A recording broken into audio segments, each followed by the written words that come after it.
Hello everyone! How's everybody doing? Hopefully you're all doing well. 𝗕𝗢𝗫𝗛𝗚 asked me, do you have a Bedrock server? I don't at the moment. I am working on a project that should hopefully be done within the next, I'm going to say, like, few months. It's a big project, but it's going to have crossplay on it, so you'll be able to play it on Bedrock or Java. I'm not sure what the time frame is on that, because there's a lot of development that me and the entire team that are working on it have to do, which is why content's been a little bit patchy lately in terms of like releasing tutorials and videos and stuff. But I will have that done soon. Hey Oxel, welcome to the stream, man. I hope you're having a nice morning / evening, afternoon, night, wherever you may be. That wasn't said quite as smoothly as I normally would. It is 9:30 in the morning.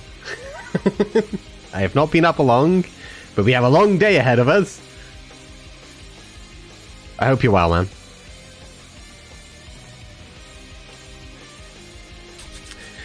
But I have my warm beverage. I have a glorious cup of tea in front of me.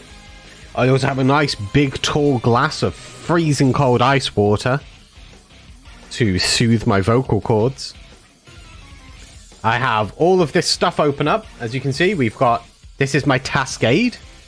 These are all the mods that I need to go through today and add in. We have a folder here. This is the mods that I've already added in.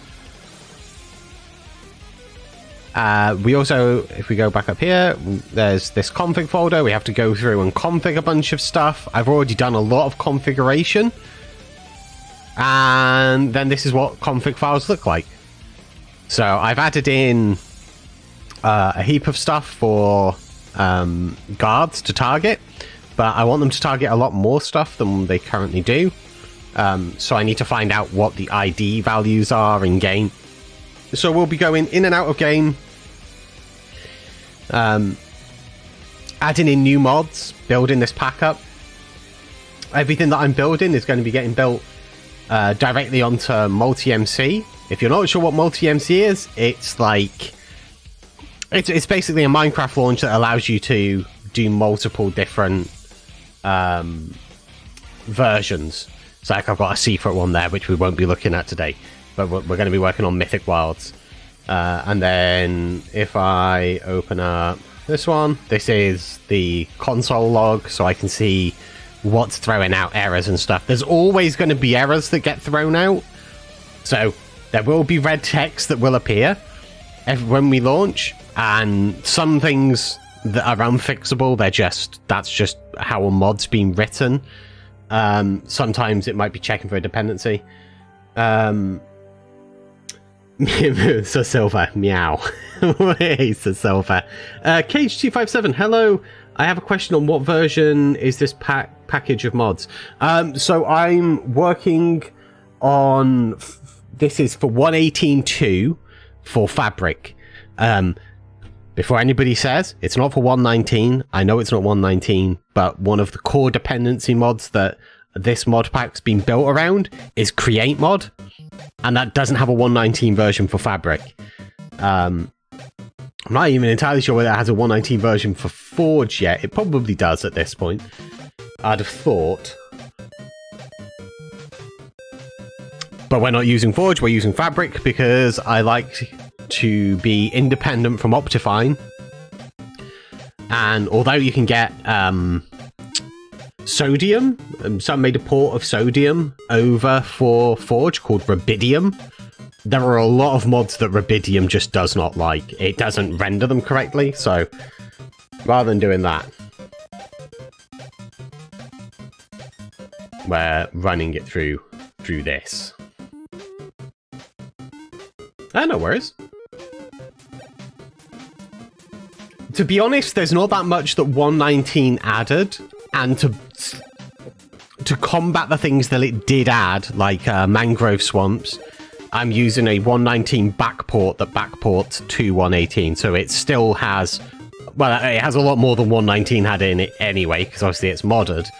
But it does contain the stuff from 1.19 within it. So it still has the wardens, still has the deep dark, still has mangrove swamps and frogs and alleys and so on. Alright, so I have this task aid. I've gone through a bunch. You can see if I go down to the bottom, there's completed. I've already done 67. So 67 things have already been completed. I have it so they get hidden. And I'm basically working through this in batches. So I'm not just gonna...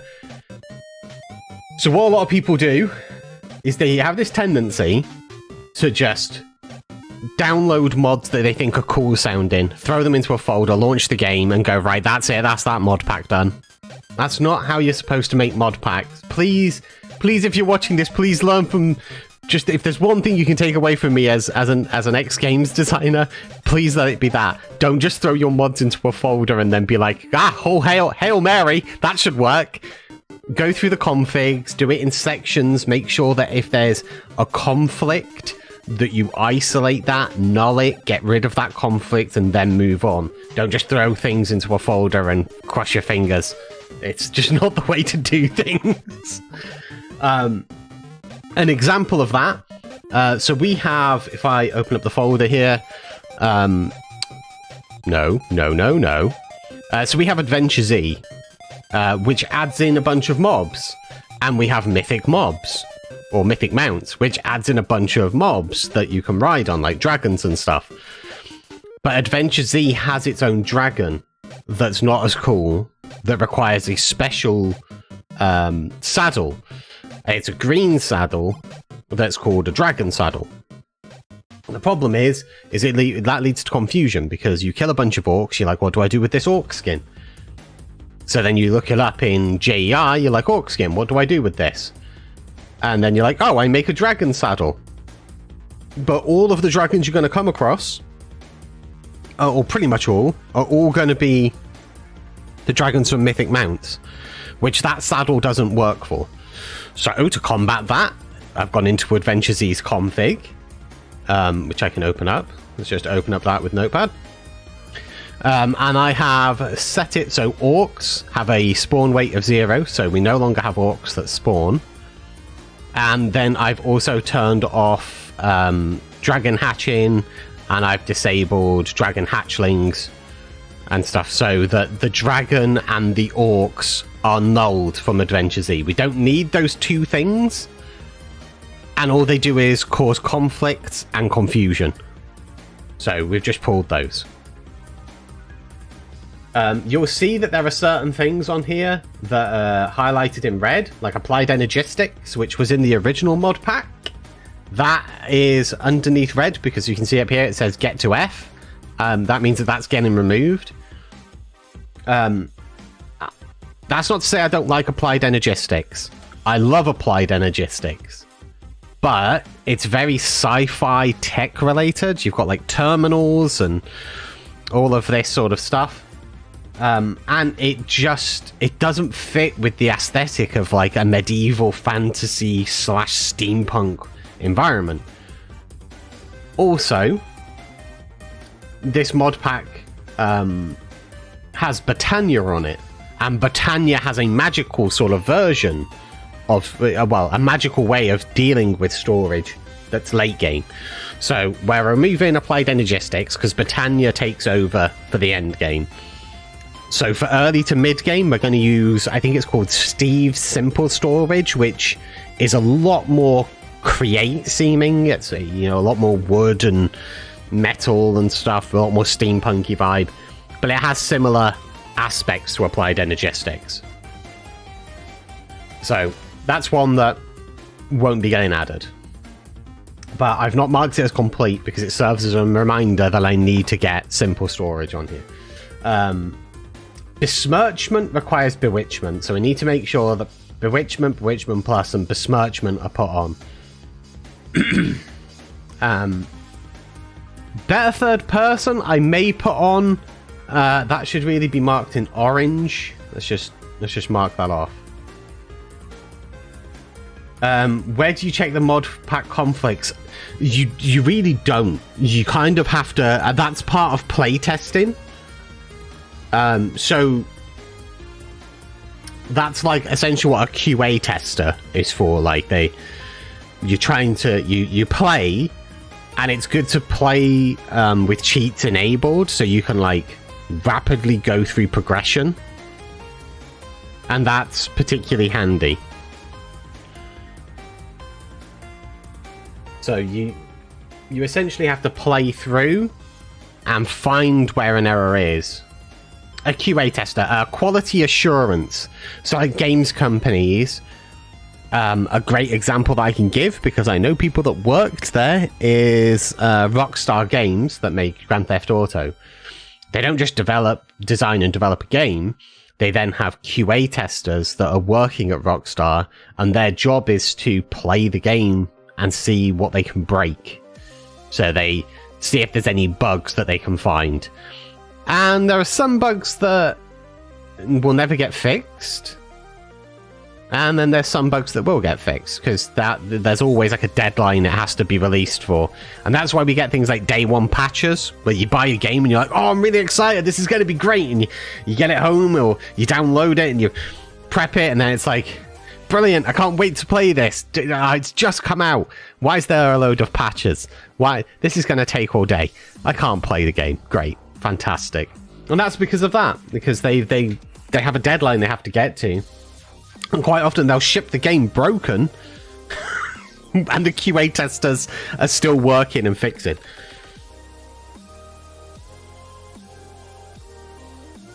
Rockstar had a lot of... About GTA Online, there's one of the heists was to break, I think it was to break somebody out of the prison, and then you had to get like on a bus, something along those lines. It's a long time since I played, and the AI, the artificial intelligence of the game, and the way everything's set up, the arrows tell you to go a certain way. So most people will follow those arrows. And then there's like road blockades and police and stuff like that. However, because I knew someone that was one of the testers that worked at Rockstar, when I was playing with them, they said, no, don't turn right here. And I was like, what do you mean? That's where the arrow says to go. They said, yeah, don't listen to the arrow. Turn left and go up the hill. So that's what we did. We turned left. We went up a hill in this bus. And then that's it. The police just stopped spawning. You no longer have to deal with the police at all. So the level's so quick to do. Like, that mission becomes so ridiculously easy. You don't have to deal with anything. It's the same. There's like one where you've got to deal with, what are they called? They're like mercenaries. Oh, what's that group called? Anyway, you've got to get to a helicopter. And it wants you to just sort of fight them. But you can initialize and basically bypass the entire fight. So not all bugs will get fixed, but we aim to try and get as many done as possible. All right, so better advancements. I think I put better advancements on, did I not? It's just thought I did. Let me just check that. B. I did not. It's better combat, better end, better never. There's too many things that are better. All right. That's the first thing we want to do. So I'm just going to do that and then search that. So that was the version that was in the original mod pack there, 021.131.132. So we basically want to make sure that if it can be updated, it is. So better advancements basically puts in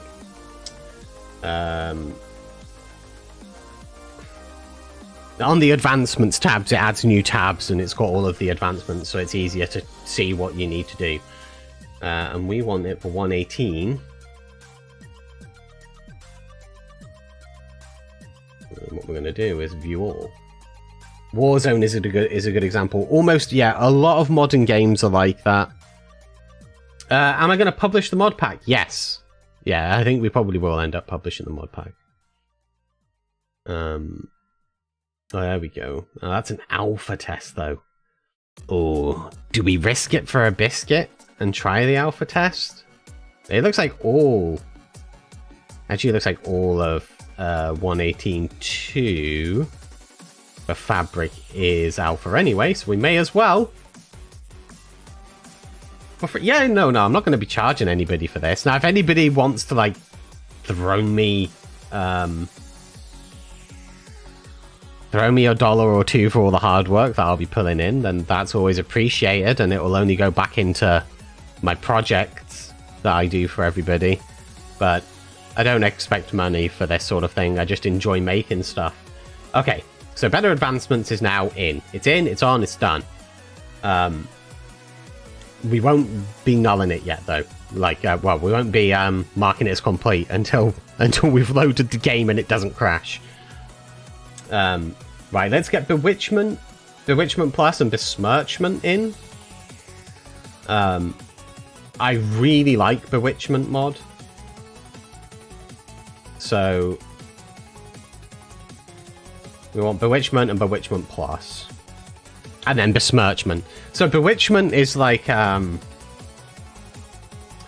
it's essentially a mod that puts in like demons and contracts and all of that sort of stuff. So you kind of get to do like all of these like really cool sorcery things, which for this type of pack is great.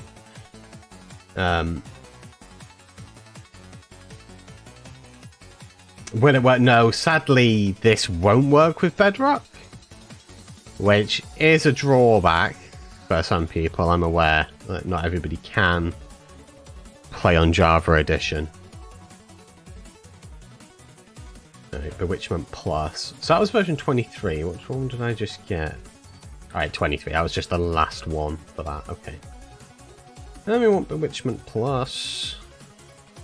Yep. The project that I'm working on, other than this, though, that will be Bedrock as well. But mod packs, yeah, they only work for Java Edition. That Besmirchment. Right, this is Besmirchment 2. I think Besmirchment 1 wasn't updated past. There we go, Besmirchment 2. One of the goals for this stream, we are building out a mod pack. So we're having. I started these last year. I think it was last year. I called them my Monday morning mod sessions, where we just went through and we built a mod pack. What was I working on last year? Oh, we did like a troll pack last year that was almost impossible to play. Like, you could be running along and the ground would get removed from underneath you and stuff, and instead of zombies, all zombies were mumbo jumbo who ran after you, telling you to subscribe to him and stuff. Just really, it was called What the Freak. I think it's still somewhere up online for people to download.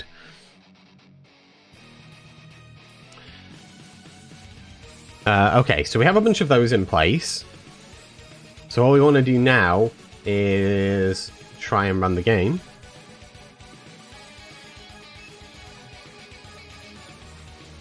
Now, we might be missing a library file, but we'll find out. If we are, it will tell us. It will come up and be like, no! Right, so we got a message there. There we go, see. We need Pookie! That's fine, we can grab Pookie.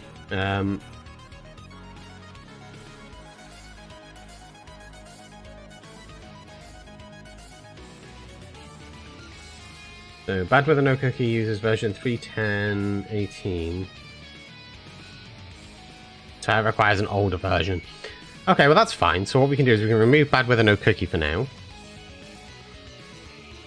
So let's go through here. Find bad weather, no cookie. Yes, that's for... What I'll do is, rather than removing it entirely, we'll cut it from there. And we'll put it there. So we want, yeah, we want P key. So let's go down to where P's are.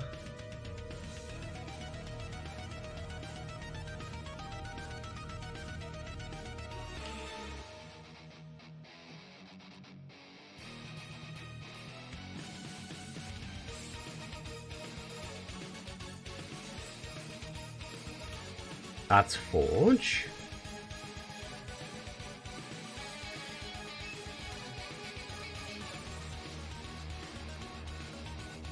Okay, we have to view all.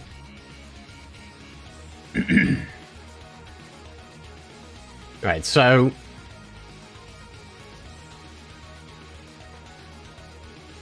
there was a lot of Forge. Aha! So that's for 118.2. That one's for 118.2. 119. So this will be the latest 118.2 for the fabrics. Let's throw that in there.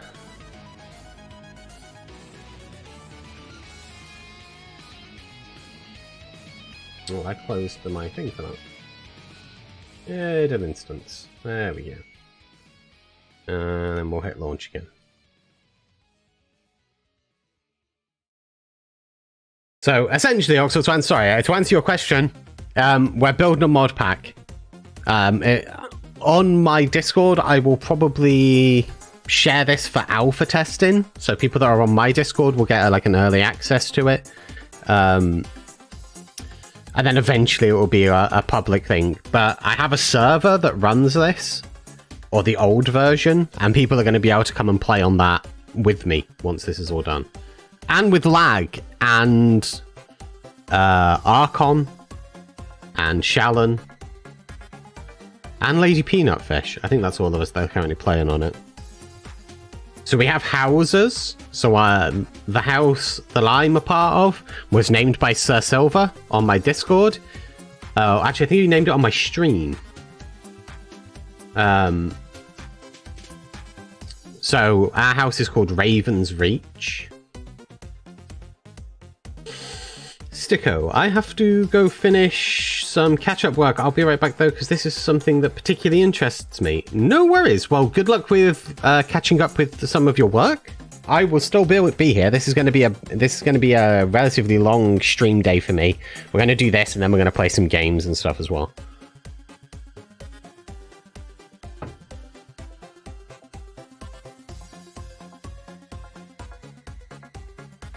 Okay, let's get all of these. So when we very first add mods, it takes a little bit longer to load because it's generating configuration files for us to be able to configure.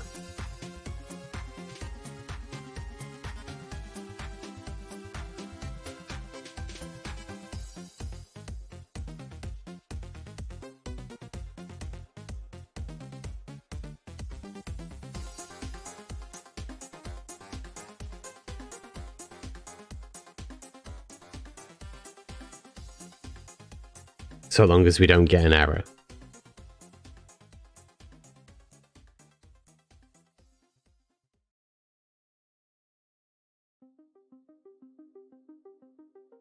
Well, we're getting cute faces, so that's always good. That means that I think it's Ben Another. Ben Another, right? Yeah, Ben Another, that's awesome.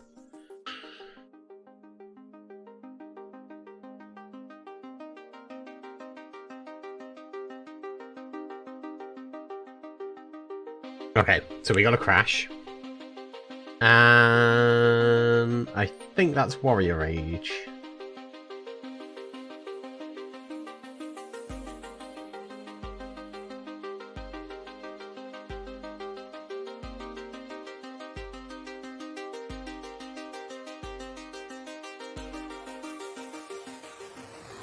I have a feeling that's Warrior Age.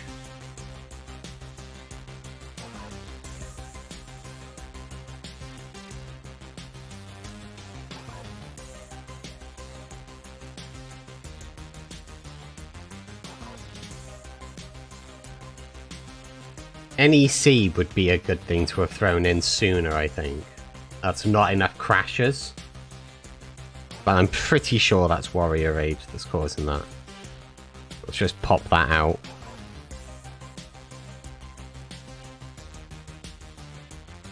Okay, let's just try and relaunch without that. This is one of the great things of, like, doing it in batches, because we now know the things that we've recently added, and I can just go through and try and find those specific things. Only 8 AM. It's now 10 AM for me, but enjoy your breakfast, Axel.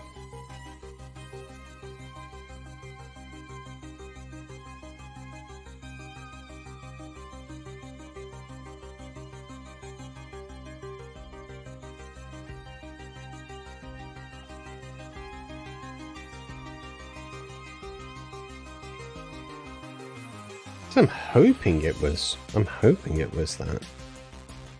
If it wasn't that, then I've messed something else up. But Warrior's Rage, I was on the fence over whether it was going to crash or not.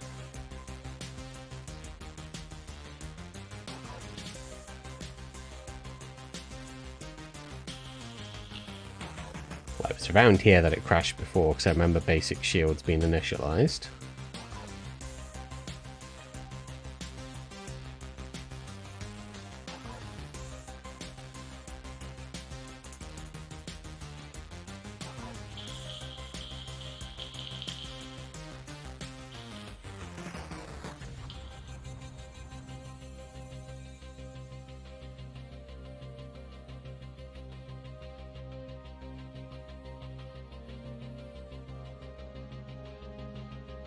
We'll see how this goes. I'm curious to know if it was that, because it might not have been. It might have been one of the other things that we've added. Okay, there's the happy face of 𝗕𝗢𝗫𝗛𝗚. So it was around this point, right? Remember mentioning the happy face and then it crashed, so...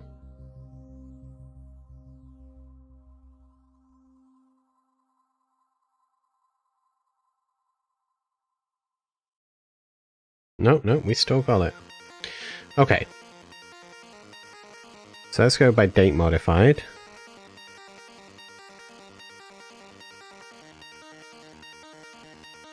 So let's try pulling those out real quick. Let's make a .mods here. It's going to be easier at this point.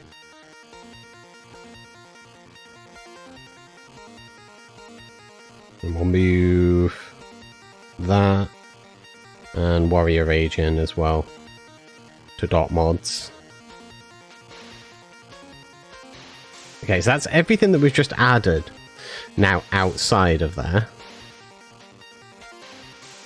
Let's make sure that that is the case.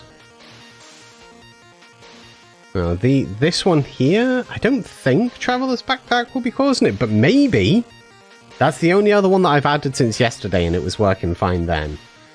So we'll try again. We'll see if it launches with Traveler. So if it fails now, then it's gotta be one of these three.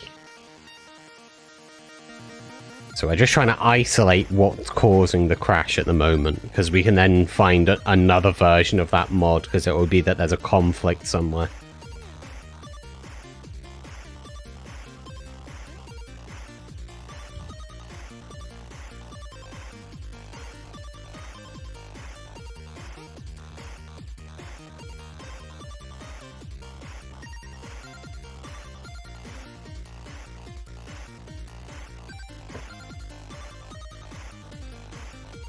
We've got no performance things on here yet either. So ordinarily I would put lazy DFU, lazy language loader, what are the other ones? Smooth boot, and a couple of others to make the game load faster, even though there's a lot of mods, because it helps. Well, lazy language loader doesn't load all of the languages automatically. It only loads them when you start actually playing around with language files. by default, it just loads the English one up. Which saves a few seconds on load time.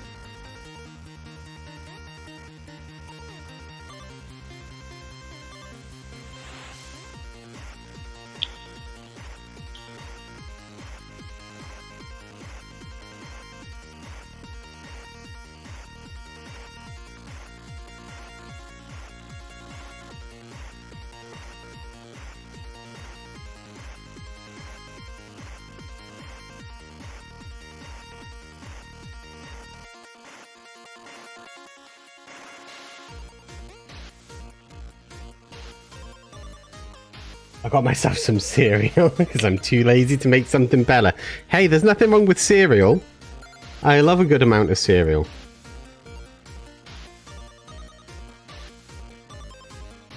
I do like cereal. Ah, okay. So, it's one of these three. So, I'm going to remove these one by one.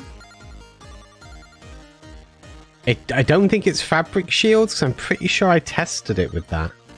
And it was working, so I think that it might be traveler's backpacks. So let's remove that and try again. And if it's not that, then it's possibly balm. So if we load now, then it will be travelers.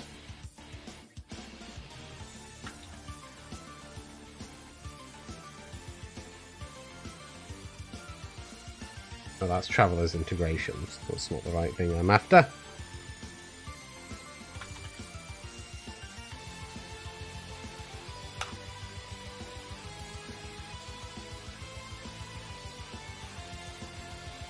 We'll see.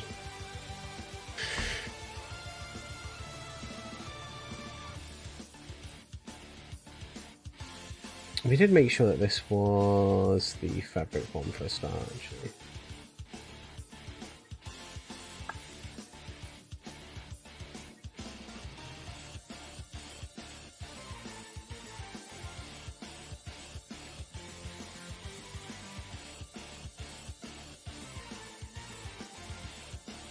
Let's just run that as a check.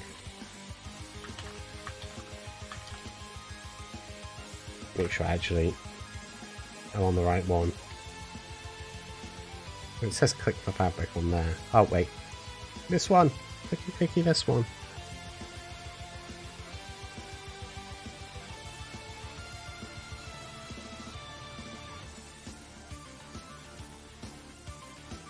That's not the fabric one. I didn't click fast enough.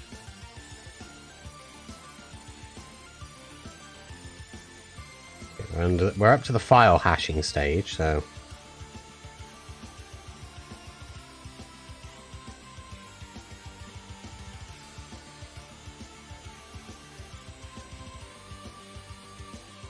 𝗔𝗡𝗜𝗓 271. Oh, it's not. 182. It's 7114. Just the one that I have in here. Ah, 19. I may have the wrong version of that, and that might be what was doing it. But we'll find out. We'll see if it crashes.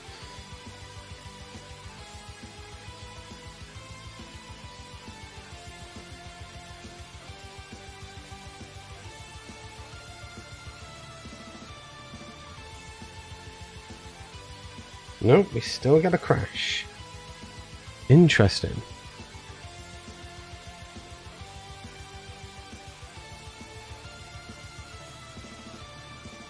Okay, let's try popping those out.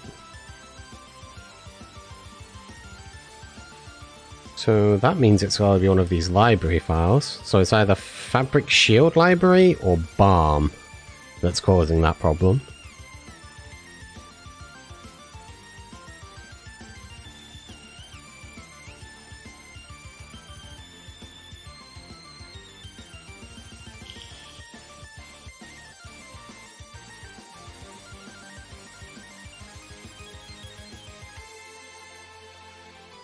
Okay, but basic shields and trash slot require those, and I tested it yesterday with those, did I not?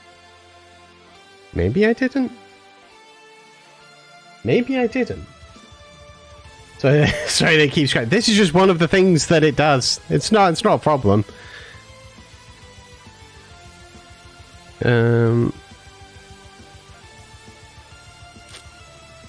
Alright. We just have to find out. We have to get it to a state where it launches. And then we just have to start adding them in. Until we find out which specific one is causing it. And then we need to replace that with either a newer or older version so that it no longer causes that error. It's kind of like juggling, making mod packs. You kind of like... You start off with one ball, right? And you're throwing that up in the air and you're catching it. Easy. It's not really juggling at that point. All good. And then you start adding some other mods in, and you need to make sure that you can juggle those two balls. And you sort of get a feel for that, and you're like, okay, that's working, I understand that. And then another ball gets added, and it keeps going, and eventually it will collapse, and you have to find out, like, maybe that ball is slightly different, like it's a different weight or a different size, or it's not quite the same as the others for some reason, and you have to, like, basically try and find a replacement ball and see if that will work, and if not, just remove that ball and find a different ball. Not the best analogy I've ever had. It's probably not even in my top 10 analogies, the juggling analogy, but...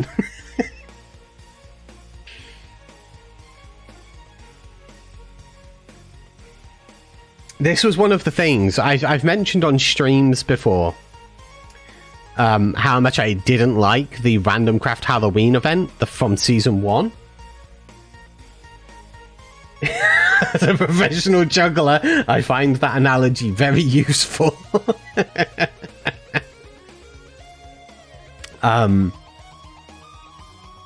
Yeah, Season 1 we did the Halloween event. There was a mod pack that we did for the Halloween event that was like a zombie survival game. And at the time, anybody that's watched a load of my stuff will know that that was the time that my computer had broken. So even though my computer was broke, we'd already like set up the storylines. Oh, it's still crashing. But why? Why are you crashing now? Alright. Off me?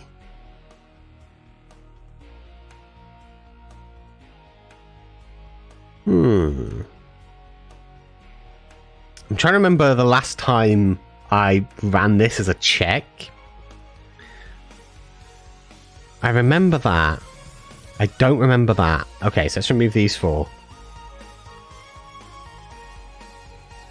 I think one of the major things is I added some in last night before I went to bed, and I don't think I checked. So, I should have done that. Sorry, chat. I should have ran a check before stream to make sure everything was working, and then we'd have started fresh. As it is, we're now fixing my tired mistakes from yesterday.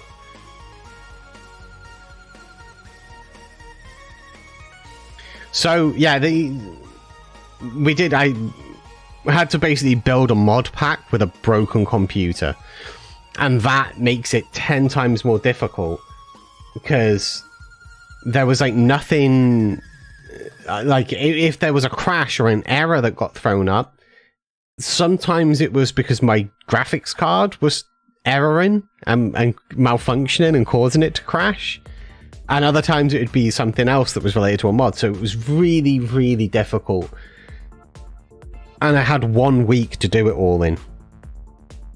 Because my computer had completely broken. And then I managed to sort of hobble it together and get it to just a point where it would work a little for me. So I had 1 week to do it. And then when we started playing it, a lot of the randoms were complaining that there was a few bits that were broken. It's like I couldn't fix... I had 1 week with a broken computer and I was doing all of this on my own. So I was in a really bad mood for a lot of that event. And it was horrible. Because I had to do all of this, but with a broken computer. So I was not in a good mood with a lot of them. Because they were complaining. and I was just sort of like, you're lucky this is even happening. I just didn't have enough time to iron out all of the issues. That sounds very stressful. I'm sorry that happened. I mean, it's fine. When you've got a group of people, there's always going to be like somebody complaining about a particular thing, and that's fine. I'm used to that. But it was a very stressful time. It's like, well, episode 26 of Random Craft, season 1. I actually address. Okay, we're still crashing.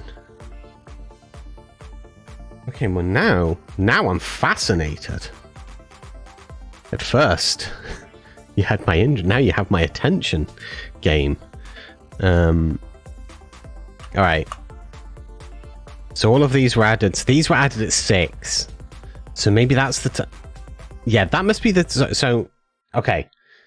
I have short-term memory loss, as I'm sure many of you are aware at this point. So I'm using the time by date modified here to try and figure out exactly when I messed up. So my wife finishes work at 6:30, and I'd have imagined that I'd have tried it before. So all of these ones might have been other ones that I added before, just before going to sleep. So let's move those out. That's a lot of mods we've got to like work through. But hopefully this will now launch. Or it won't. Because it seems to be doing its own thing at this point now.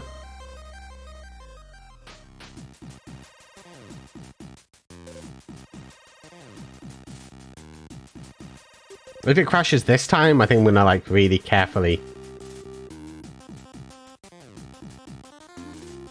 read through the actual error log. I just spilled some milk from my bowl of cereal on my nice shirt. I hate everything.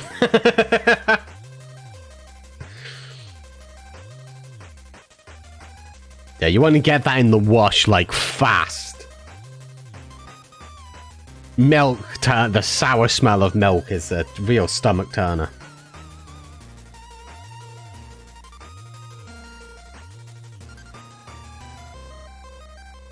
Setting the user, theENiGMAman. Screw you, you won't set me anything. It's fine.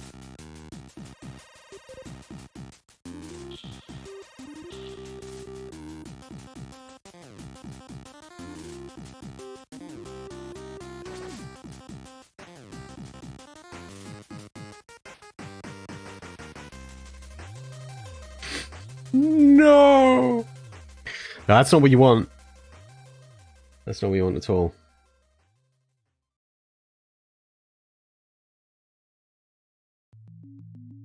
See, I always hate spilling stuff on myself because a lot of my stuff is a pain to wash. So if I spill something on myself, I'm immediately angry.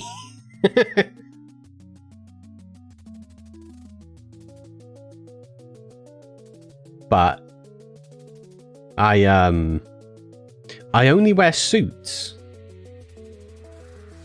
Some of you will be aware of this already. Some of you might not be, but I only wear suits.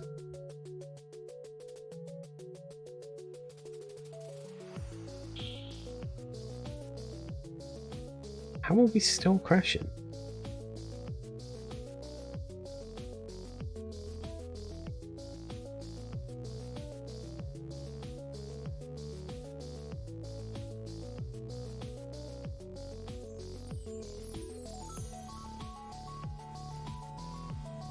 Oh, we have an error from it's MCA causing it.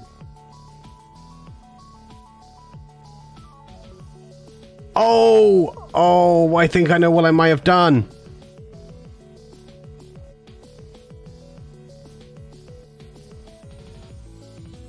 Right, let's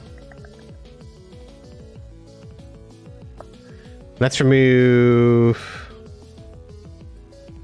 all of those for a second. Actually, let's remove the JSON file and have it regenerate. I think I've put a comma in or a brace in the wrong place somewhere in that file. I think that's what I've done. So, let's remove MCA from existing. That's gone. And then we'll try and relaunch it. I've got a feeling that that's what it was all along, and that's why it's confused me. I think I've put a little bit of code in the wrong place in my tired state this morning whilst talking to 𝗕𝗢𝗫𝗛𝗚, because he distracts me because he's so beautiful, and I think I've put something in the wrong place. Let's have it generate a new one and see if it crashes. If it doesn't crash now, then it was a config error that I messed up.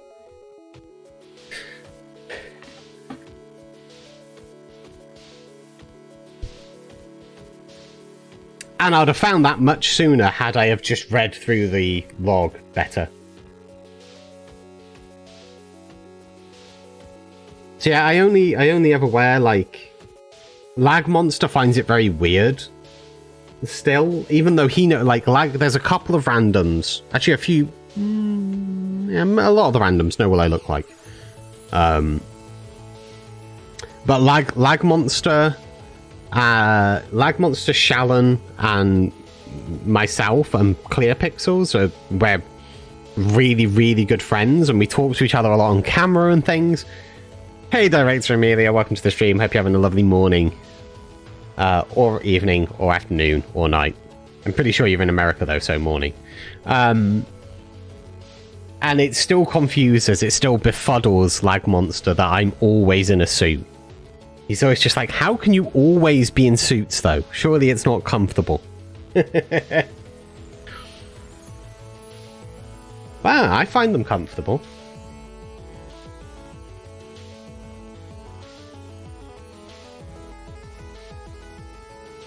I closed Notepad++. Let's reopen that.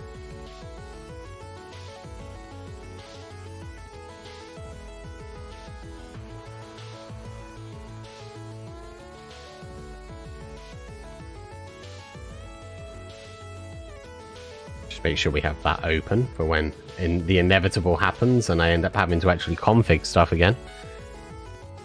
And not break things, hopefully. No, we're still getting that crash. So it wasn't a mistake I made. Ah, this changes everything.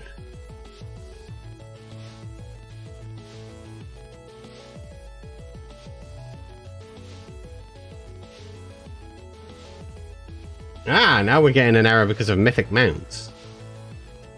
Which I did also do some configuring for, so let's remove that. I think what's happened here it probably is me, and I have not put some of the code in the right place whilst I've been tired. That may be what's happened. It is morning, I'm doing well. Good! Excellent, that's always good to hear. This morning we're making a mod pack. That's not necessarily true. We're fixing mistakes that I've made to a mod. We were making a mod pack, now we're just fixing my tired mistakes from last night and this morning. I'm not sure exactly, I think it's just configs that I messed up. Putting commas in the wrong place or braces in the wrong place in a tired haze.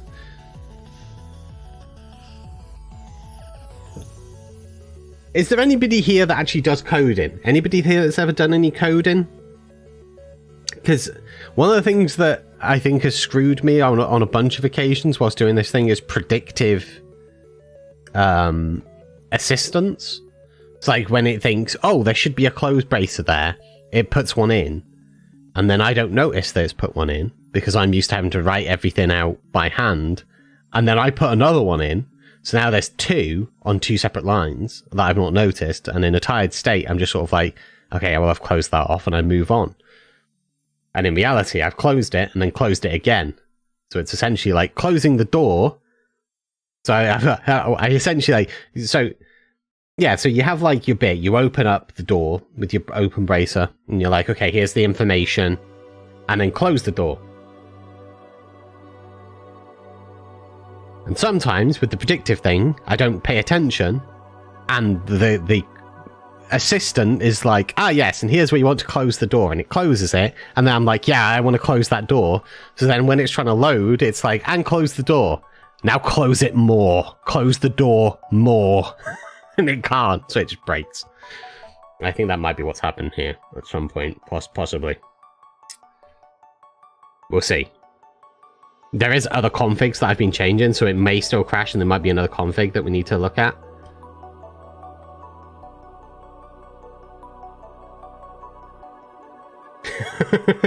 Yeah, sometimes you just, when you find a closed door, you're not entirely sure whether it's truly closed. And you have to, like, go over and, like, listen for it to click. Ah! We have booted. Okay, so it was a mistake I'd made this morning whilst talking to 𝗲𝗄𝗓. But in my defense... No, I don't really have a defense. I don't really have a defense, chat, I'm sorry.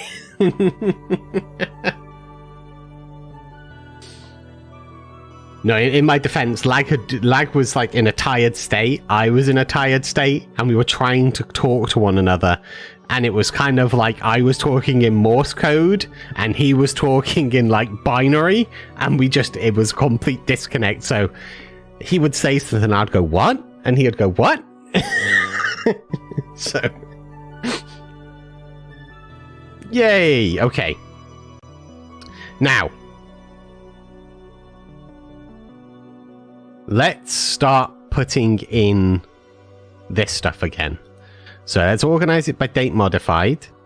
And we'll get all the things in from yesterday. And very early this morning. And then put that in. And make sure it boots. And if it does, we'll do the same again with the newer stuff. We'll do it in 2 parts and find out what crashes it if it crashes. And this time I'll actually start reading the error logs instead of just talking. That's fair, I have doors like that. No, doors and me, we always have problems, me and doors. Doors and toasters. Can't trust a toaster. You can never trust a toaster.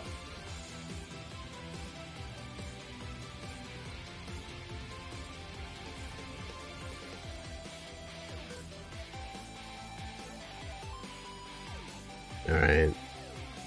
Now, come on, game. I hate toasters. If you're in the right place, Oxel, you're in the right place. I have a tenuous truce with my toaster. My toaster, it's one of those toasters where it has a dial for how toasted I want it. And at one setting, it's sort of like slightly underdone for how I like it. But if I move it even a millimeter, a nano part, if I just move it, it's burnt. There is... The dialing that dial in is nigh on impossible. So half the time I just look at my toaster with sheer discontent. Just angry at the toaster.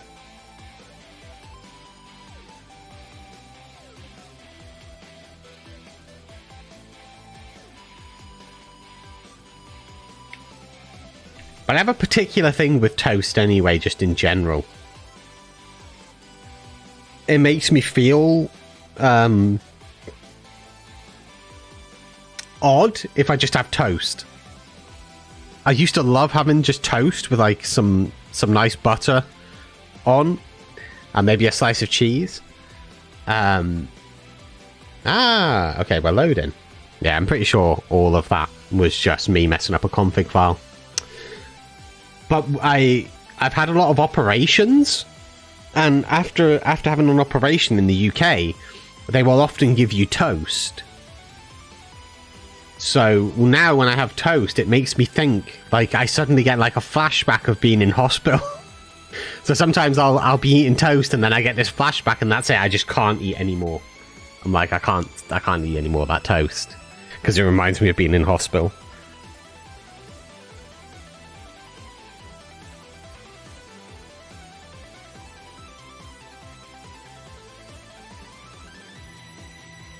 Okay, we booted.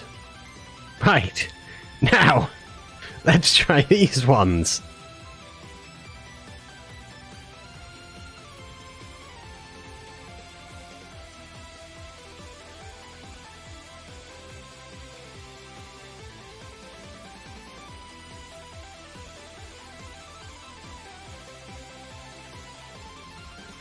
Actually, do you know what I think it was? I don't think it was... I've just remembered some of the code that I put in.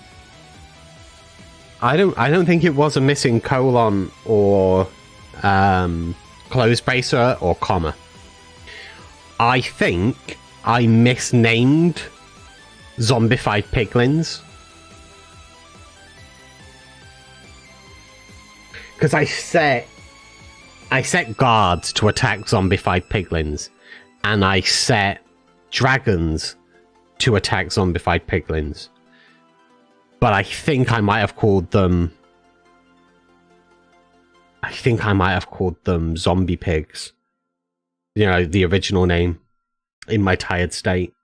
I remember not putting zombified piglin. I remember just having the word pig. I don't think it had Lin at the end, which may have been the problem. It was probably not able to find it and then crashing. Oh, I am so special. My mother loves me, and that's all that matters. That's not even true. I'm pretty sure my mother dislikes me a lot more than other people.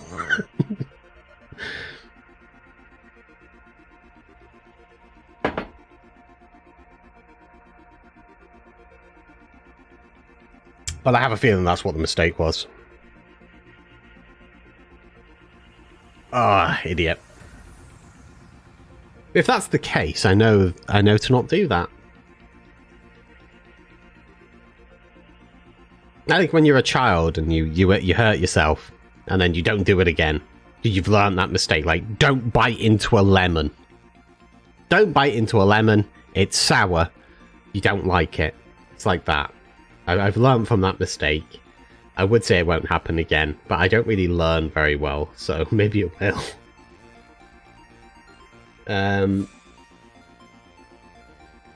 Oh, sorry, I missed a couple of these. Oxel knows basic programming.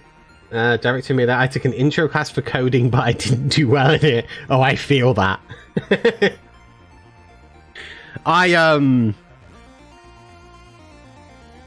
studied games design and development. Now, the design side, I excelled at. And that's the area I mostly did. Yeah, it's launched fine now. It was just that. I just messed up a config chat. All of that half an hour or so, that was purely an Enigma mistake.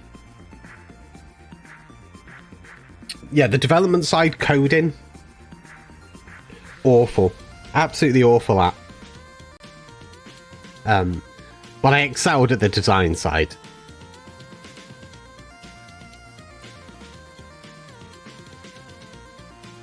Alright. Now that those are in, we can at least test. Although, did I put anything in that word? Yes, I did. We have to create a new test world. Oh, well, this song is glorious. Sorry, bear with me, chat. I need to add this, because it had me at playing Mario at me. Alright, test 4.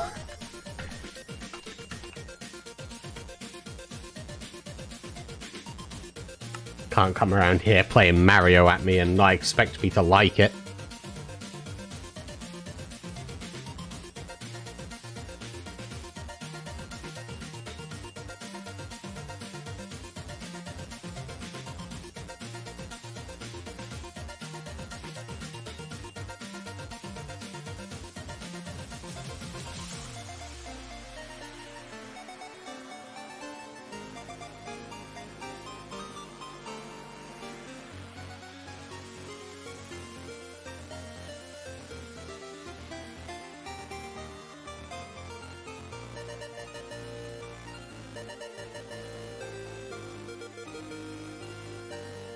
I have a question for you whilst we're generating this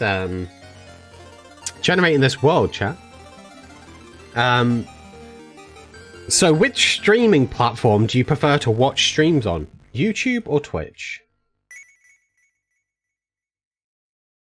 Because I tend to stream on YouTube. I used to stream on Twitch. Now I'm streaming on both, as long as Twitch hasn't messed up.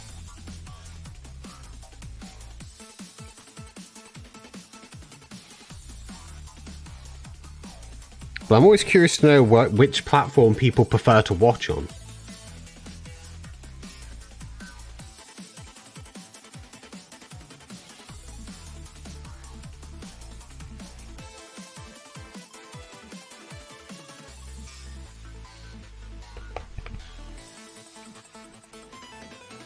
Oh, that's a long load.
Right, so there's a few bits that we want to check. We need to check, make sure besmirchment, bewitchment, and the shields are there. Yeah, that's fine. It doesn't matter. Ah, hello world. Oh, those pigs are going to have a bad time. Pigs, run! Run! Don't stay there! You're all going to...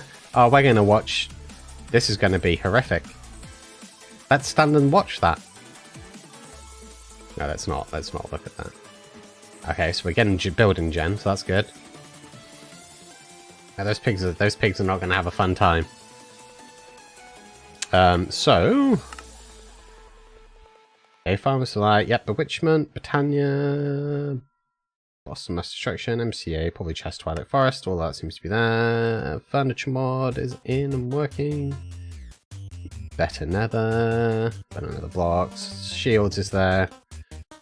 Now, Lag was saying that the broom was crashing him, so I want to check that real quick as well.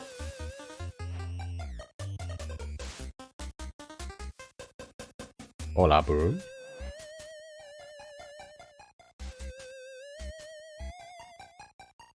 No, I mean if it was crashing on the original, it's no longer crashing. I told them to leave. Fiery pigs.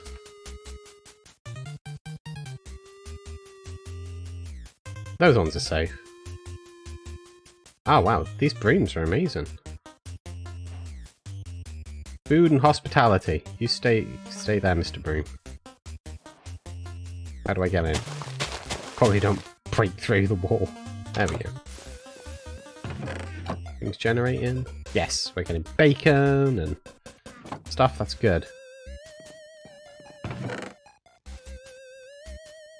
Yes, excellent. Alright, trash slot's working, because I saw it there. Alright. Shields. Yeah, okay. Bewitchment's all there. Better end items. Good, good. We're working.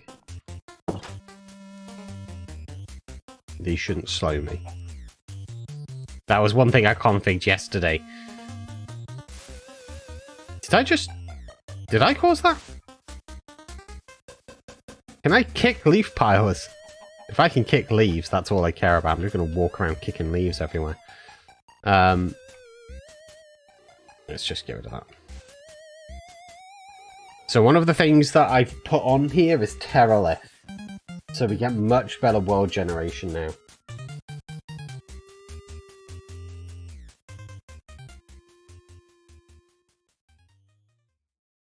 It does mean slightly slower world generation, but it's only slow until I put in starlight. Hello, Antonio. Hello. Oh, hello. Hello. Oh my god, what's happened to you?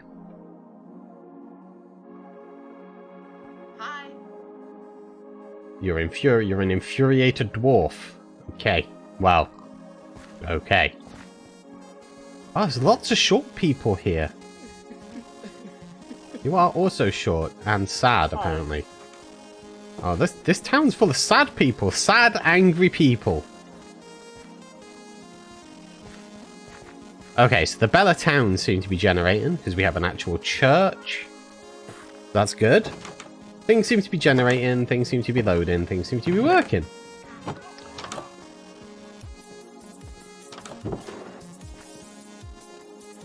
I think that should be like that. Okay, so we're in Dragon Hollow. Hello. I don't want a Lily of the Valley. Leave me alone.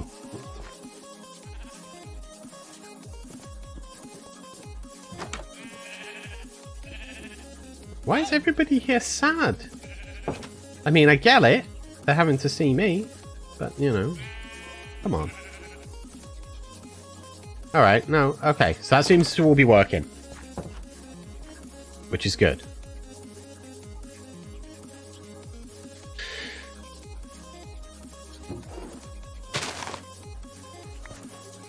Mushrooms. Everybody here is sad. You're also sad? You're depressed. Are you? Are you entertained? Finally, a happy person. What's in there? Hey? Arrows. Okay.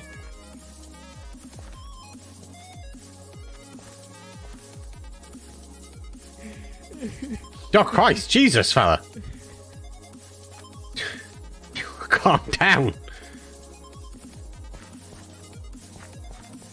All right, cool. That's all. That's all working. Config error has been solved. 𝗕𝗢𝗫𝗓 working. Everything else is working. We have a buried. Is that what? What's that? What are you? Like a pirate ship that's been buried by the beach? It does seem to be that way. Oh, we're not going to investigate that. Okay. Oh, there's a chest.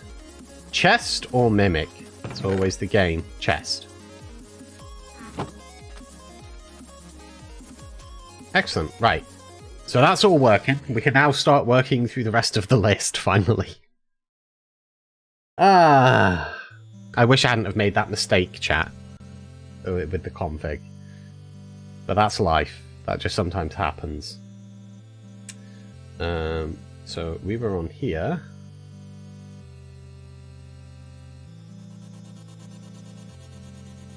Right, so Pookie's in there now, so we can hit Control and Enter on that. And besmirchment's in. Did I do better advancements? I think I did. Oh, I now need to do it by name. Yes, I did. The better advancements is in. Better third person we skipped over for a second. Bewitchment we put in.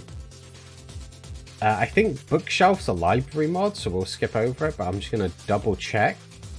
I'm pretty sure it's a library mod, bookshelf.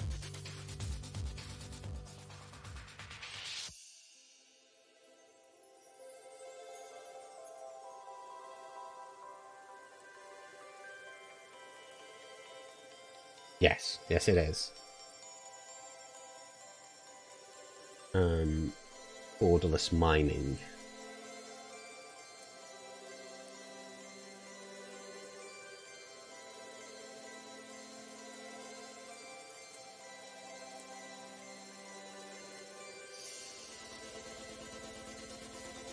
Yeah, one of the things that we need to do is we need to make sure... borderless mining is what puts borderless window mode in.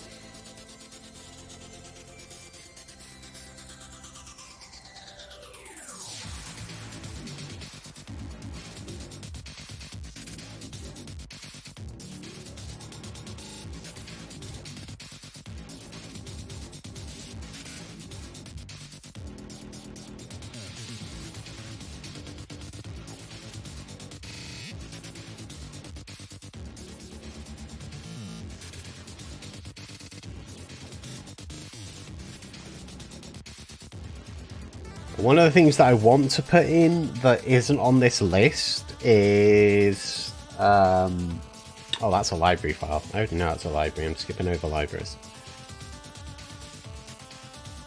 I think it's called Biblio. I think it's Bibliocraft that allows you to actually be able to put books away on proper shelves.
Let me just get caught up on chat here because I got distracted with fixing things.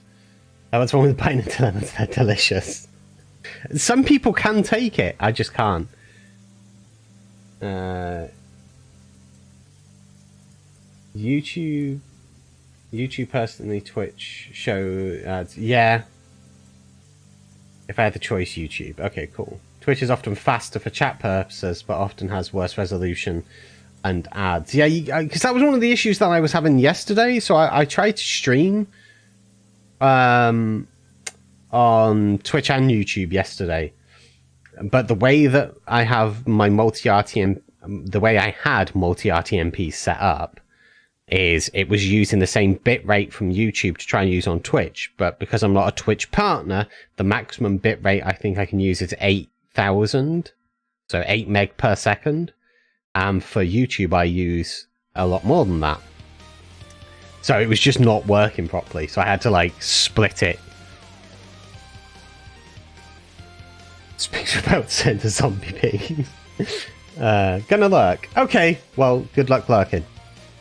I'm just going to be really quiet. So you have to watch.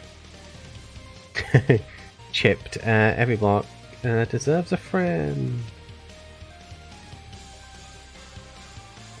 I had 9 ads in a row on Twitch. That's pretty excessive. That's pretty excessive. I could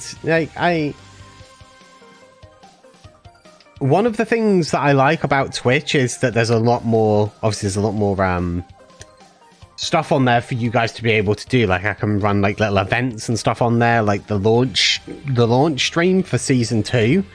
I gave away a copy of Minecraft during that event, and that was all handled through a system that I had that ran through Twitch. I couldn't have it run through the YouTube because it's still, early on. I don't know if I need clean cut, Maybe? I mean, it is... Yeah, no, I'll add it, because it was annoying me when I didn't have it.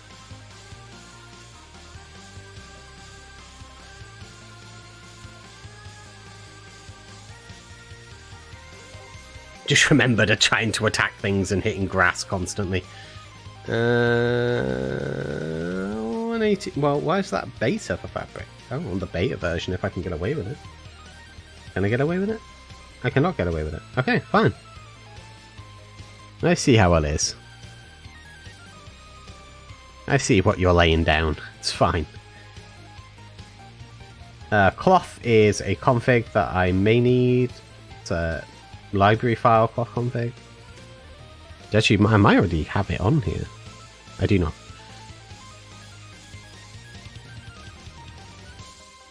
Collective.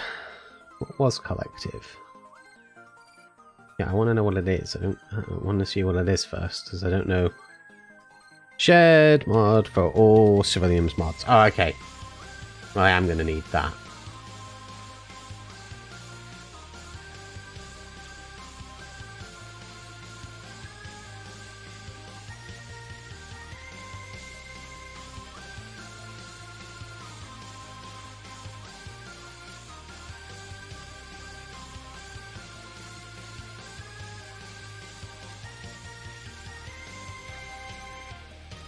Yeah, I like, yeah, like I say, I like some of the functionality that Twitch offers.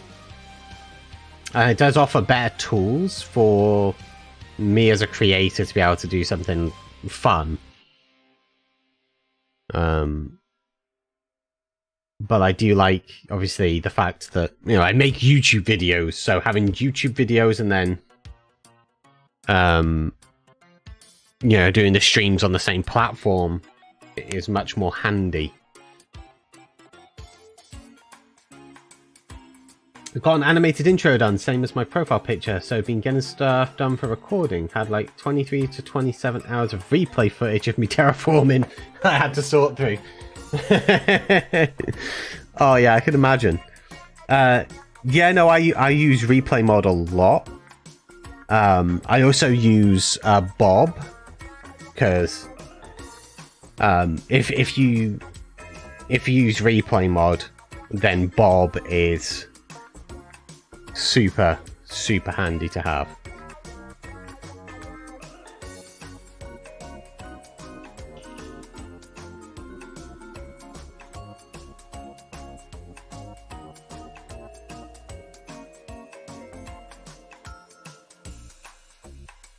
It got really wacky. Well, I think Raider brought out Bob Light, and that's much easier to use. You can't change what entities are, but you can make it so you can make it so that it's always day and stop things like rain and things, like set the weather. It's much easier to use. Continuity. Okay, after continuity, we'll run another test, because I'm aware that adding too much without going through and ensuring that it works, and then... Oh, actually, I think continuity requires indium. Yes, it does. Right, we'll skip over continuity. We will go with controlling for the keybinds.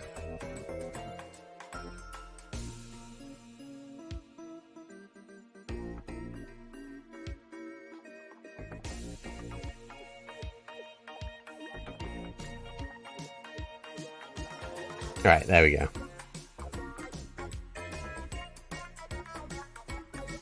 Oh, I just downloaded the Forge version. God damn it. Hey, read 𝗕𝗢𝗫𝗫. Use your eyes and your brain.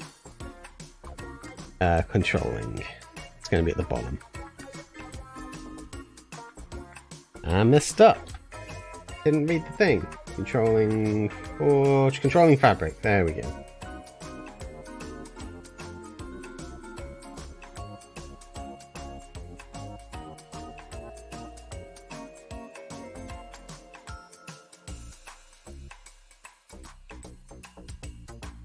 Oh yeah, no, I'm yes, so far I'm on both.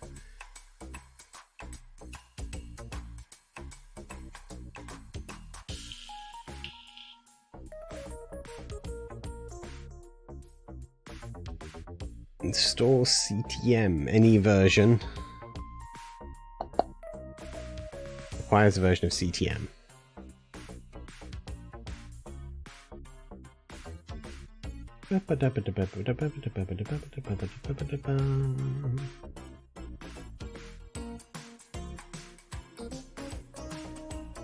Well, that must have a different name on here.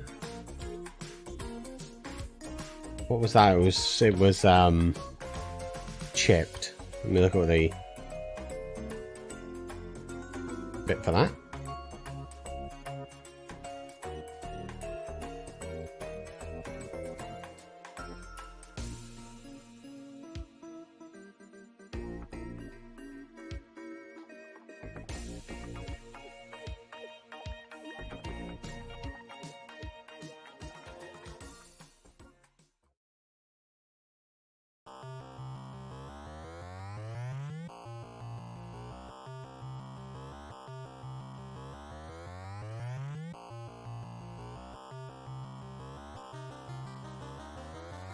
That wasn't on my list, CTM refabricated, I don't think.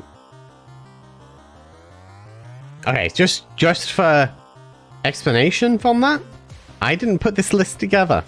Archon put this list together. I'm guessing he missed out CTM. That's fine. We've got it. All good. Problem. Disaster averted. Yeah, Bob Light is much better than Bob. I don't get me wrong, Bob was great, but I had some issues when I used Bob as well.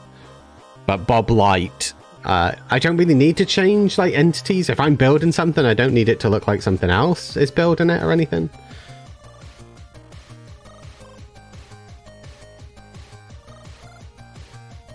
But yeah, I use replay mod a lot.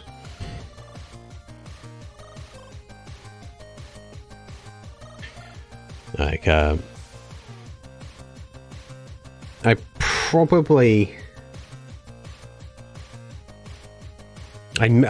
certainly for random craft, I think I probably use it the most out of all of the randoms. Because I do a lot of story stuff. Probably me and Foxy are probably about even on how much we use and utilize replay mod. I know he does a lot of replay mod as well. And they're amazing. If there's anybody here that's not watched 𝗕𝗢𝗫𝗛𝗏, please do, because he's so funny and he's such a cool guy. I love Foxy. Really, really nice, and makes really cool stories.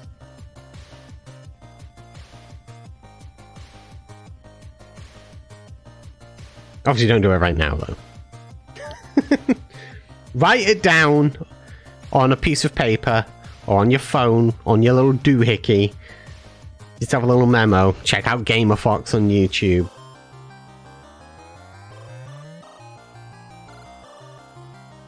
I'm not going to be able to type much, but I'm still listening and watching in the background. Okay.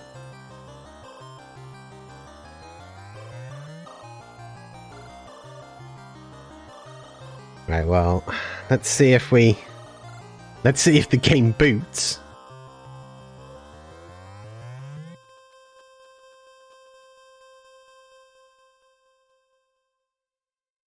Once this one has booted, if it boots, we're going to start looking at some of the configs real quick.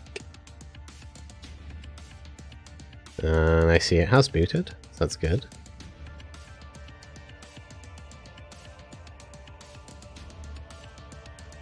Oh, we should check Warrior Rage actually as well real quick.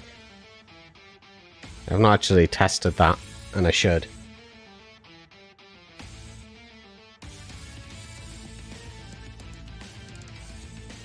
Right, I didn't add anything in that does world gens, so we should be able to use test for world.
Back to the land of burning pigs.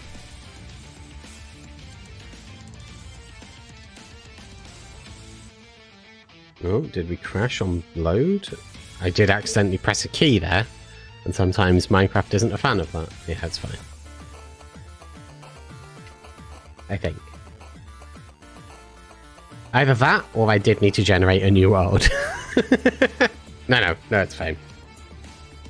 I'm back. What did I miss? We found where the problem was. The problem has been solved. The problem was me. I have been removed. I have been replaced with a substitute version of me, who has now taken over the project. No, I made a mistake in a config. That's what all the crashing was. So that's been fixed now. Ah, yes, we were next to that chest. Right, so... Definitely, oh yeah, chipped is in here. We have all the different types of chipped blocks we can utilize now. Oh, look at that. Come here. Striped yellow concrete. Oh, do you know how much fun I'm gonna have with that? I'm gonna have a lot of fun with that. I think there was a pink version as well. Pretty sure I saw a pink version in here. It says concrete, so I'm guessing that it's in every color? Oh, look at all these beautiful blocks. Oh, we're gonna make so much stuff.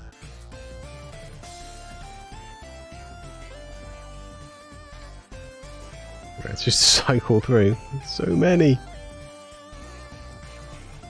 Yeah, because it's white. Oh, I like that. The hazard ones are really cool.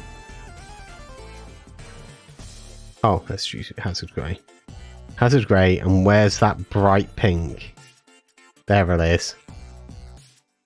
Oh, we also have warning one. Let's just use all of those.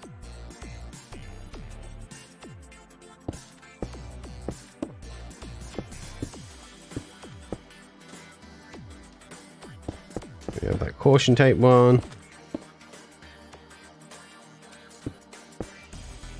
And then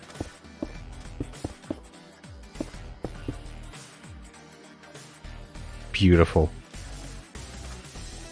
Okay, so chipped is working. Chipped is working fine.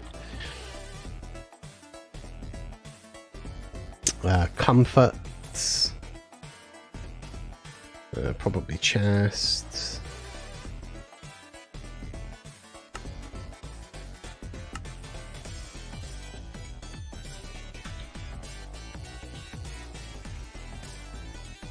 Oh, did I not put the Traveler's Backpack back in here? I thought I did.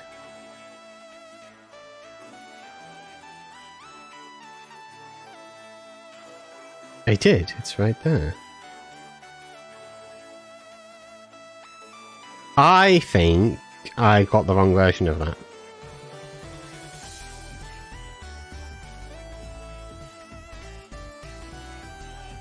Yeah. So we need to fix that. That's one thing we need to fix. We need to fix Traveler's Backpacks. Because I think I downloaded the wrong version.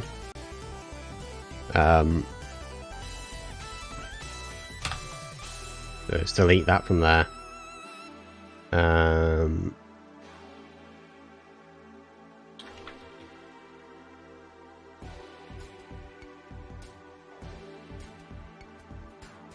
Should be Traveler's Backpack fabric. That's where we want to be. And we want to... Oh, I'm guessing that's all the files that they have. Fair. We want that version. 118.2. Alright.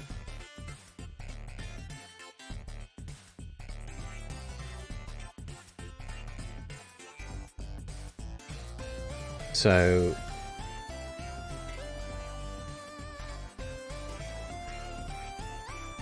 Borderless mining is done. Chicken shed is done. Chimes is done. Chipped is done. Clean cut is done. I think I did collective. I did. And I did comforts. And I did complete bone meal. Oh, and I did controlling, right? Do I do time-lapse videos? I do time-lapse videos. They tend to be inside my random craft episode. So anything that's like in random craft, I'll time-lapse doing builds and stuff in those.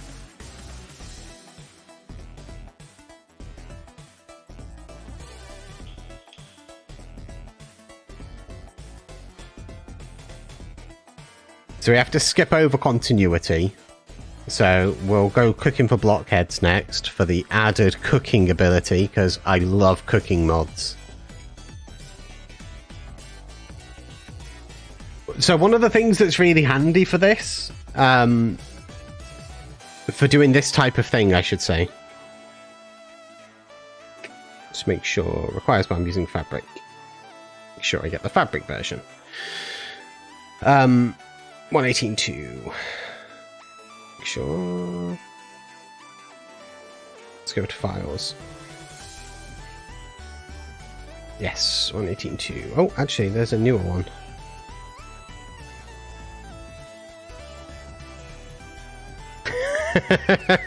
I hate this computer so much, it just turned off for no reason and then did 400% of an update, then restart 3 times. That sounds like you might be using Windows. That sounds like a Microsoft related thing.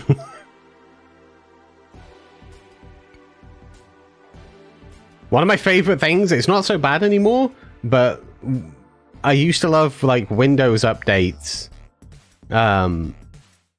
Where it would be like running an update and it would tell you like if you're like moving a file or whatever it might be, like and the way that Windows calculated stuff was based, I think, on like Lovecraftian eldritch monsters being summoned, because sometimes it would be like 3 minutes remaining, 5 minutes remaining, 28 minutes remaining, 10 seconds remaining, 3 days remaining. It's just like, why are you jumping all over the place like this? Like, just tell me it's going to be 3 days and be done in 5 minutes and I'll be pleasantly surprised. But don't jump around and keep me on my toes. It's very confusing. Cosmetica, because Cosmetica. But you used to get it all the time. You used to have mods that You used to have like moving a file over to like a pen drive, like a thumb drive. And it would just be like, this will take 5 minutes, 15 minutes, 20 seconds, 32 days. What computer would you counsel me? I'm searching for a good one. I would recommend that you build your own computer. That sounds scary. It's not. It's not scary to build a computer. It's a lot like... There's only a set way of doing it. There's tutorials if you got stuck. Things only go a certain way. It's also a lot cheaper, which means you can get a better system. I've built computers for a long time. I think the first computer I built was about 14 years ago. And I've built dozens upon dozens of computers. I've built them with friends, for people, I've built them for family.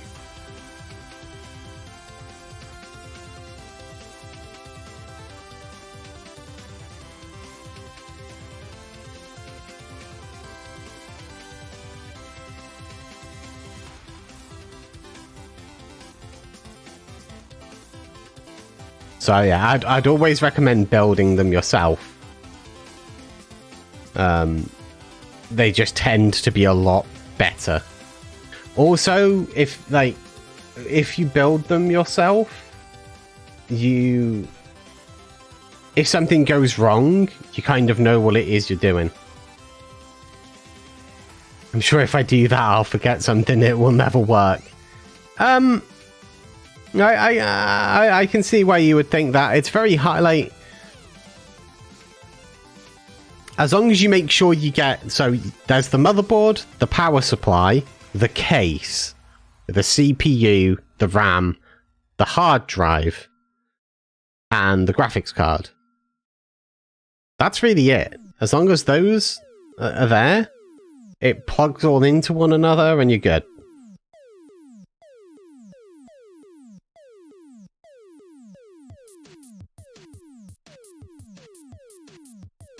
Okay, it sounds harder than it actually is.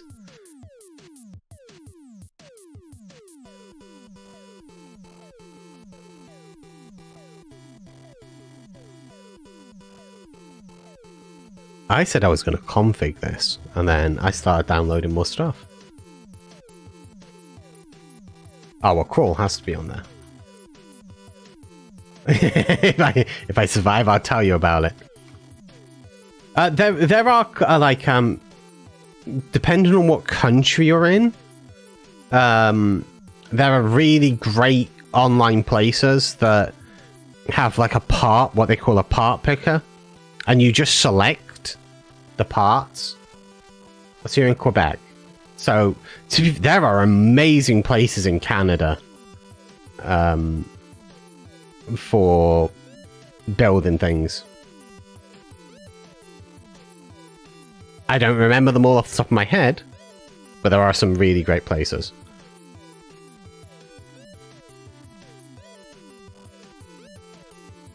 The PC modding scene in Canada is so good. When I lived back in England before I moved to America, I ordered a lot of custom things from Canada, including like drawers that like I could keep cables in that actually were built in for the. When you built your computer and you had your case, it went into like one of the drive bays, and it was like a little drawer and stuff. I also had, I love building computers. Computers are fantastic to build. I can't speak highly enough of how great they are to build. They're so much fun. Okay, that's where I'm stopping on that bit there before I config, because after that point we get into create, and I want to make sure things are configured before I start throwing create in there like a lunatic.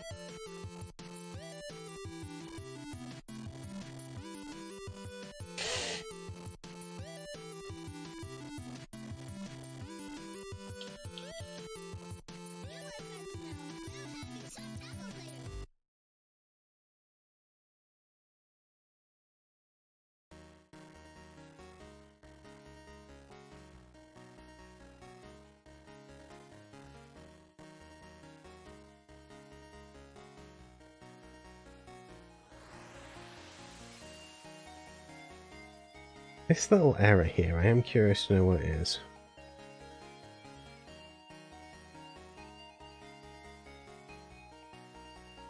What's to do with apple trees? That might be to do with apple trees.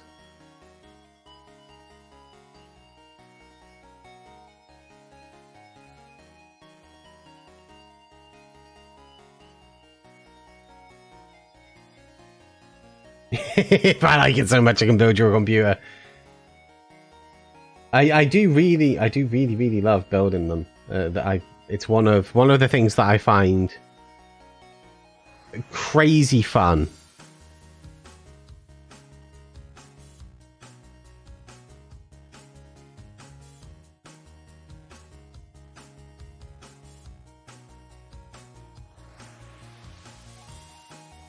Okay, whilst this loads, well, rather whilst we see whether it loads, I'm gonna quickly go grab a fresh drink. So I'm going to be right back a moment.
Okay, I am back. I have a fresh drink.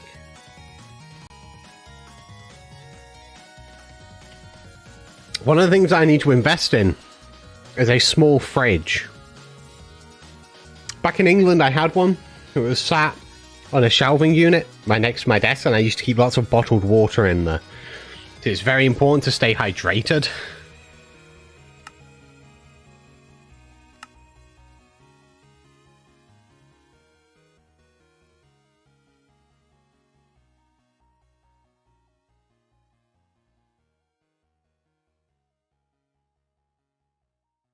Okay. Feeding world data.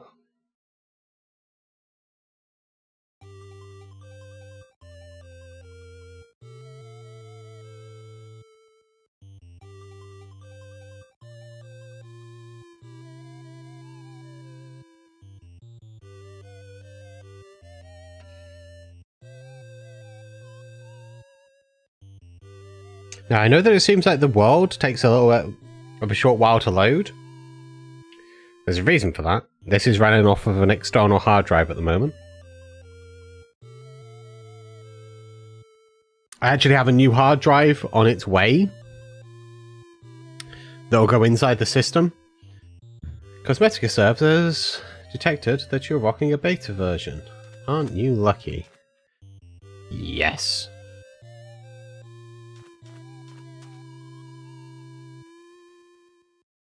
Okay. So that's going to be one of the first things that we check. Oh, it's actually loaded up more of the ones that I had from the previous one. Beautiful. I now have my beard and my eyebrows back. Oh, and I should have my cape as well. Beautiful.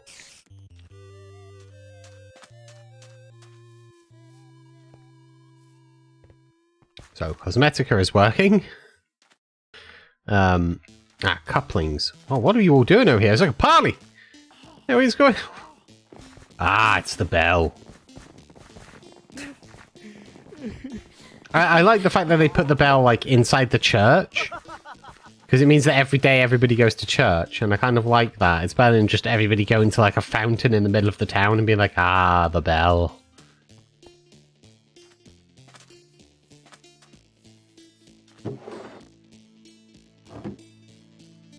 I'm stealing this fish. Alright. One of the things I want to really quickly check.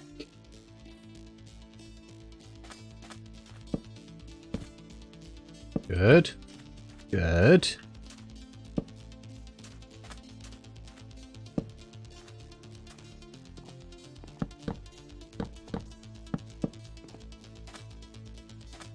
And can I sit on it? I can! Excellent. We're off to a good start. Things are working. Okay. Apple trees. Oh, I may need to config that actually because of 𝗕𝗢𝗫𝗚𝗓. Apple trees may not generate. I may need to set biomes for them to generate that utilize 𝗕𝗢𝗫𝗚. It might be there by default, but we'll have to look. Britannia, bosses of mass destruction, chipped, we've already checked. Looking for blockheads, that's one of the other new ones.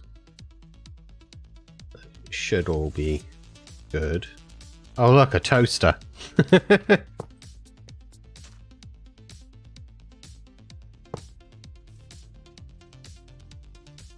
Okay, tool racks, fruit baskets, spice racks, preservation chambers. Okay, so we have all of the...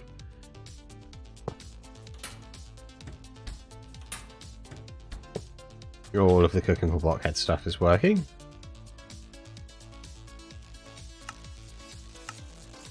Or something else. Oh, the traveler's backpack.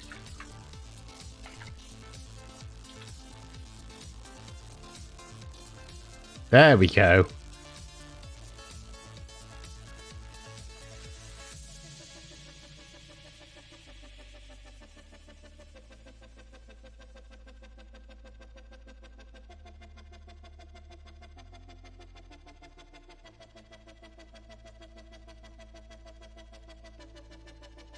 I can't remember which slot these go in. Or do I need a special bit? Is it shift and right click? What was the key for that? For armor. Hold shift for the special description. Ah, down there. There we go. So now we have our backpack on.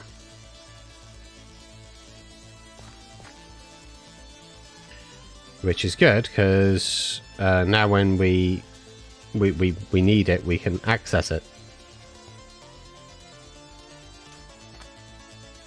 Although we're in creative at the moment, so we can't necessarily. But in survival, I think we can. Well, that said, maybe we can't. We may need to fix that.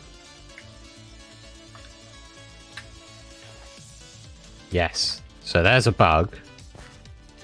You can see, we have a backpack on. We can't access it.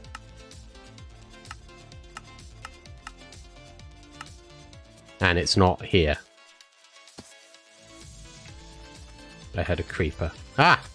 Where have you come from, bony friend? Ah, I may have been blinded. There must be a graveyard nearby here. I didn't see one.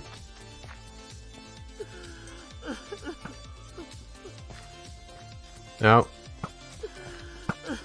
Ah, cool. The guards are protecting. Well, you're just crying whilst killing zombies. Is he after me or after her? I'm hoping he's after her. No, he's after me. No. Come on now. I don't have anything to defend myself.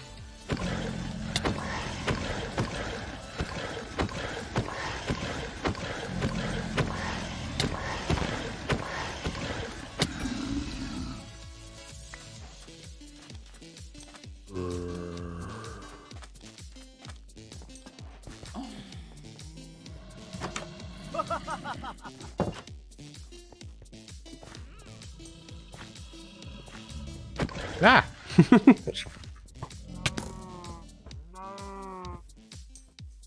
I shouldn't have been in this town.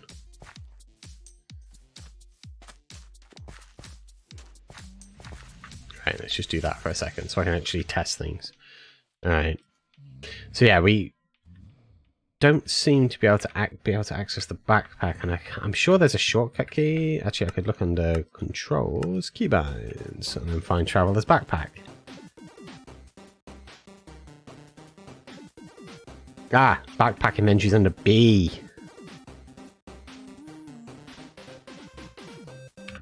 There we go. It was there. It is working. I just wasn't aware of what the keybind was because they've separated out from your main inventory. Okay, so we should be able to do that. Oh. Okay, we got a we froze. We save. We crash. We get an error. So what caused that?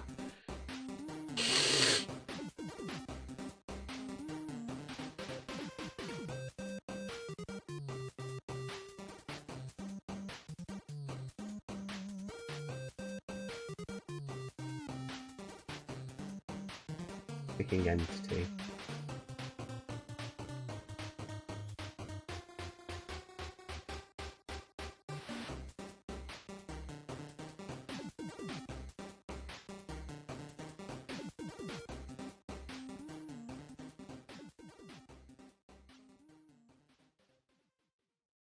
That may be being caused by that? I don't think it was. Actually, that was just a... Yeah, that was just a ticking entity in the world. That was just a normal Minecraft crash. Okay, I think.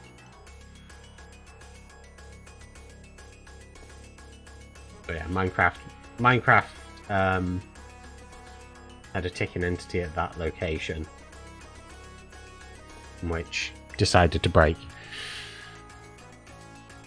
Okay.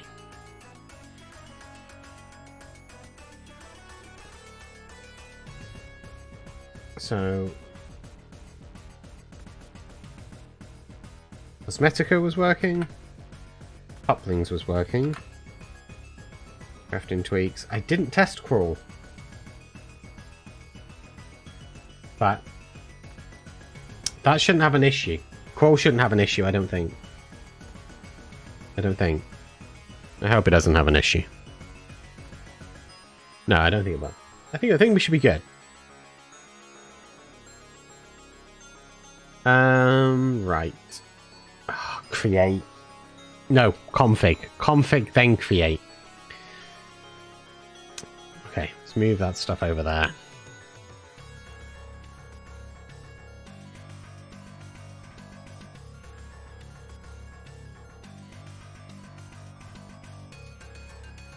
There's already going to be a lot of, there's already going to be a lot of config files. Better temples, better end. Those should all be good. Cosmetica.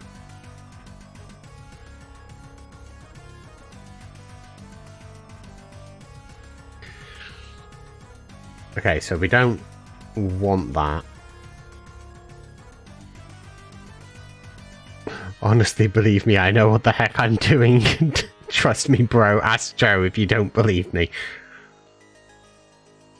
Show name, tag in third person, paranoid HTTP, add Cosmetica splash message. And I don't want splash messages. So regional effects prompt false.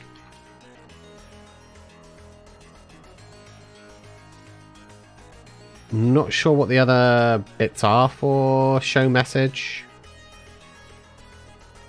It could be full, min, and non. Could be non.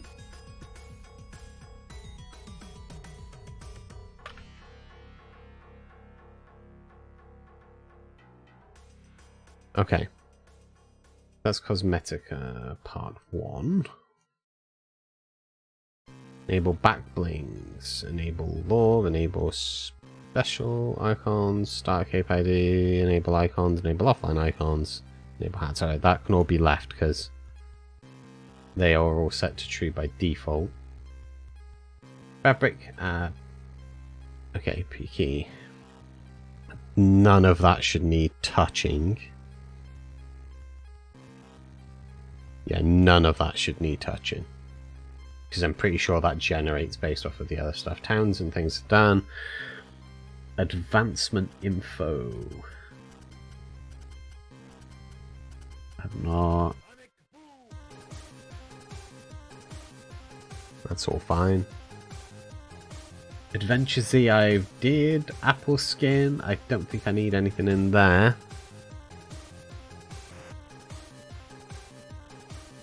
Yeah, no, nothing in there needs to be done either. Ah, yeah, this is the apple trees. This was the one that we were like, we need to see.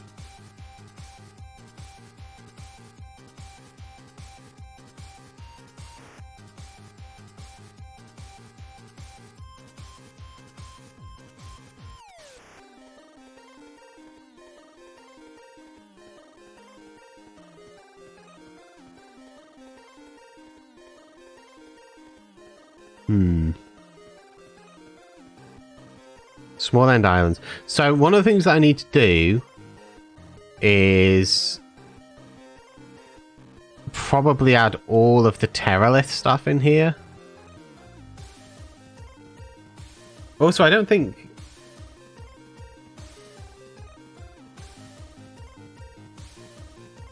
Yeah, I don't think Frozen Ocean should probably spawn trees.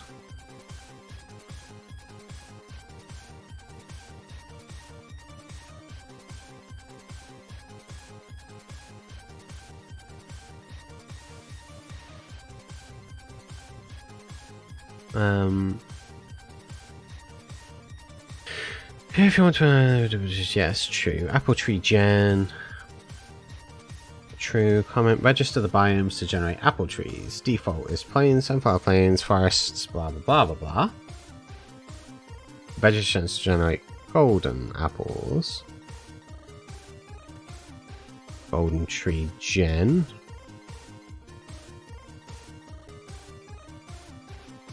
think we'll probably leave those as false, but I think at some point we need to add 𝗘𝗓𝗏 into a bunch of these so they generate in 𝗘𝗓less biomes. But for that, I'm going to need to essentially make a note, which we'll add in down here. So what we need to do is we need to add a new block in. Make this a bullet point block, and we need to just put in configs. So apple tree, I think it's revisited, right? Yes, apple tree revisited. Or revised. It might be revised, actually. And then we need to do a thing for there. Add 𝗘𝗓less biomes to the generation list. Alright, so let me explain that. This mod adds apple trees in, but the apple trees are set to generate in vanilla Minecraft biomes. But we have a world generator called 𝗘𝗓less that replaces a lot of those biomes with completely new custom ones. So, if 𝗘𝗓less is replacing the Minecraft biomes, that means that the Minecraft biomes aren't there for these trees to then spawn in. So there won't be any trees. Or, well, there will be trees, but only in very, very rare areas. So what we need to do is add it in to specific biomes for 𝗘𝗓less. So like in forest areas have a chance of apple trees as well and things like that for 𝗘𝗓less. That makes sense? That should make sense.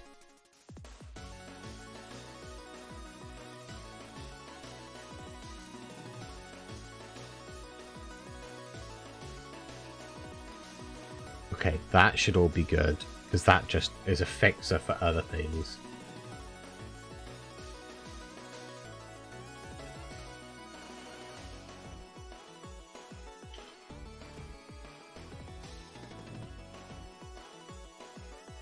Okay. That all needs leaving, because that should propagate for each user. I think I did those. Bad weather, no cookies. Did I think I pulled that one. Makes sense. Good, good, excellent. As long as I'm explaining things, because I'm trying to get it where on all of these streams that I'm able to sort of like at least teach enough that if somebody wanted to make a mod pack, they kind of knew what they were looking at.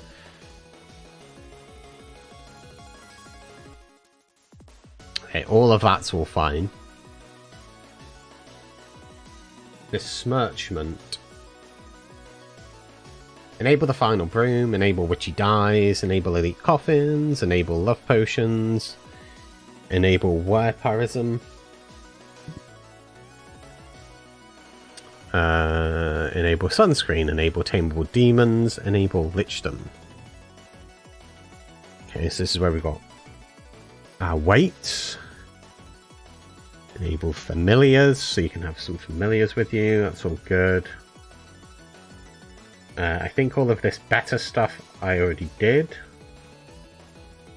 So the next one's bewitchment. I don't want to disable poppets. I do want to be able to curse people. Generate silver, generate salt. Yeah, so here, like these owl biome categories. See that there? Taiga and forest. I need to ensure that in all of these that we add in 𝗘𝗓less so that they can generate with like in all of the new biomes. So that's bewitchment.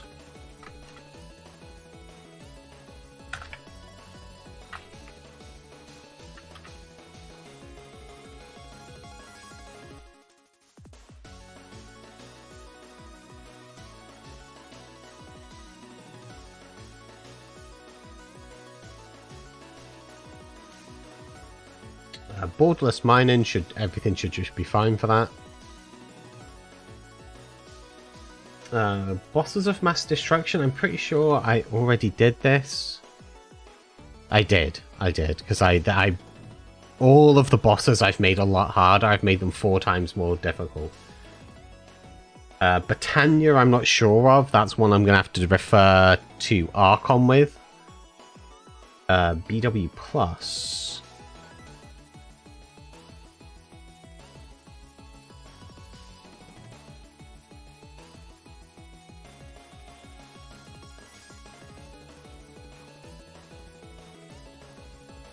Yeah, that's Bewitchment Plus. So yeah, we also need to add in the biomes for that. That's Nether, Desert, and Plains. So that again needs to be added to our list.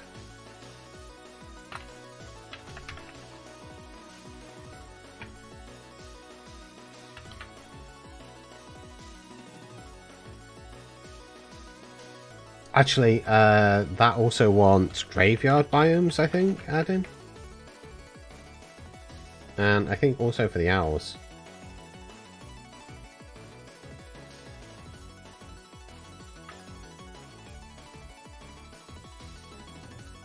So it's not just Terralith. I also added in a thing called graveyard biomes that make spooky biomes. So there's like a haunted forest. And I think having an owl in a haunted forest and, you know, an evil looking black dog and stuff like that, those things should be available.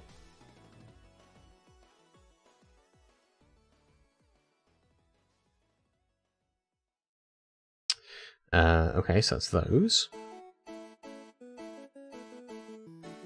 Allow to get vamp blood from goblets and a theme. False. Allow summoning player with death gear instead of death. No, that should, yeah, those should be left. Okay.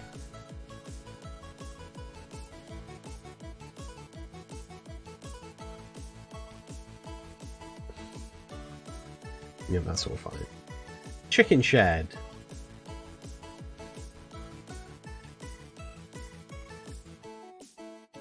Uh, 26. So this is in ticks. So what I need to do is calculate 26,000 Minecraft ticks in seconds. Oh, yeah, 24,000 is 20 minutes. So 26 is just over. So let's go with this tick calculator. So we're currently set to 26,000. Oh wait, no. 26,000. Just 21 minutes and 40 seconds. Let me see. Yeah, so every couple of days there's a random frequency. Which is 24 in one day, right? Yeah. 24 in one day, so I think probably every sort of 35,000-ish. 36. Yeah, that's like every 30 minutes, so it's like every couple of days. I don't want them to drop them super frequently.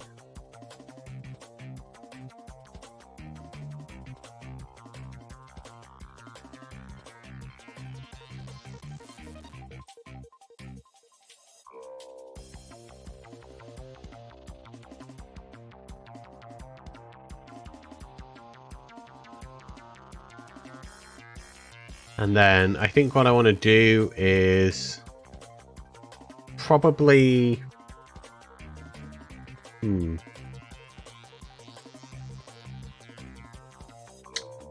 Not sure. I think probably adding in...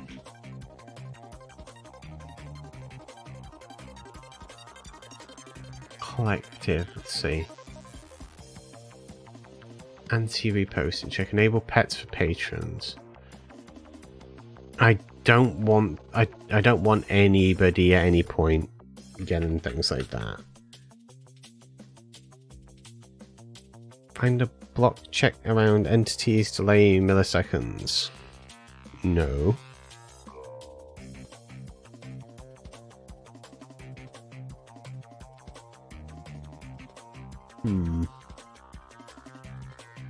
Mods which depend on spirit box station. Increasing this number can increase the TPS if needed. Oh, okay, so that's fine. Drop one generate.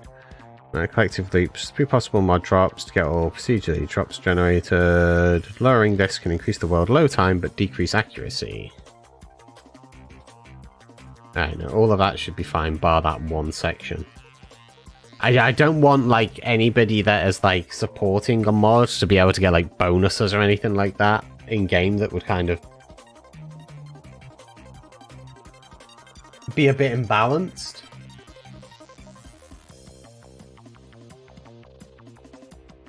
And I think that kind of defeats the purpose of having a game that's balanced. If you've then got it where some people are able to, like, essentially bypass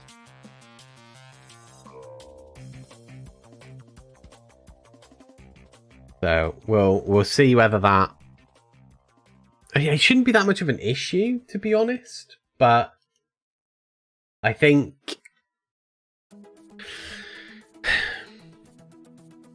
if I'm making it a public thing, okay, hear me out. If we're making it a public thing eventually, and you're wanting it to remain balanced, I don't know what those pets are, so we'll just disable them. Because if it's like a wolf that's bigger, that deals more damage, then it becomes pay to win. So we will just make sure that that's disabled. And that way it's fine. Because it doesn't say what it adds, it just says enables pets for people that support them on Patreon, so it's better if we just remove that entirely.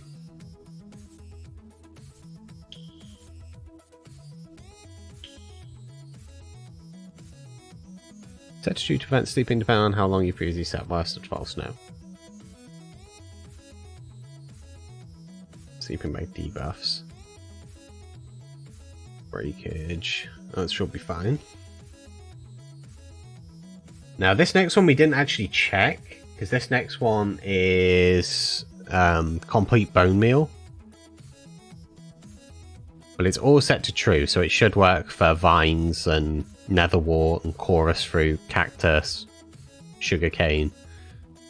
Just basically means you can bone meal more stuff, which is good.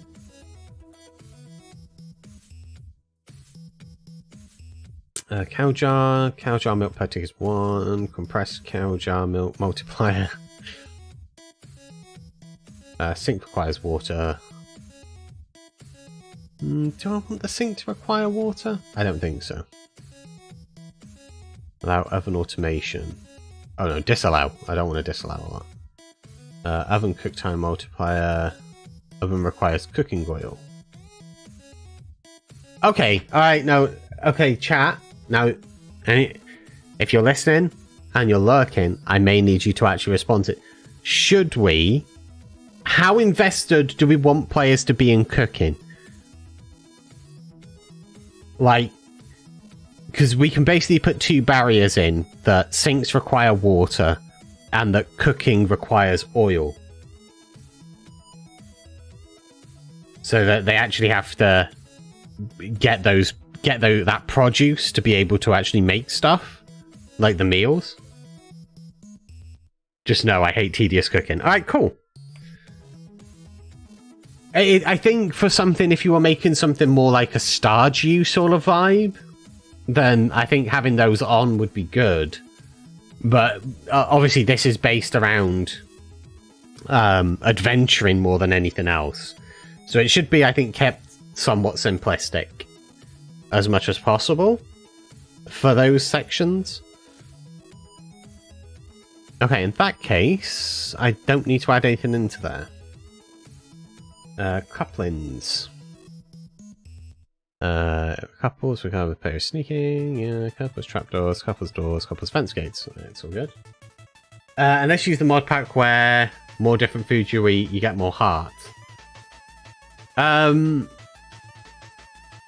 Well, it does give you more hearts. It heals you more and gives you more saturation than the other things. Which, in this pack, works differently because you can level up your character and you get more permanent hearts. So rather than having to eat, let's say, 12 golden carrots, you might only have to eat, like, a substantial meal. And then that will get you, like, all of the hearts back that you need. Because as you level up, you can increase your constitution.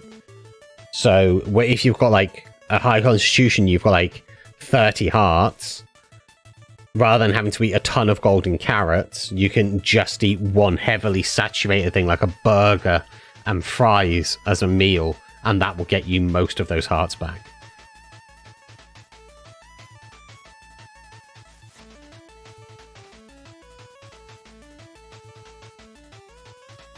But I should also state, though, that it's still obviously more regardless of the oil and the water, it's still harder to make those things because you require making things like that.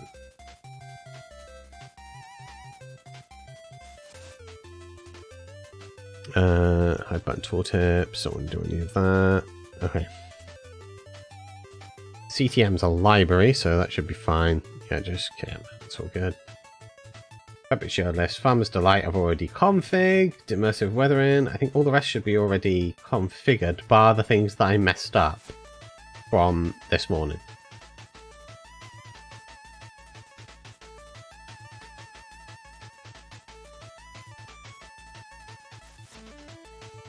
Except trash slot. But, yeah, we don't want instant deletion on.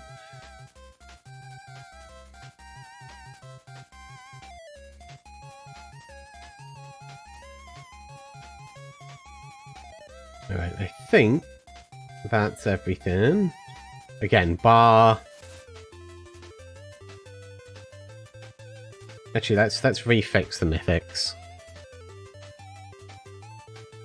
Because I had some real issues with mythic mounts, and I do want to make sure that that is solved. This. See this? This upsets me. I want to reduce the spawn weight of dragons.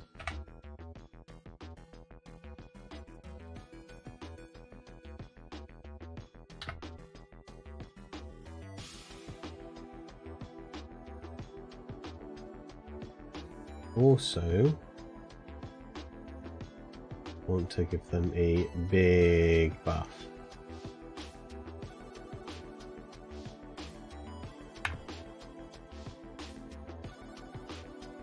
Actually, let's go 30. Let's actually make them really strong.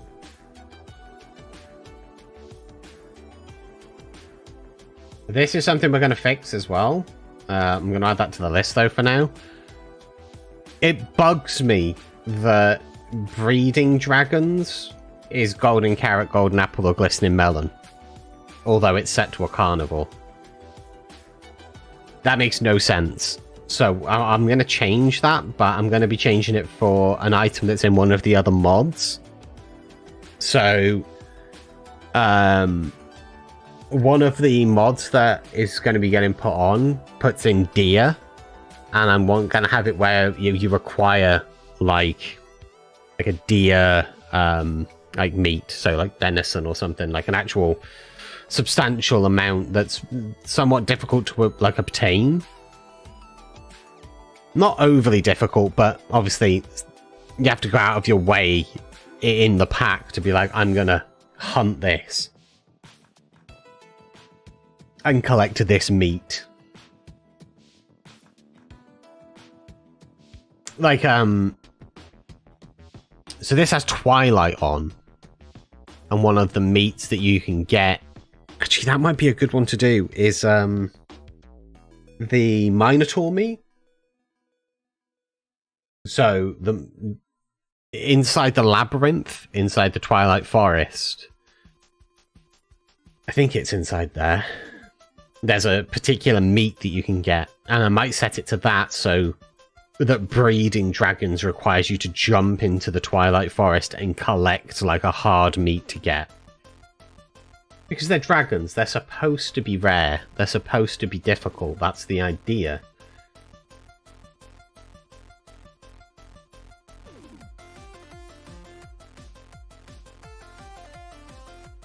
One of the problems in Mystic when I was streaming that and when we were playing that is within half an hour of both me and Lag playing, we each had a dragon.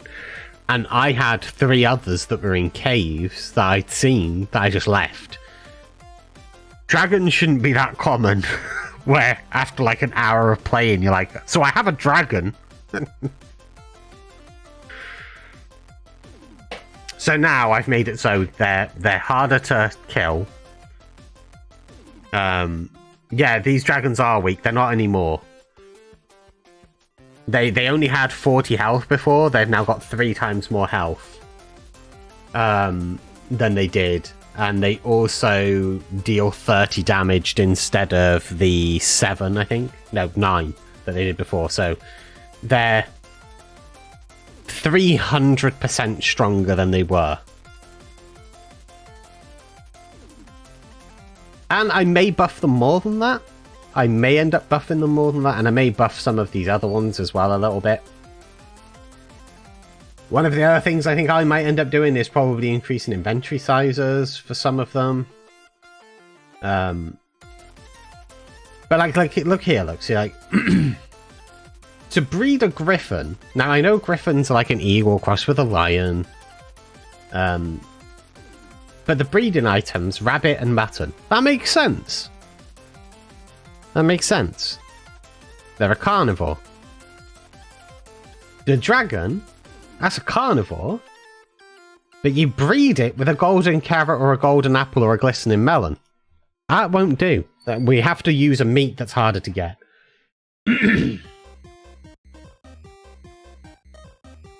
Like, if we can config it, the gold makes sense, but there's mods that put in like golden meats. So if we can utilize that, then that makes more sense.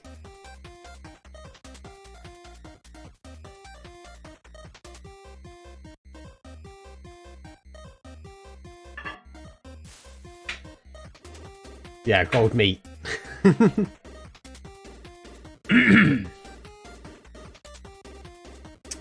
Still a shame that the fire and ice. Yeah, the thing is, fire and ice. So it's fire and ice dragons. It's like a bit that's a part of the fire and ice set.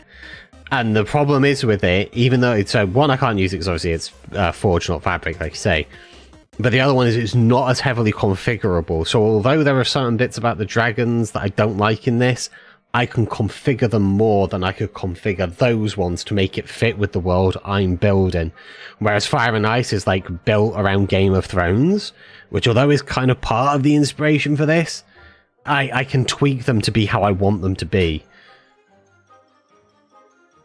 Like at the moment, they spawn anywhere in the overworld. We may change that. We could set it where they only spawn in like the charred forests from the haunted bit. So you have to actually like go on a big epic journey, find this charred thing, and then that's where the dragons will be.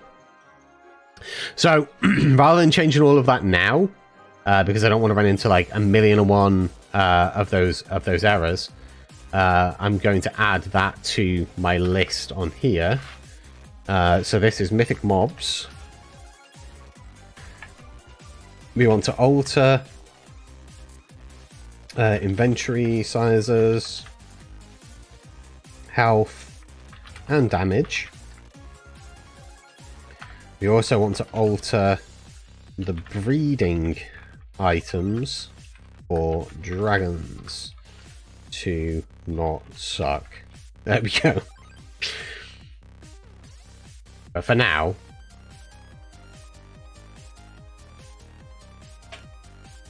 that will sort it. We at least made them stronger. Oh, actually, there was another thing. I missed something in there. 1 second. I also want to...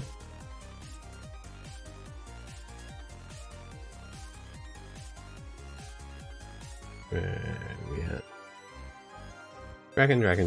Dragon. Hostile to mobs. I also want to make them hostile towards like actual things. Dragons are grumpy. They should be hostile towards... What I want them to be is hostile towards the villagers.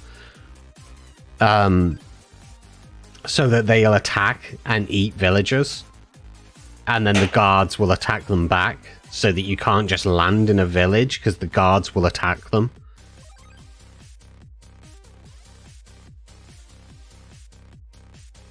But that's the hostile to mob section, so I need to make sure that's added to this as well.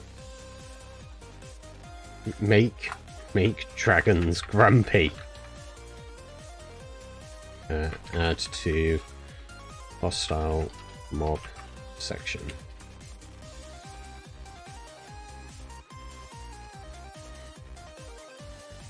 Okay. Patchouli. There shouldn't be anything I need to edit in this, to be honest, but we'll double check.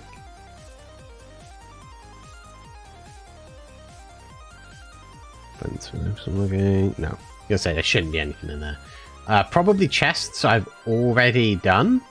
So I've increased mimic difficulty. So that they're a little bit more hard when they do spawn, because they don't spawn as frequently now as they did, so I've made them harder. So less frequent, more punchy when you do come across one. Stone Home I've already done. Terra Blend I've already done. Graveyard Biomes I've already done. Trash Slot, it's all fine. Twilight Forest. Oh, actually, yeah, there's a thing that I want to add in for Twilight Forest. It's on this section. It's up near the top, I'm pretty sure. Yes, this section here. That there. I want to change that to Twilight Forest. So Twilight Forest. We want to lock return portal until Naga achievement. Okay, that's not what I'm going to be doing right now, but one of the things that I want to do is something I discussed with Lag. We thought it would be fun. So if you make a Twilight Forest portal in the overworld, you jump through it. So you throw your diamond in, Thunderbolt comes down, hits the portal, it then sets it, you can then jump through into the Twilight Forest. Rather than having it where the portal is usable straight away on the other side, you're trapped there until you kill a Naga inside one of the things, and then once you've killed the Naga, the portal will open back up.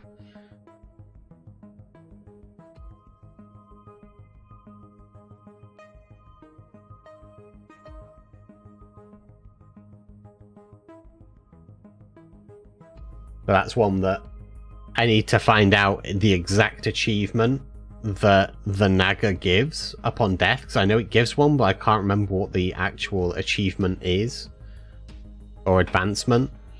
I can look at it though next time we launch the game, and then I can add that in. So you'll jump through, you get to the other side, the portal will be there, but it won't be activated, and you can't activate it. The only way to activate it is by killing a Naga, and then it will activate. That way it stops people from just really quickly jumping in and doing stuff. You kind of like jump in and you're like, oh crap, I'm stuck here. So if you don't go in with like weapons or anything like that, you then gotta go and do a little bit of like mining and stuff in the Twilight Forest, which I think is going to be like a really cool way of people exploring the Twilight a bit more.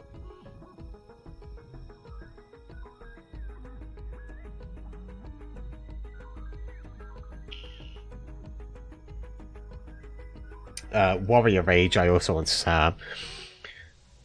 Alright. Okay.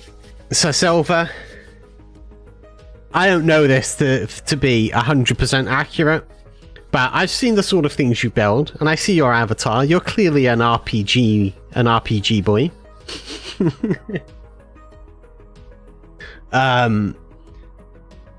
So this pack that I'm making has got a thing called a Warrior's Rage.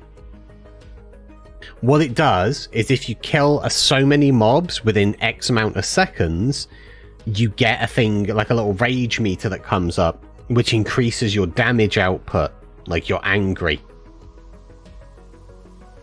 So, how many mobs in how many seconds? At the moment, it's like by default, it's 3 mobs in 20 seconds. That's not worth raging. Like at that point, 3 mobs in 20 seconds. That's just playing Minecraft. Like it needs to be something. But what do we sell it to? Like that's the real question. As someone who only plays Minecraft. I say I don't know. See, I think...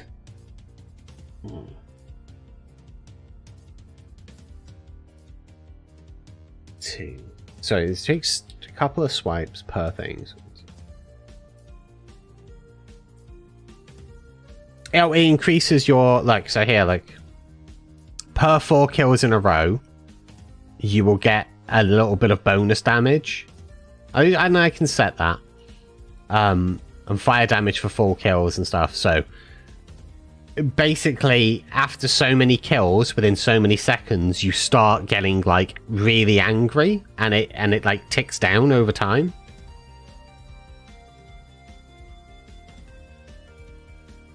I'd be killing me. So yeah, 7 seems, because 7 in 20 seconds means you're killing like 1 every 2 point something seconds, which seems like it's probably right. So let's do 7 by 20. That way it's really gonna only kick up predominantly if you're like in a cave or dealing with hordes. Max kill count cap. Well, I'm increasing that.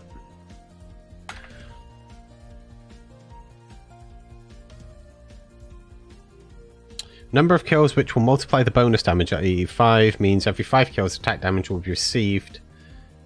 Bonus damage, so yeah, it's for every 4 increased by 0.5.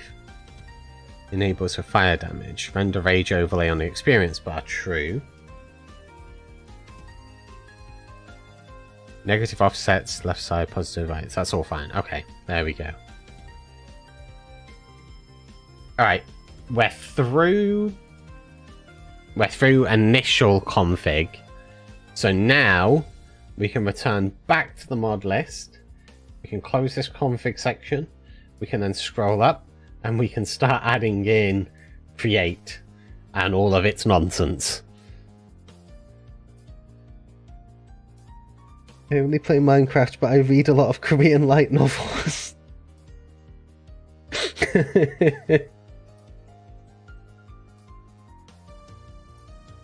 It's been a while since I read any manga. Should probably fix that at some point. We don't need the tick calculator open anymore. Let's get rid of that. So you want create fabric.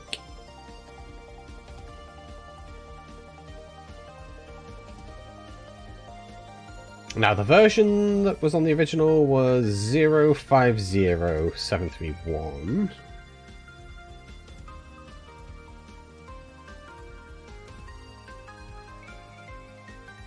I'm going to die so many times in the mod. I mean, that's one of the things with this mod pack I should state, is that you can, with Minecraft Comes Alive, you can start a family. So you can marry a villager and have children with them. And you can, that your family will protect you. So you can kind of call your family to you to help you with stuff, which is pretty cool. So you might not die. Your son might. I don't know if that makes it any better, to be honest. To be honest. Okay, we have like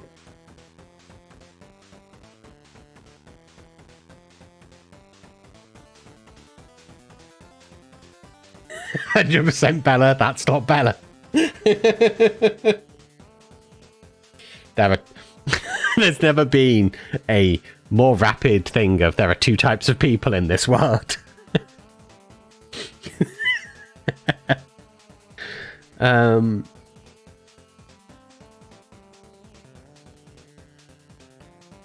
What are these? Why have we got these patches, and what are they? You want to explain yourself to me, game?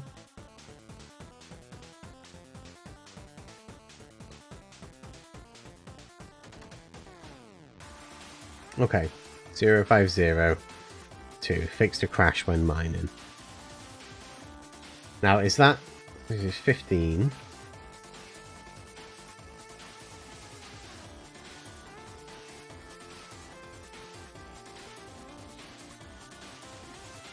Okay. My child. My child. I had like 6 children, I think, in Mystic when we were testing it, and only 2 of them died. So you know, one of them wasn't even my fault. They just decided to stay out farming crops for me all night and got killed by a zombie. So I suppose actually no way. I suppose technically that's still my fault, but still. They were working to put food on the table for their family.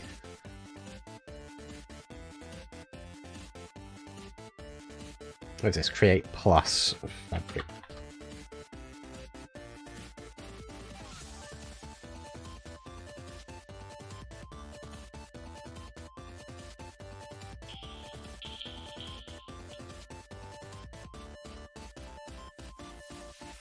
No, my job's building.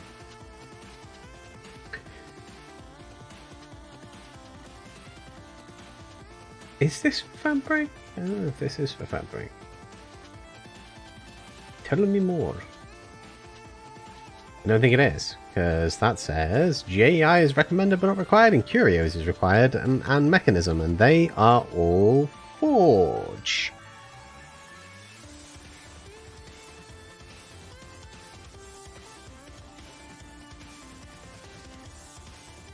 Not sure where this one is, but I think, if I remember correctly, I should be able to...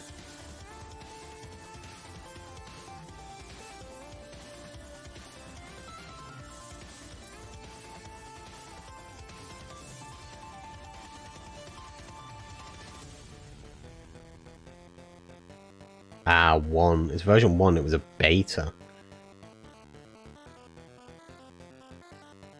Let me just click to rename that a second and copy that. And then search that specifically. Because...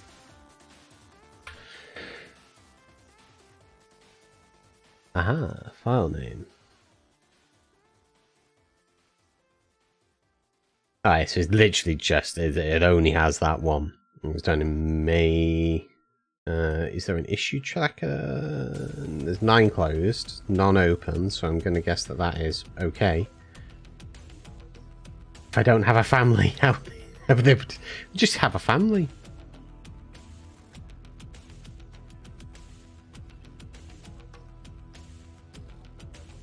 Oh, is that who made this? Yeah, Yen. What did Create Plus add in?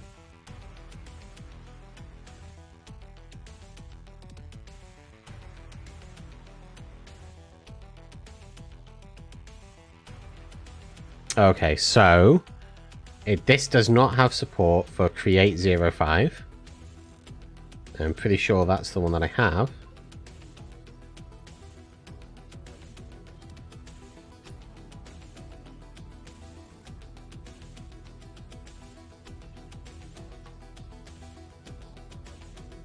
Yes, 05. So what I'm going to do is back roll these, I think.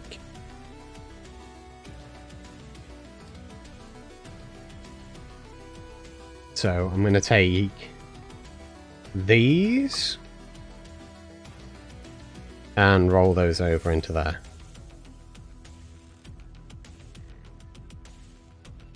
That should be good. Alright. Because that's the create stuff, I'm now going to reload and test.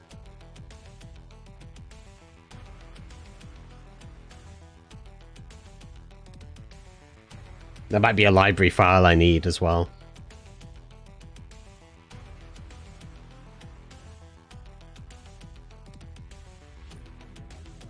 You can also obviously team up with other players.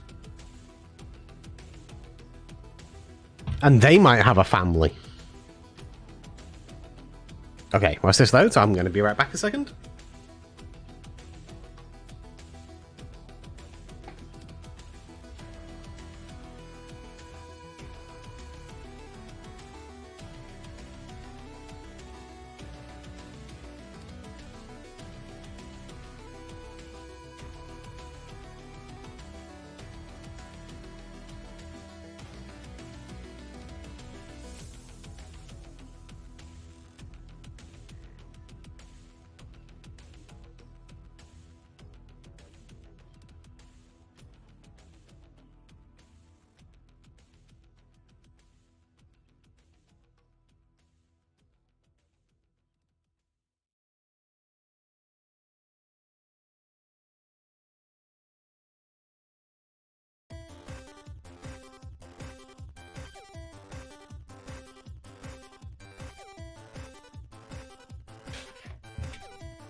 Welcome back, 𝗕𝗢𝗫𝗏. Cool, like make a guild. Yes, there's like you can have like guild type stuff. Or houses. So like the house that I'm a part of is the House of Ravensreach, which was named by 𝗕𝗢𝗫𝗏. I think Peanut is Cottontail Vale.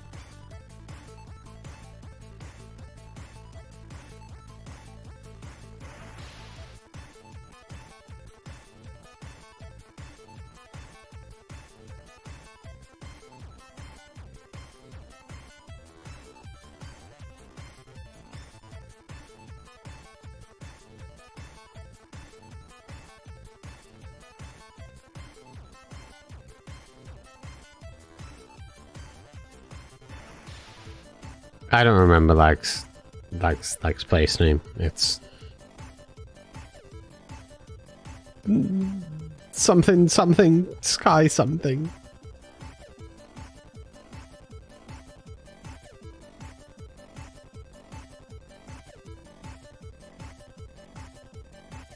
Sky Castle? I don't remember. It's gone.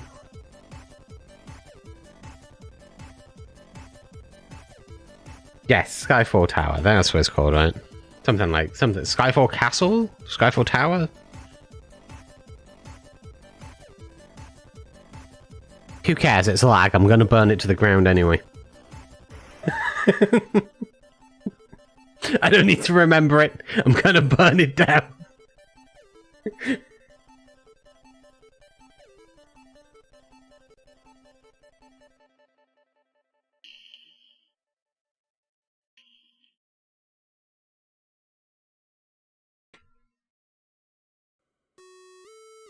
That's a joke, by the way. I won't really burn down Lag's place. Shallon might. Because that's Shallon. But I won't burn down Lag's place.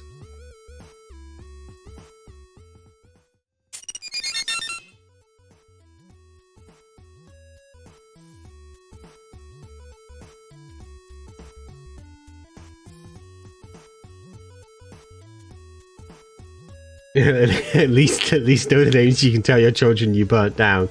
I'll just say I burnt down the sky once.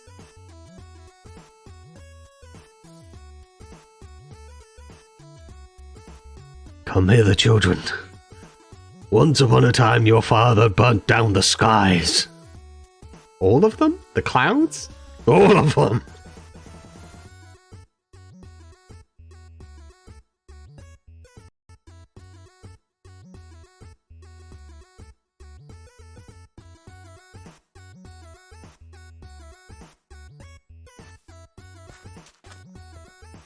Alright. Create mod.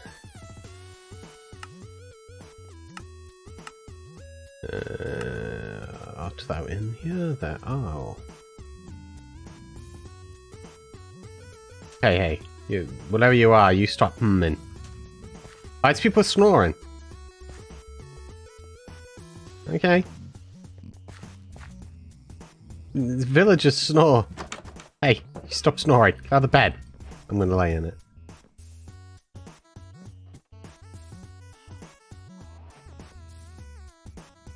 No more snoring.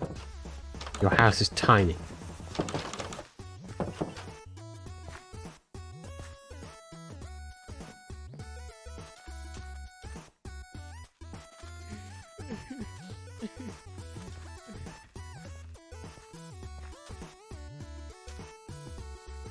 Oh, well, yeah, the craters are part of applied energistics, and that's not in here.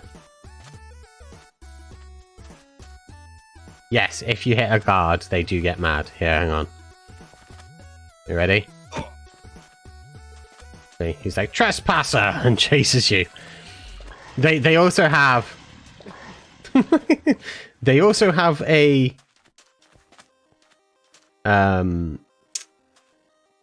Elder Scrolls reference, or if you hit them, where they shout, "Stop, criminal scum!"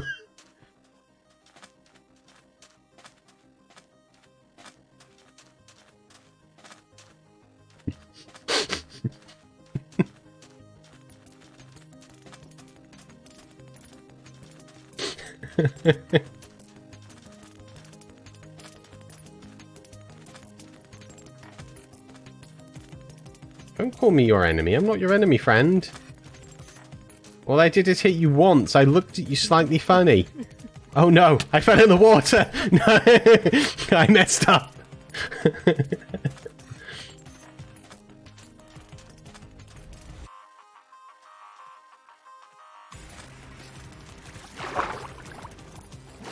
There are mimics, but that one's not. That one's just a chest. You gonna swim down? Let's see if they swim down. Okay, no, he doesn't swim down. He just sort of lingers.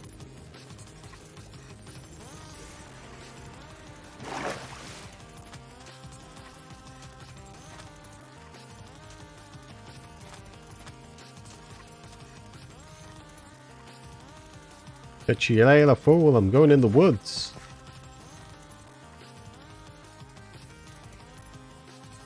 There are...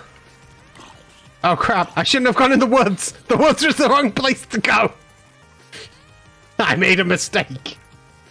It all seemed fine, until it wasn't.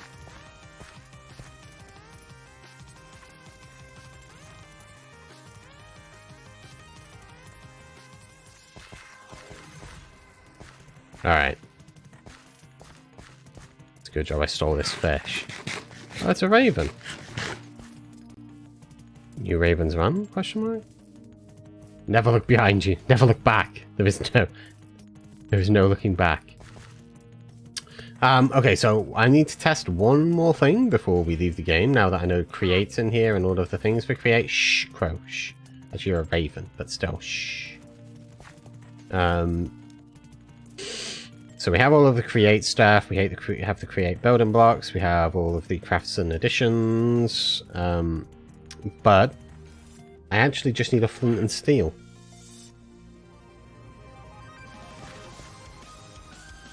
It's gonna look like I've gone mad, chat, but bear with me, this will make sense.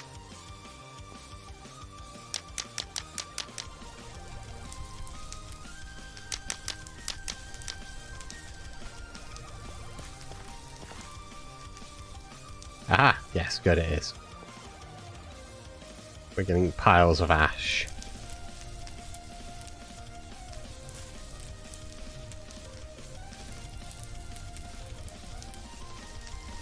Do we get charred wood as well?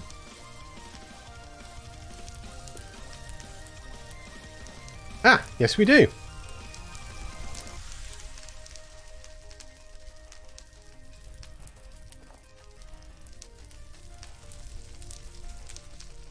Perfect. Okay, That's all working.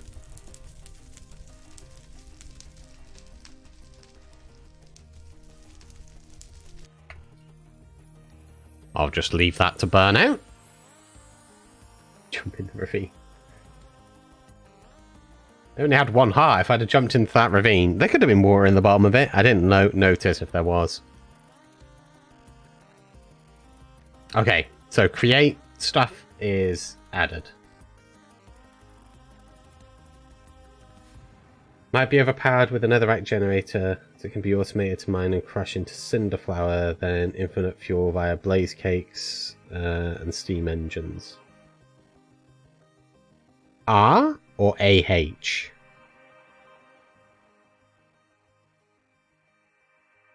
This one ought to be on. So these are done. Oh, crawl didn't crash it, so it should be fine.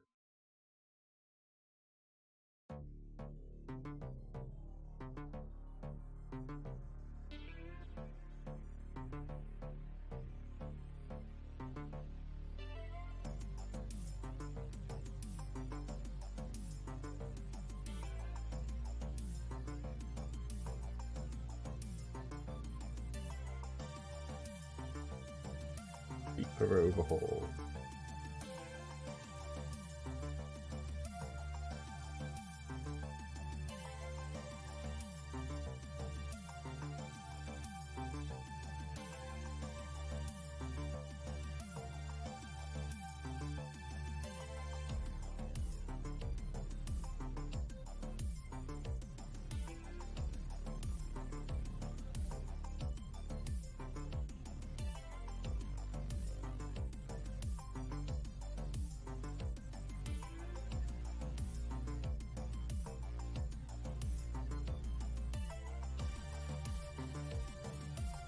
Okay, now we're into some of the of 𝗕𝗢𝗫𝗛𝗚 mods. This is by 𝗕𝗢𝗫𝗛𝗚, right?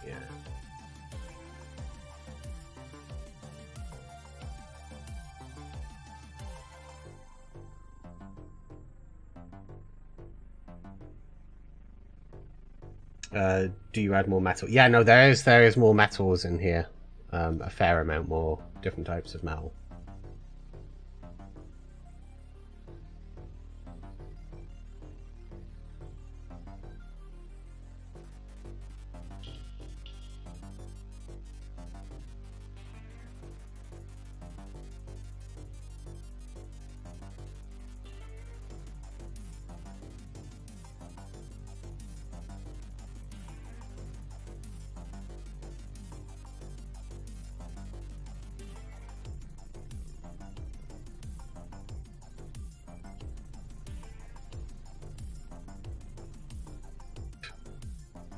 Oh wait, what's this? Just consider as well.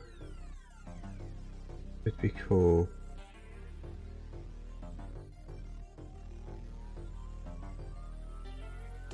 Which bit are you saying is overpowered, 𝗕𝗢𝗫𝗛𝗚? Sorry, I'm trying to do this and read chat, and it's difficult to read through chat at the same time.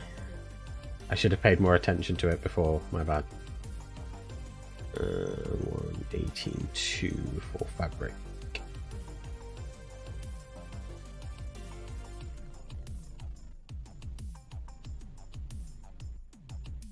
Did I not already add the data attributes? Was that something I required? Something else? I think it was actually. No.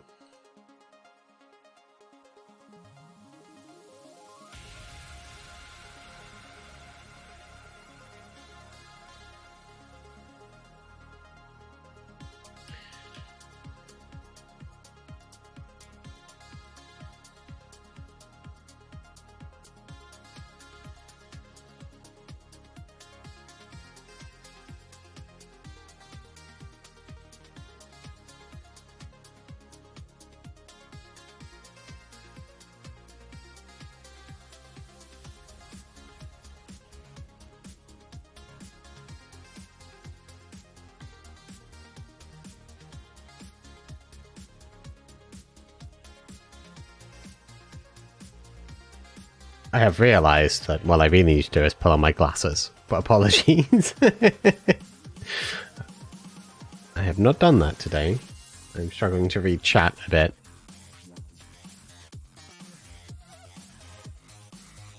Ah, I can see, it's a miracle. So with another portal corruption, it's possible to make infinite fuel source in create. Then you would have no need to make other sources of power. It depends on what's needed for the fuel source.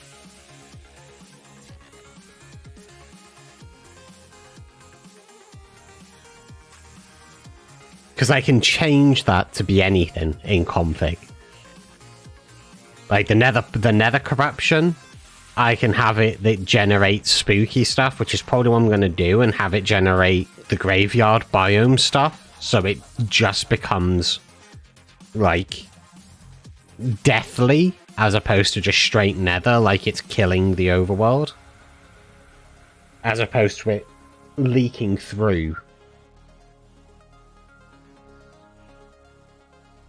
Oh my god, I didn't realise how terrible my eyes were this morning until I put my glasses on. And now all of a sudden I can see everything in the world.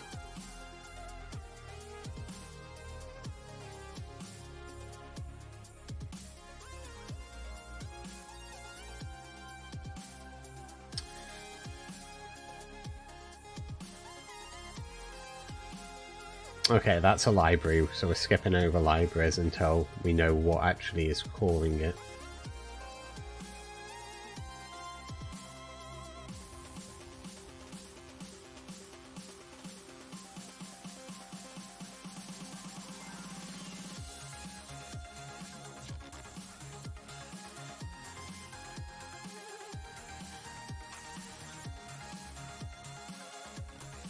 Yeah, so originally, the way that the nether corruption works by default with that mod is it starts spreading the nether into the overworld, like blockwise.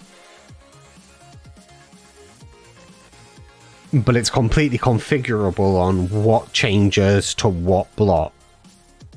So rather than having it where it generates the nether, I think what I'm gonna do is have it where the nether, unless it's got not coal blocks, but probably one of the cinerite or cinnabarite, I can't remember what it's called, from Better Nether, which are like these little gold things that you can get. Probably have it where it needs to have like a chalice or something placed at the portal, and once it's placed there, it will then stop that corruption, and using graveyard biomes, so it looks like it's killing the world as opposed to it confusing and, you know, corrupting it.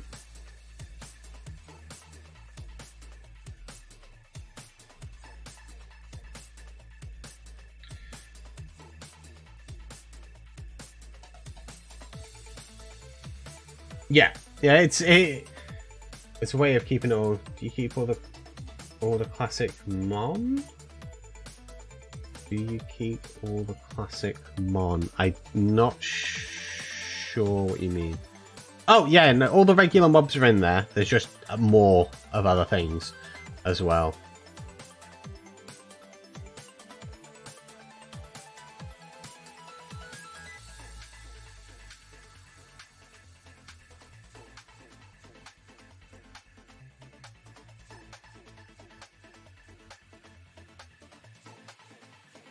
Still need to get both.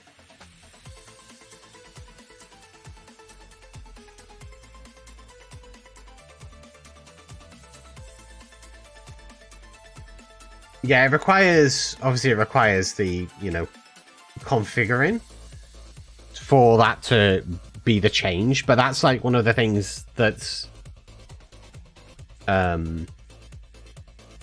important to do when making mod packs, is there can be conflicts like that, or little like shortcut things, or And it's understanding and finding out, like, oh, is there a way that I can work around that? And by having graveyard biomes, it means that I can have it where the world is just dying. Now, it wasn't the original idea. The original idea was to use the mod Desolation, but Desolation hasn't been updated to 1.18. It's only available on 1.17 and lower, if I remember correctly.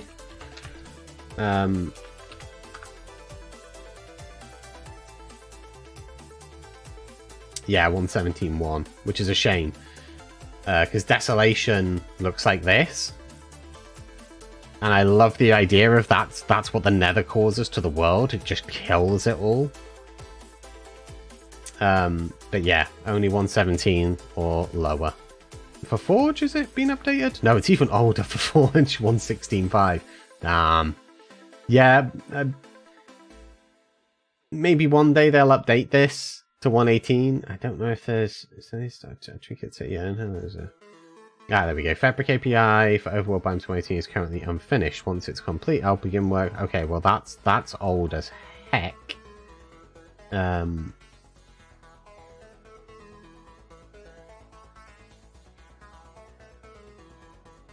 Let's go to the source. Maybe they have, and it's just not been...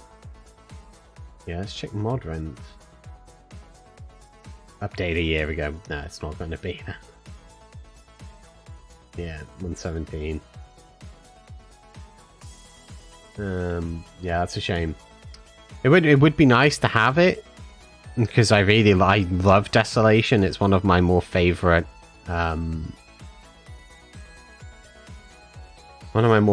mods, to be honest. I played a lot of it on 1.16.5.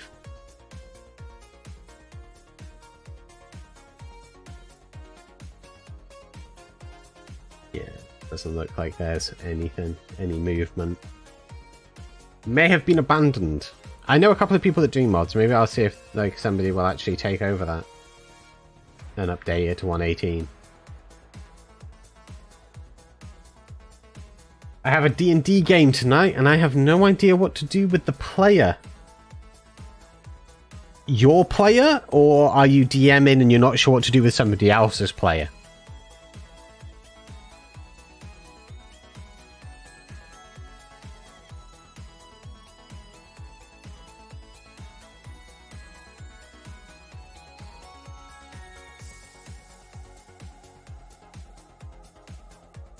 Oh, that's modern.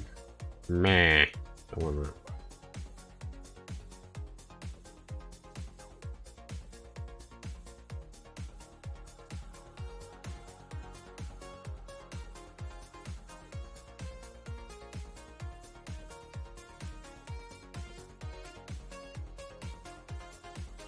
To the DM. So,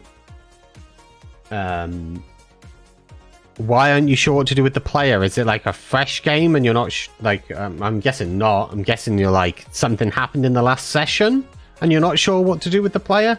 Give me some information. I'm all in. Let's go. I'll help. God damn it, Kree Dragon. You won me over.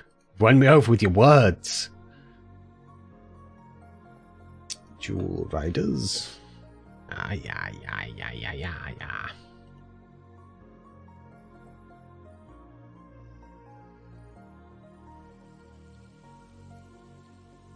Was 1.1.1? Was that the version that was on there? 1.1.1, yes. Dummy!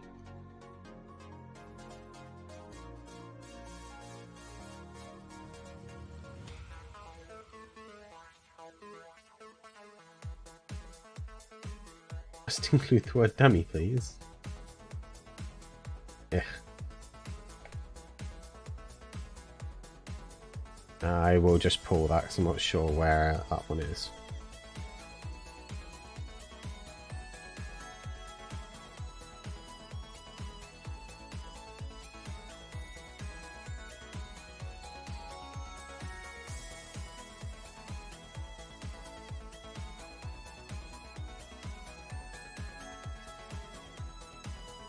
Actually, let's do a rename. I might have it.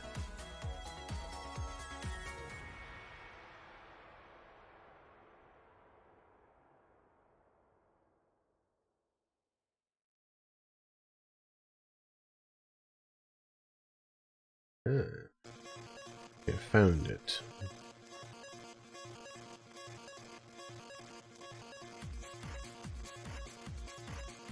More up-to-date version. Now, in the last session, they killed the bad guy and they destroyed a village. Oh! Oh! Oh!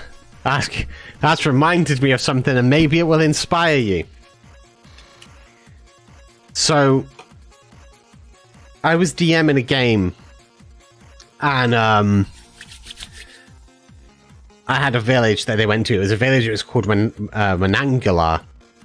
And they went there, so they were working for a guild, and they had this job. It came up on a job board, and they went to this village that was being hounded at night by these humanoid rats. They weren't sure what was happening. So the mayor was looking for somebody to go and solve it. So these adventurers turned up. They speak to the mayor, and they go in and they're talking to him, and he's there. So he's this old man, and next to him was stood what appeared to be like his sort of council. So like it was a younger man, and he was sort of like offering suggestions and stuff like that, and the old man, you know, was just sort of like a council member. And he told these adventurers that about these like humanoid rat things that were plaguing the place, and it was like a town built on a docks. So the players went and they found, you know, waited around at night, followed one of these rat humanoids, found this like sewer layer, right? So it's underground sewers that ran underneath this town, and it was filled with them. And they were like, we don't understand. And they found out that there was like this like magic, there was some sort of magic being used that was turning these rats into these humanoid things. And they found that there was like doors and entrances that went into people's houses and things. And they went up and searched in a bunch of things, and a lot of them were locked and stuff. And they went through this dungeon, finally found a secret entrance that went into a room. And it was just like, essentially like a room of sorcery. And inside there was the assistant, the council member for this mayor. And it turned out it was him that was doing this. So I wondered what they would do to this person. I thought they were just going to kill him. That was not what they did. That was not what they did at all. So they opted to torture this this person. And okay, me laughing's going to make a lot more sense. So they tortured him, and he died. They got a little bit of information, but not as much as they were hoping for. They then decided to flay him. Now, flay. They skinned him. So they removed his skin. And the one character decided he was going to, like, parade this through the town, like, all proud and stuff on this stick. Like, look, we defeated this man that was causing you so many problems.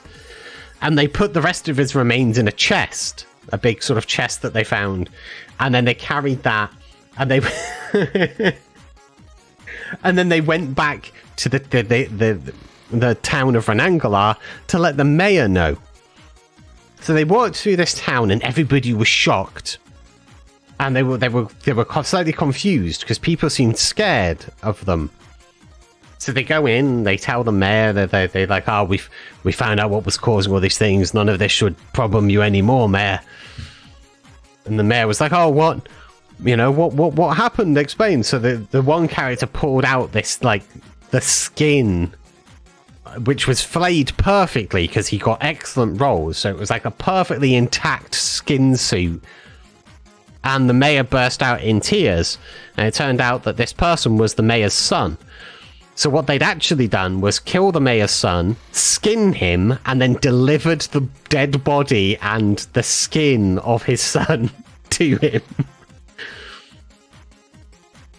And it was great. They did not expect that to be what happened.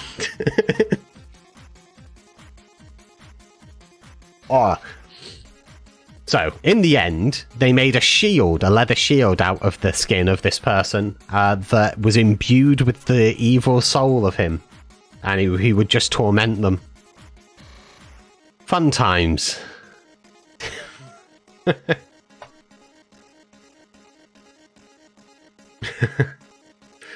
Subversion. It was a very long story for me saying subversion. Find something that you've missed.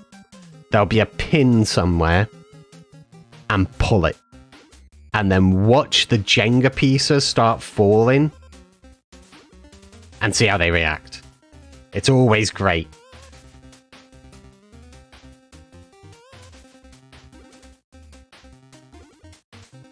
I'll be honest though, I do run a lot of my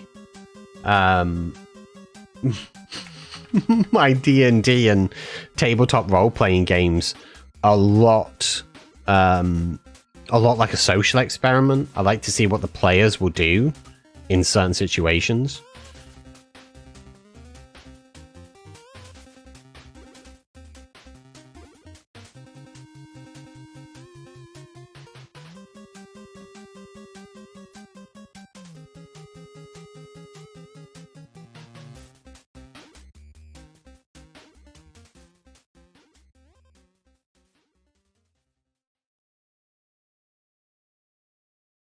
Well, I must bid thee farewell.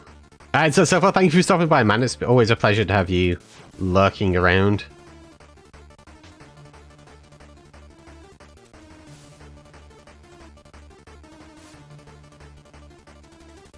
Hey, Oxo, welcome back to the stream. I have a very scary boss that will want to kill all the group, but will love to play with his prey. Yeah, like things like that. It's always good to sort of like throw some stuff in there. I don't want that. Edibles I do, though.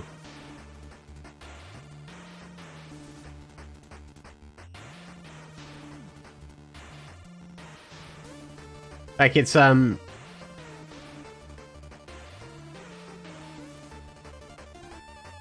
always good to make the players catch them off guard, right? So, there might be an evil sorcerer, or an evil wizard, or a necromancer, or a barbarian, of, you know, whatever it may be. But if it's a human, they probably have a family. It's not what they're like all the time. They might be an evil necromancing sorcerer, but, you know, he's still got 2 kids to feed. He still has a wife, or a sister, and although he might be bad or do a bad thing, that's his job, if you know what I mean, you know? Outside of that, they might be a cool person. So it's sometimes good to sort of, like, catch them off guard where they deal with something, and then later on, they're faced with the harsh reality of, sure, he was a necromancer, but, you know, his wife died, and he was raising 3 children on his own, and he needed more work, and, you know, the Magic Council weren't paying, and he looked for work elsewhere, and he ended up getting into some shady deals that he was having to pay off, and he wasn't actually that bad of a person at all. Now you've made your group feel bad. They didn't question him, they just killed him. And they could have questioned him, and then got to the people that were really evil.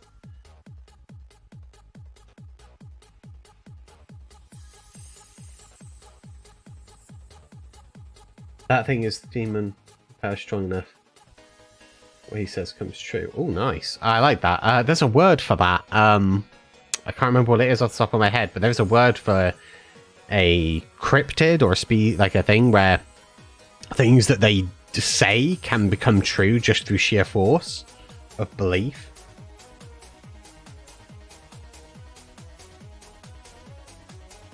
Okay, we've been adding a lot of mods, so I am going to get through the E's.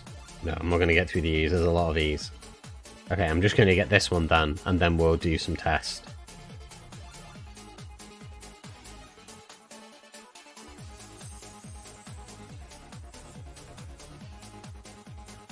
Okay, there we go.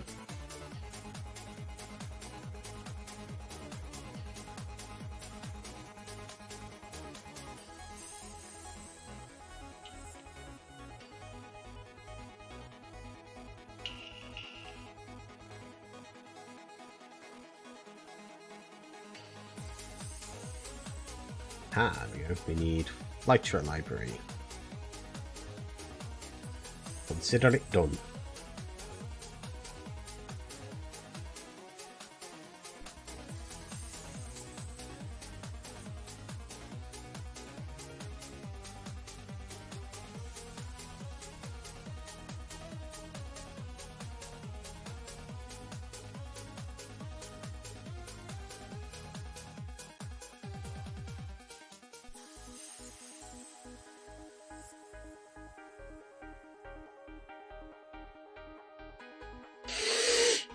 Okay, I think his demon have power strong enough.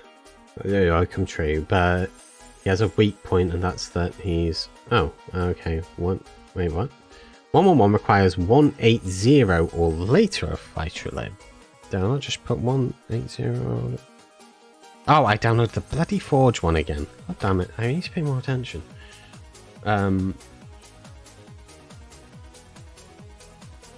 Forge. Fabric beta. Let's see. Okay, well I don't want a beta file, so we're going to go with 181, I guess. And see, we only needed to be above 1.8, so we should be good with that. Excellent. Launch. Is that he's naive? I'm sure if anything he says comes true. I'd probably try and trick him into saying something that would actually be detrimental to him if he was naive.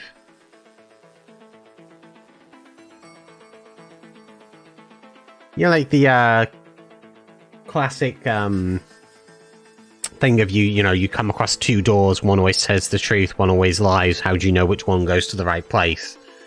Kind of like that, like just trick them into saying something that would benefit me and hurt them. That's where my brain goes to straight away.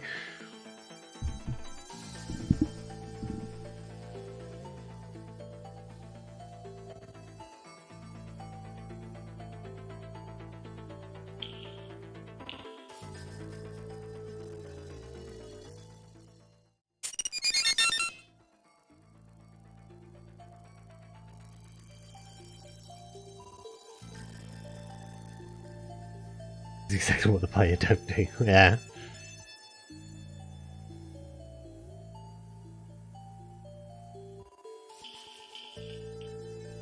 I always find one of the players never do what you expect them to do, ever. I remember I learned that the hard way, I think, very early on into my DMing career, because I really enjoy doing cartography. If you're on my Discord, you'll see there's like I've shared some of my art of like maps that I've drawn, and back when I very first started, I would draw out maps thinking, oh, the players, they're going to go to these really cool places and they'll do this, this, and this, and we'll have fun.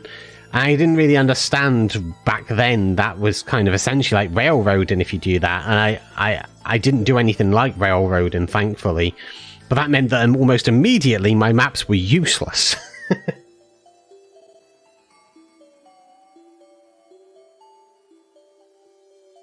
But I found ways around that over the years of preventing them from doing things that I don't want them to do. Tries to cut its head off.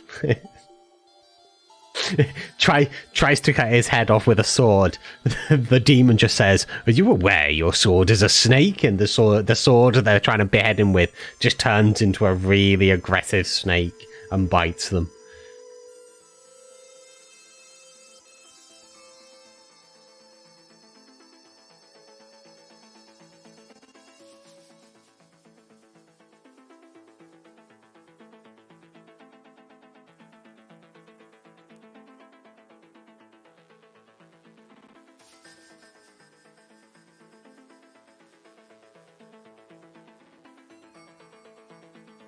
It's one of those things doing DMing.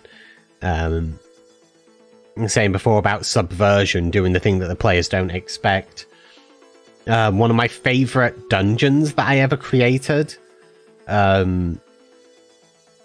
was the players they met a gentleman called 𝗕𝗢𝗫𝗚𝗑, and he was a strange man, very eccentric. And it was in the District 5 setting, the one that was like a domed city I mentioned yesterday. And the players sat down with him and they drank some tea and stuff. He offered them all tea and they were like, oh, sure, yeah, we'll drink tea, sit and talk. And then they noticed the walls start to melt around them. And 𝗕𝗢𝗫𝗚𝗑 just sort of disappeared and all they could hear was his voice.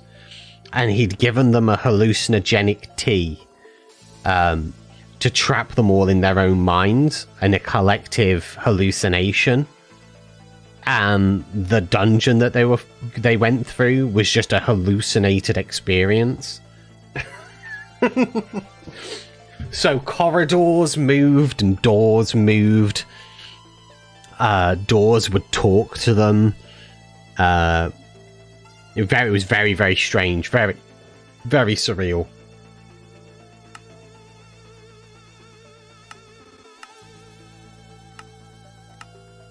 I think we're at the stage where we really, really, really do need to generate a new world, though, now. For this next test. This is test world 5.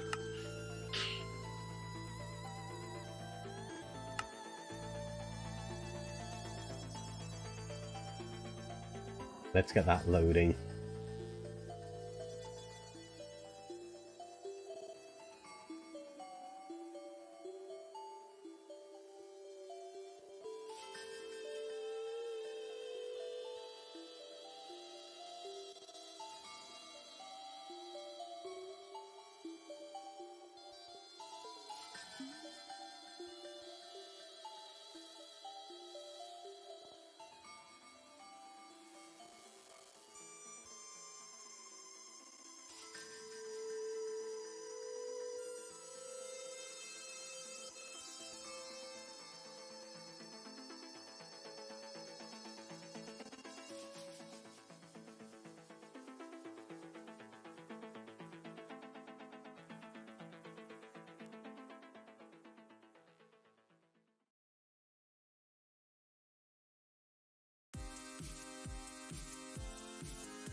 Mine's a little no potion.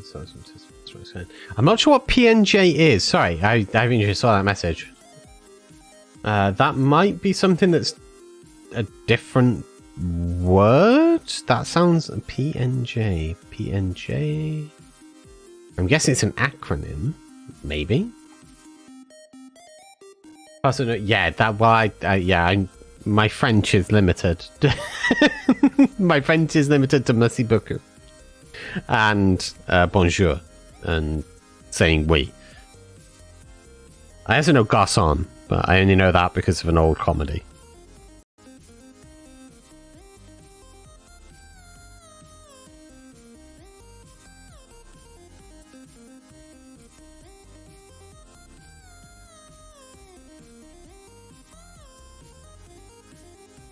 Parso non. Is that like NPC? I'm trying to decipher that into English. Yeah, an NPC, non-playable character. So you call them PNJ. That's interesting. It's funny. You always expect things to be like universal terms for like acronyms. I didn't know that. Thank you. That was interesting.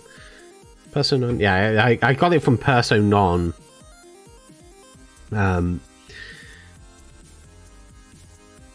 Oh, The favorite, well, I think the favorite NPC that I've created, that might have been 𝗕𝗢𝗥𝗘𝗔𝗗. I don't know, it may have been 𝗕𝗢𝗥𝗘𝗔𝗗. There was a character called 𝗕𝗢𝗫𝗪𝗔 in District 5, and I kind of liked him.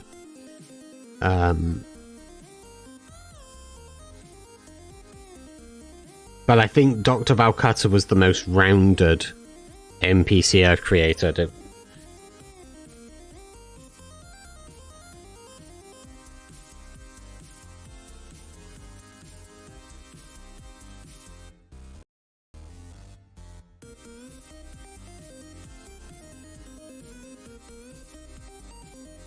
Okay, let's just go through this real quick.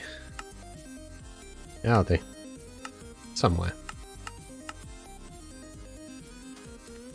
Have I ended up being short? I've ended up being short, damn it!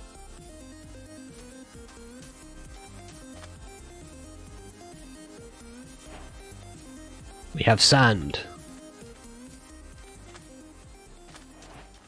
Oh good, things are generating nicely.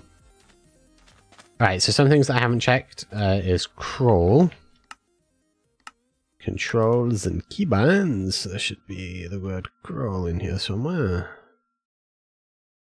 Or not. Ah, crawl. What's that conflicting with? Corporeal request. We'll set that to be dot for now.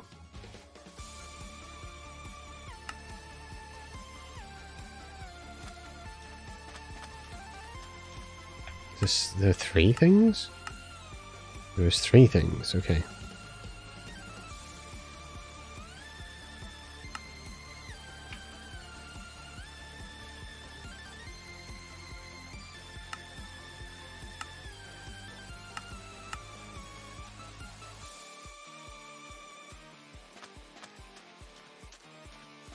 Alright, crawling works. We can now crawl. Next to this rabbit.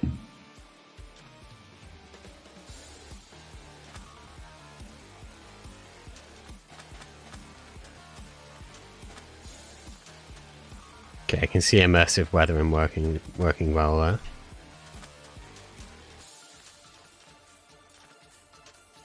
Oh, yeah, I enjoyed voice crawling. Looks fun. Yeah, it does. It's hysterical. It's one of my favorite things.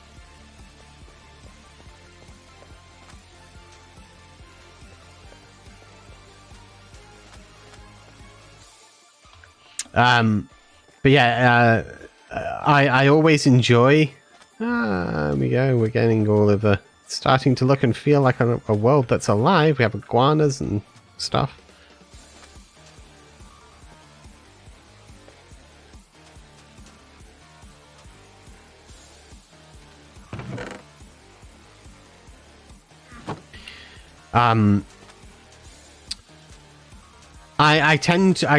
I enjoy doing lots of silly voices anyway. I tend to do a lot of silly voices for characters in Random Craft. That's sort of like a thing that was carried over from doing a lot of tabletop role-playing games and DMing. I enjoy doing silly voices. It's like one of my favorite things to do. So I tend to create a lot of characters in Random Craft that I get to do voices for as a result. So like in season 1 of Random Craft, there is a character called ST6 and ST7. And ST7 was like the one that worked in 𝗕𝗫𝗪's shop, inside my shop at 𝗕𝗢𝗫𝗫𝗛 Creek. And voicing him was always fun because he was a robot. So he was like this steam powered robot, and it confused a couple of the randoms. 𝗕𝗫𝗫𝗪 was very confused because she thought that I had used like a voice thing for it, like a voice changer, to get at the sound of his voice glitching, because I wanted him to sound like a very glitchy robot. And yeah, I didn't use anything like that. But yeah, ST7 is one of my favorite ones to voice, because I always found him really, really funny personality wise. What's this? Oh, that's the chunk loader for create. Alright, so all that stuff seems to be working. What were the other things we just added in? Maybe we'll look here. We can check on this actually. I'm gonna look at what the previous things were. Effective, we can test that. We already tested that. Dual riders we can't test. That's all fine. Edibles, we don't need to test. Okay, so it's really effective and edibles. Do it. Oh, you mean like the voice?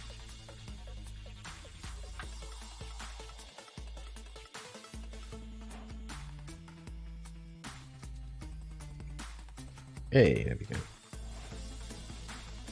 That's good. So that worked.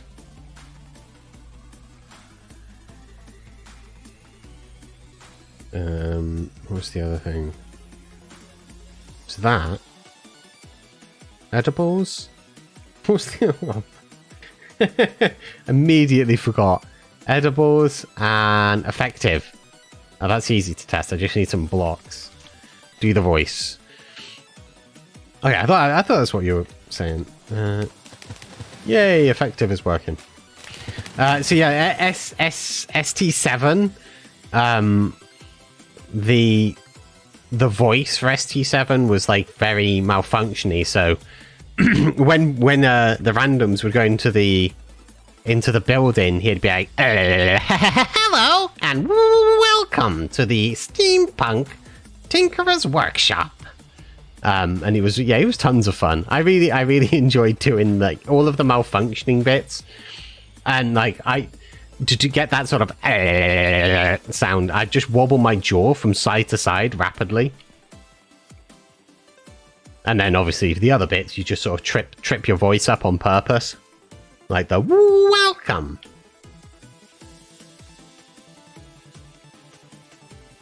Yeah, I tend to enjoy doing lots of silly voices.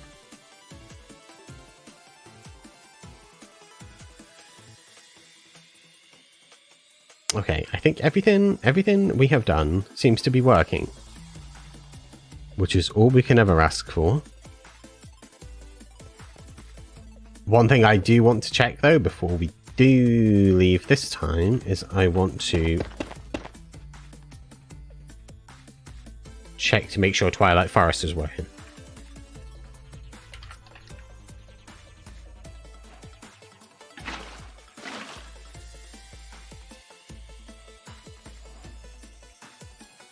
We can check that relatively quickly.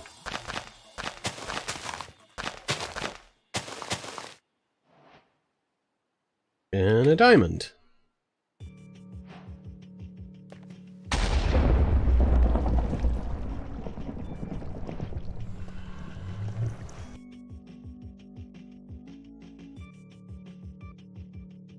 Oh, did we fall through the world? No, we didn't.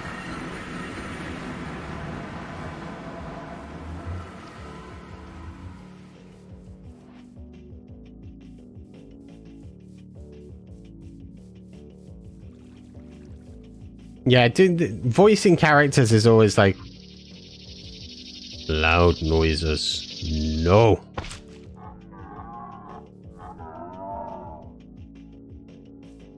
Always one of my favorite things. I enjoyed doing ST7 because I got to sort of like try and trip up my voice as much as possible, and also doing like the slowdowns, because they would have bits where like doing his voice was a higher pitch than my regular voice, so like the tone was higher, so it'd be like hello and welcome.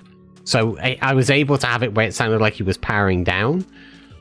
So like when on the bits he would say, "Oh, so Sir, you seem to have completely messed up.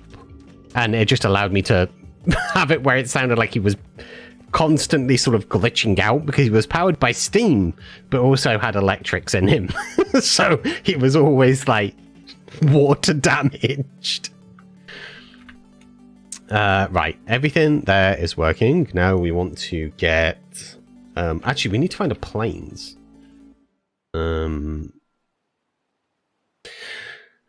So I really want to check the portal spread.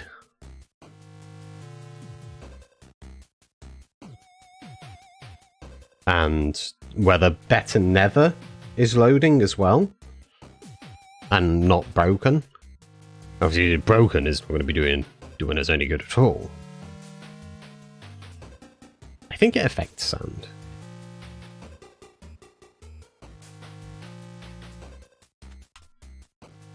We'll find out.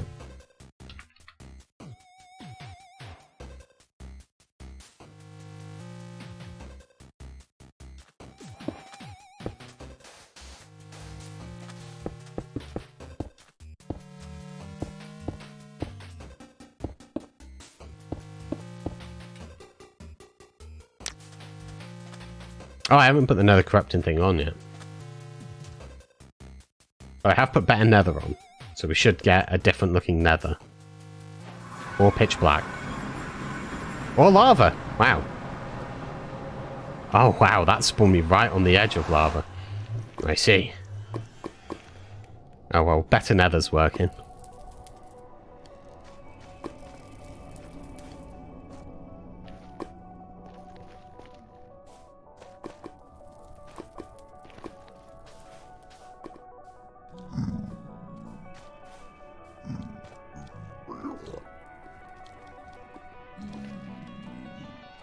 No, I want to make a box room. Last time I did that, the players destroyed it.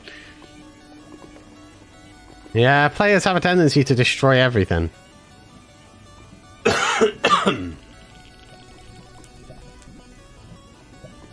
When I was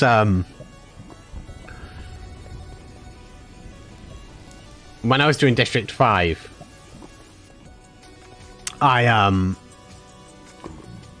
it was for one of the sessions, I wasn't sure what one of the characters was going to sound like, one of the NPCs, and I sort of dallied around. I'd like not really sort of like thought about it at all for ages on how I wanted.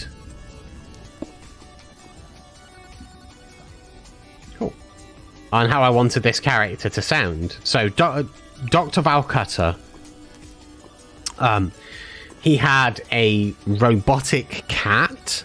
It was like an anthropomorphic cat. It was like an automaton. And it was called Ruff, R-U-F. So it sounded a bit like the noise a dog makes. But it stood for robotic utility feline.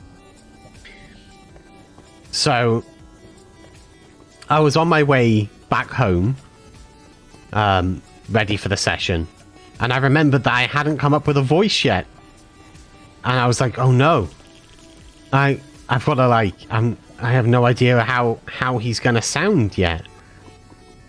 And I was in a taxi, so I was sat in the back of this taxi making crazy noises trying to design the voice of this character.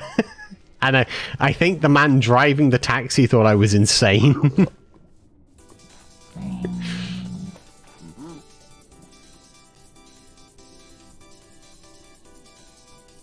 Ah, nice. These are all spawning. Shh, zombie pigman. Shh.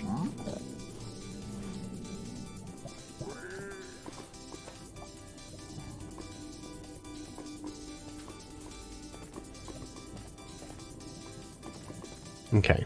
Yeah, the nether seems to be generating fine. I've not seen any of the sin stuff yet, but... Oh. Say that, and then I spot some. Cool. Cool. Yep. Okay. That's all working.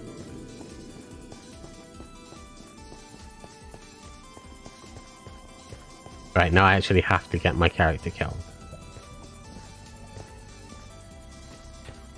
Actually, let's do this in an interesting way. I could just jump off into lava, but there are things here that are definitely going to kill me. Ow. Ow. Stop. I don't know why I'm trying to dodge it. Do it. It's fine. Oh, there's also a skull attacking me.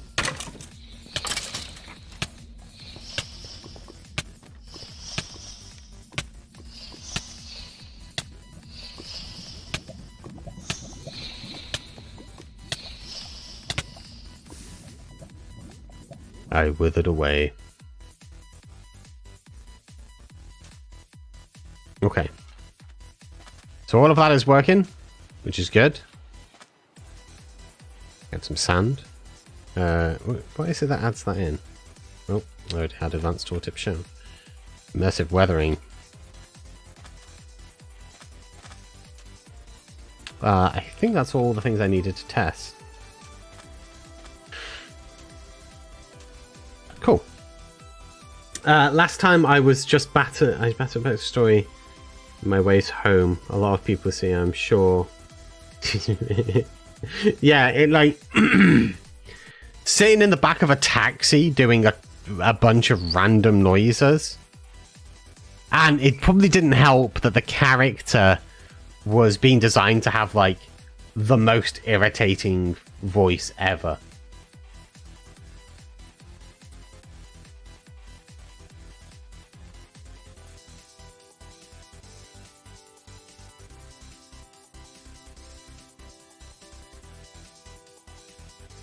Alright, where did I get up to on this?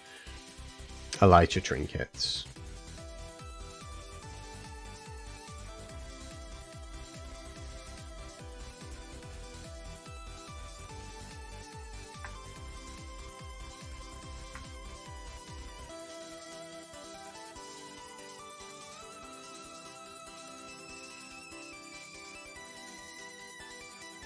Data attributes? Yeah.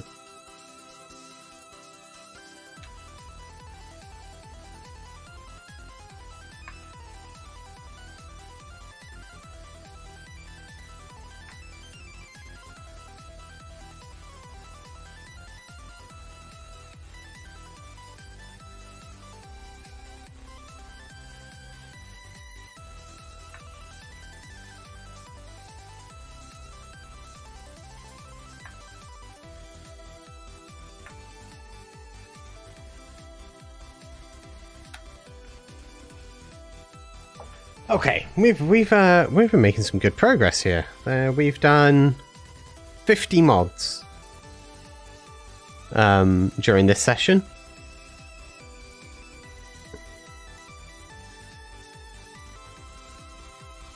Now, there's still a fair amount to configure, but I think that's probably something that I'll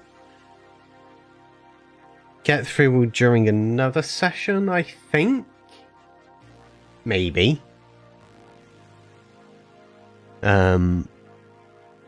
Potentially.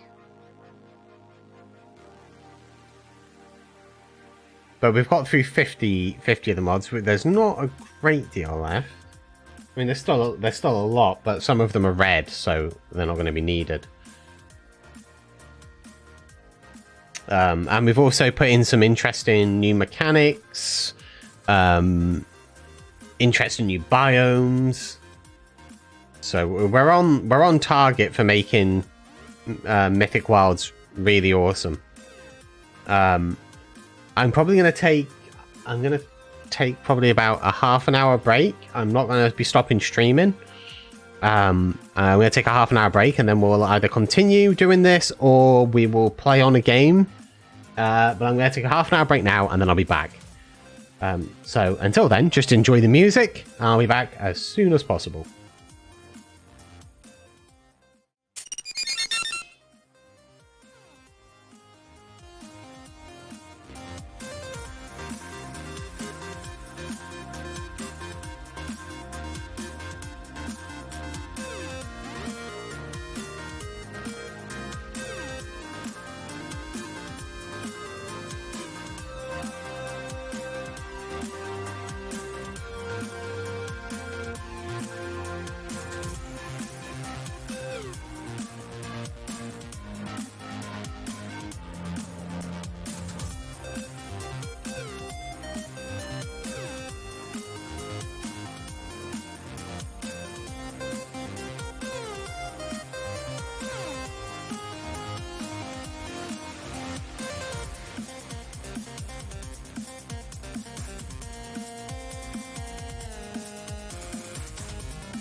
Okay, I'm back.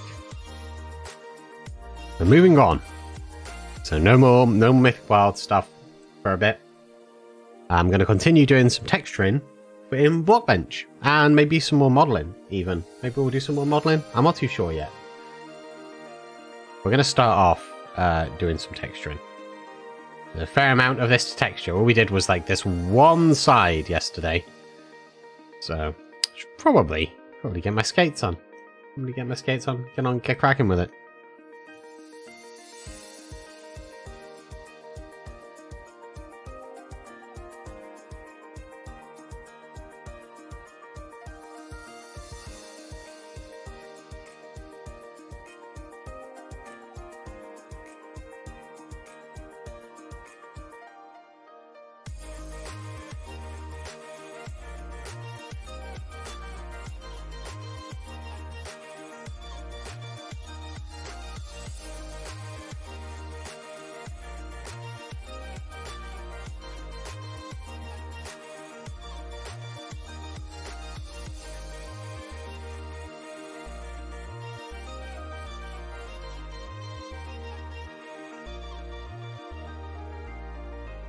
Oh yes, that isn't going to work like that.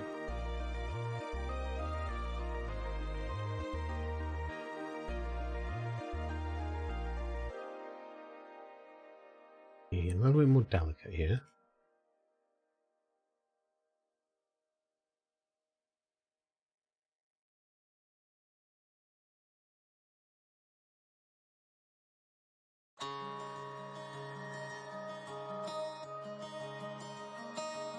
That's a little bit better.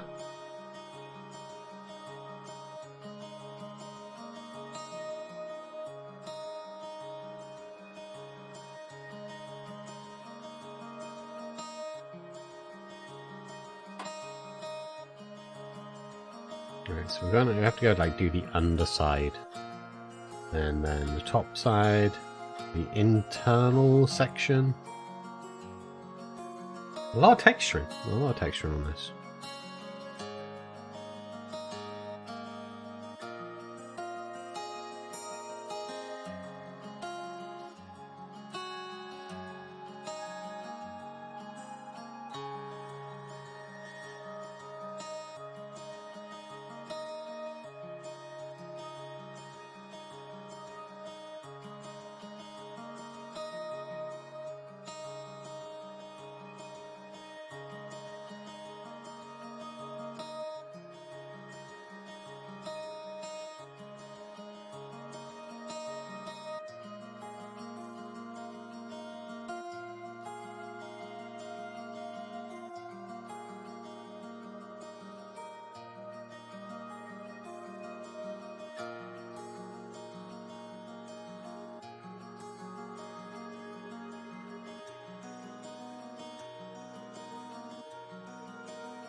Not quite that light.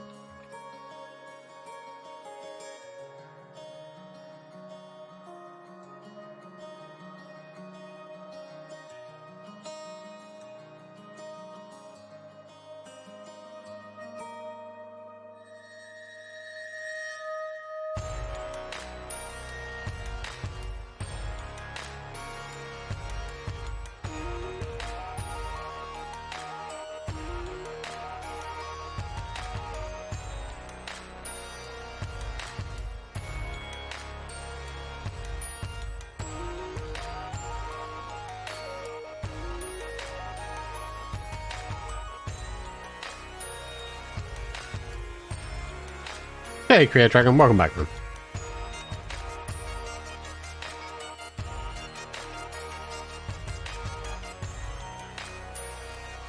Like that.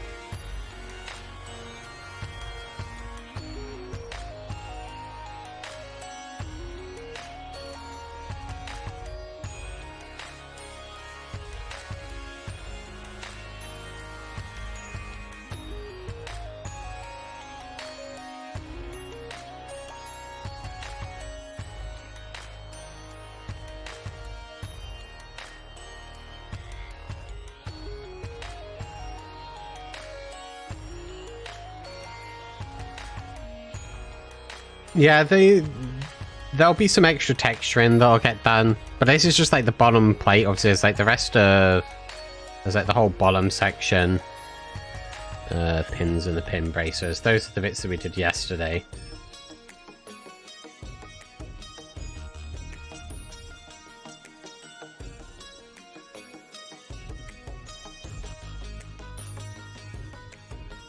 But normally what I do is I'll go through all the texturing in here, and then I will load it into Photoshop, and I apply like some extra bits on for wood texturing that I find easier to do in Photoshop.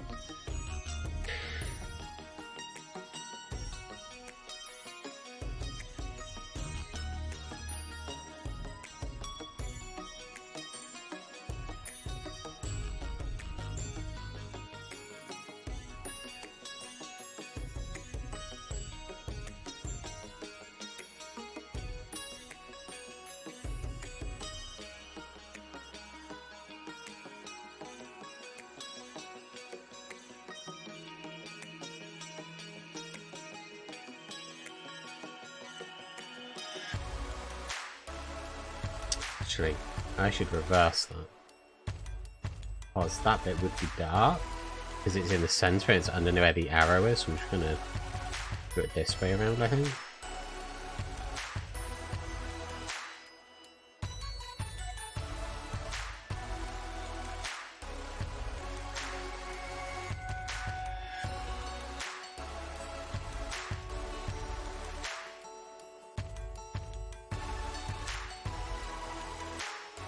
I've always enjoyed doing projects like this where I kind of have to like make something into something.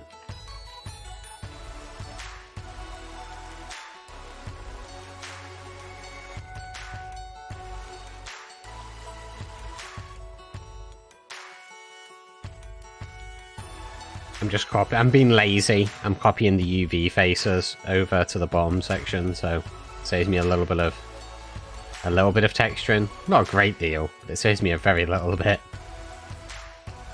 Because I have to texture this section.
should help, but that should help a little bit when I have to like texture in these little crevices.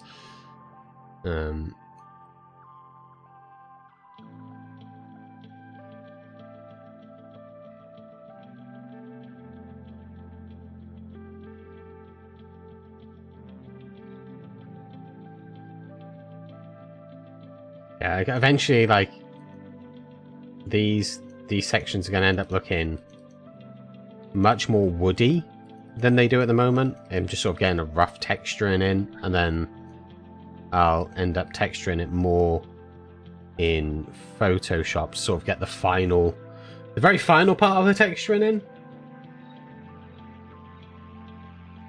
Also, there's been a music change, and we're now in relax mode.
Oh, no worries. A lot of this is kind of like kind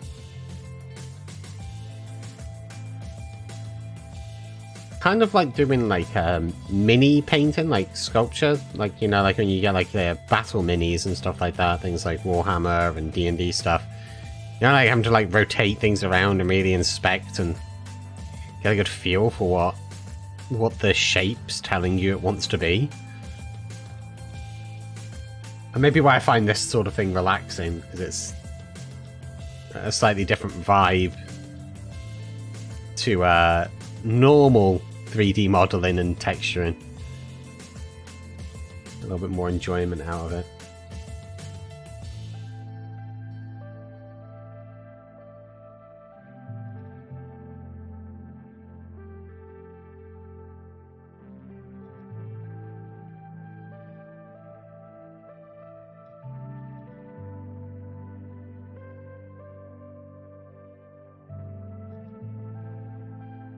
We're going to do something particular with this section.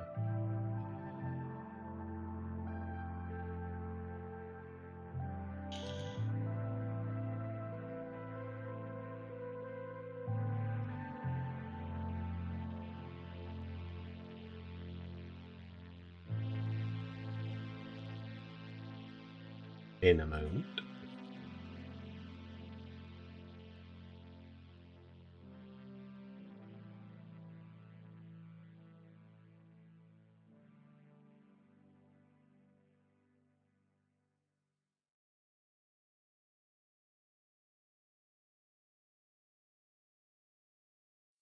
There we go.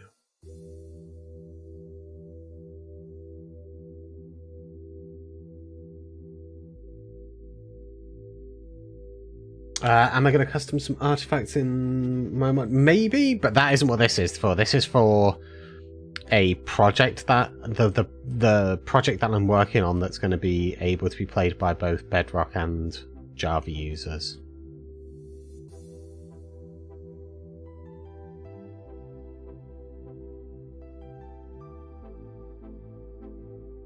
Does that not one take? Apparently not. That one will though. Okay, come on, get in there. Here we are.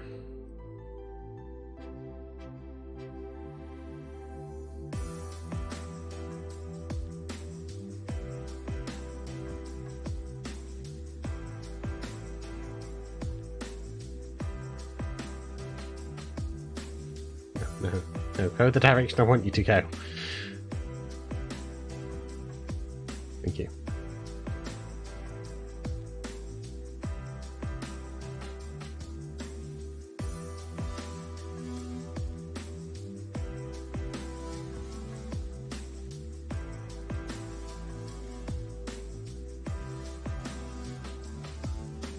Okay.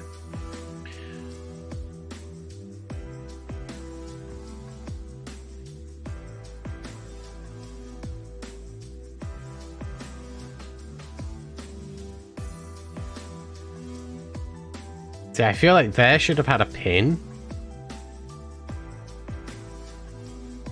But we can probably cheat it in a bit and put one of these up here. But actually I may have to use that one. Put that up there. Which I actually might be able to do. I might be able to do that now, actually. Come on. Look, that bits of the way. No, just want the pins. I want the whole thing. Control? I have control. Then control D, and then just move that up.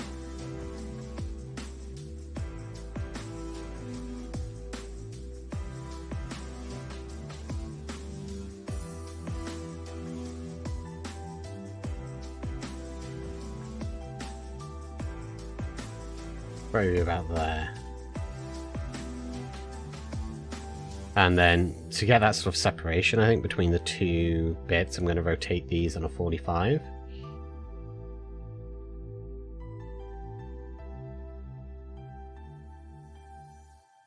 Just for that.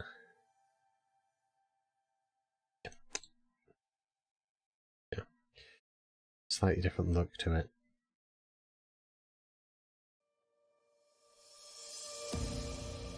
Now, they're sticking out the bottom now, which we don't want.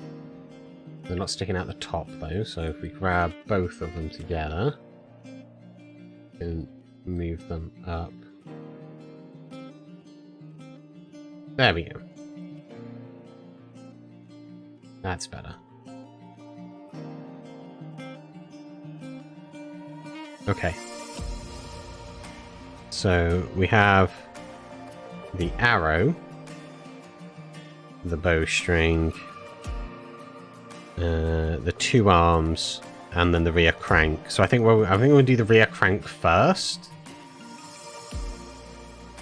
Yeah.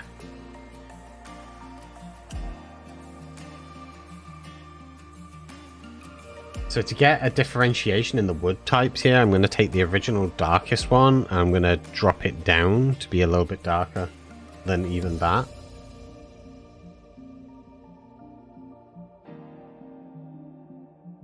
Then we can overpaint that. The handles on this are what I want to be like red. I want them to have like red grips. So we're going to take this second to darkest mid-tone, I think, for the grips.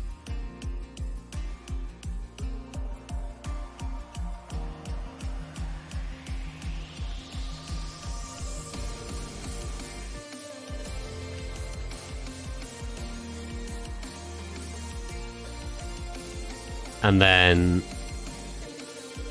probably, yeah, these bits will be metal, but they're going to be the like darker metals. They're going to be the darker spectrum of these metals.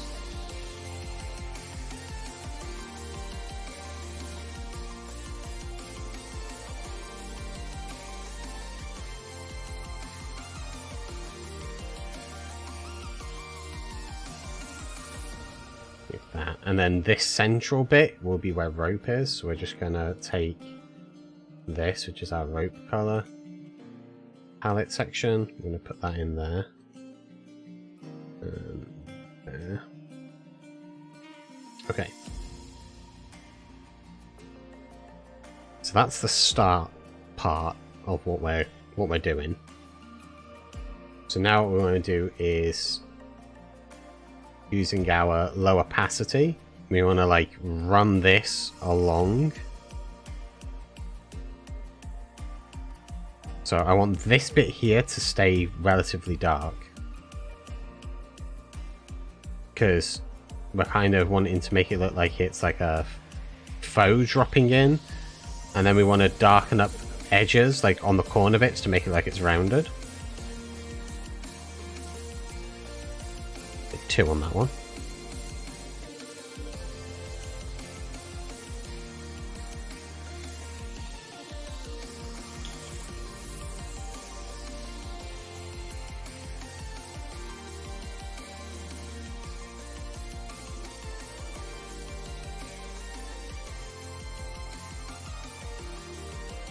Because like obviously like a lot of things in Minecraft that aren't actually rounded, but they're kind of painted in a way that makes it look like it's got like a rounded edge to it. So kind of like mimicking that. And then on this bit, I think what we're gonna do is we're gonna do like 1 or 2 passes around the edge. We want the central part to be darker, so we just need to basically figure out where we are tonally. Yeah, we'll go 1 more.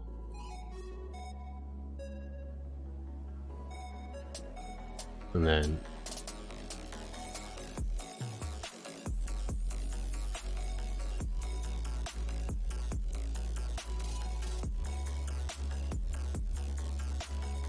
that's not what I wanted to do. There we go.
Right, so this part here is where we want to do the rope section.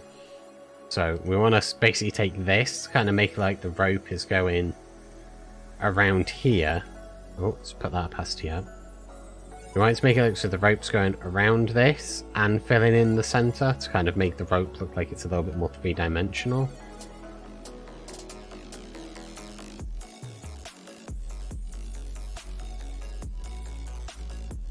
And there would be the same.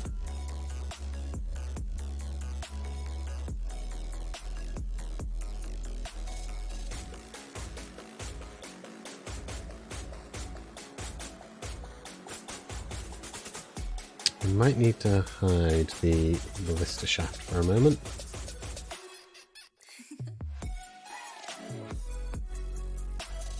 So I'm only worrying about... Whoops. I'm only worrying about this side, because once this side's done, we're just going to duplicate it all over to this side. Save on some time.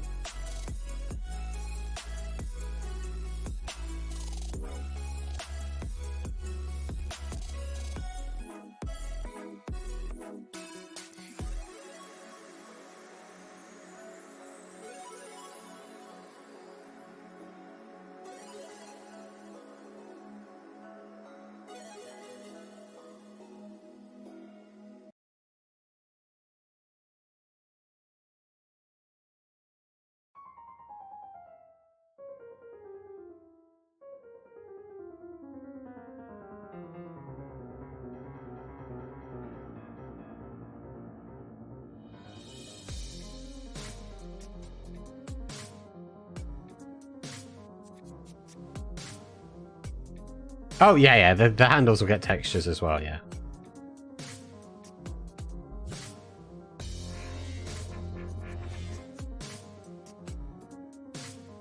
Okay, so on this bit, we basically want to take everything down by a tone darker. So it's like in a deeper section, it's going to be using the darker tone. We want to start there,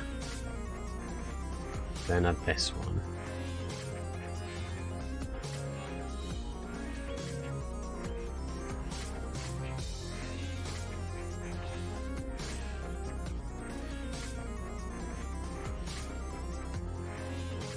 and then we'll add this next one along.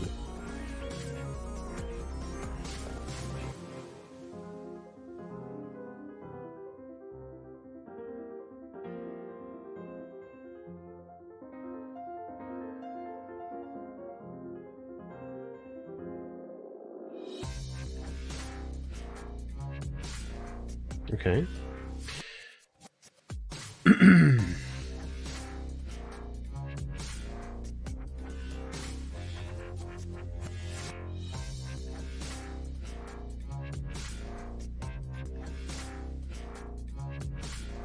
Alright, so they're all lighter. So I think what I'm going to do is just do a double up like that. And not worry about them.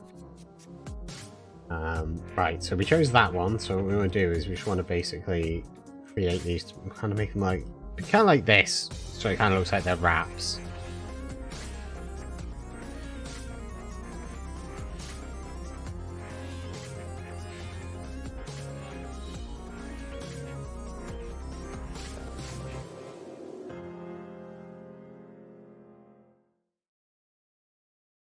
Yeah, it was something I was discussing on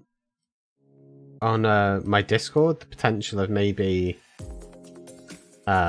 making an actual D&D mod pack and putting in like creatures and stuff from D&D. It'd be a lot of work, but I think it would be fun.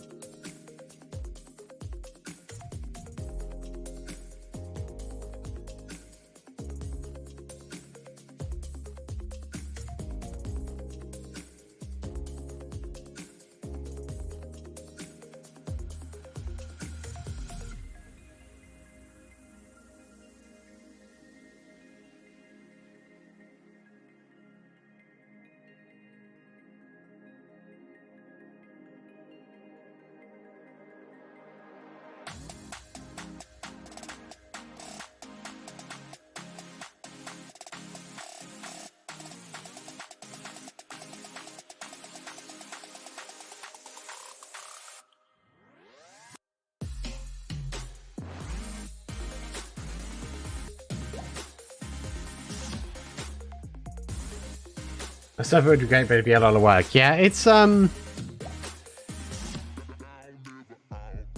yeah, servers are like I often get asked like by people, "Are server things you're gonna do one?" And for a while, I was like, no, maybe at some point. But now we're working on one, so, and I'm fine with that. I'm looking forward to it. It's going to be a lot of fun. That's what this is for. This is going to be for a future server.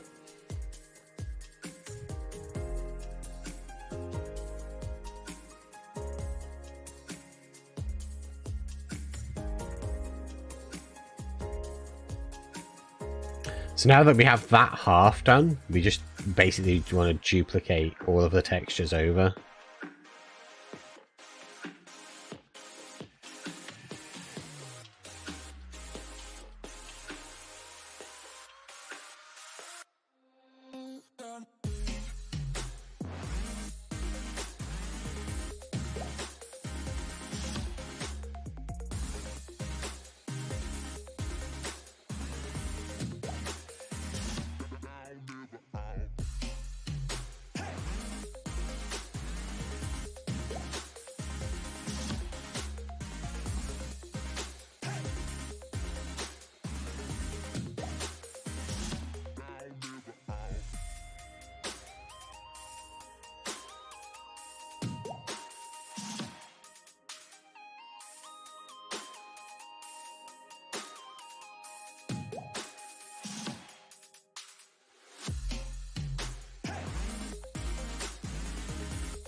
And that goes there.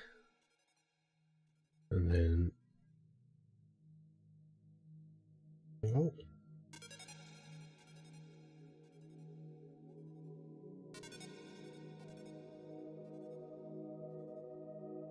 There we go. One pulley.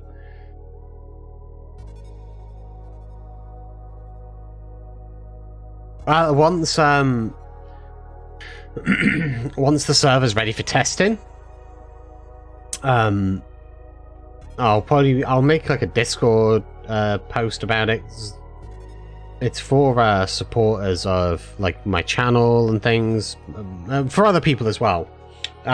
So I'll have a Discord post on my Discord, and I'll probably do a community post on YouTube as well, and probably on my Coffee page as well. Alright, let's bring in the other things that I got rid of. I can't remember what it was. The shaft.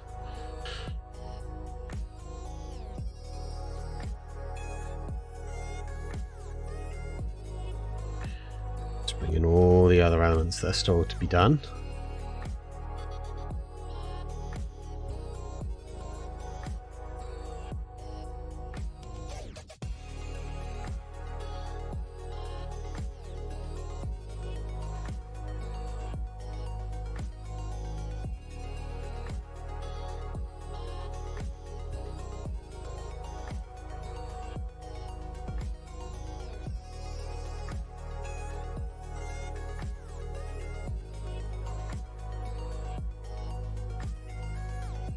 No, it's mostly going to be a server fun. I can't say like a great deal about it at the moment.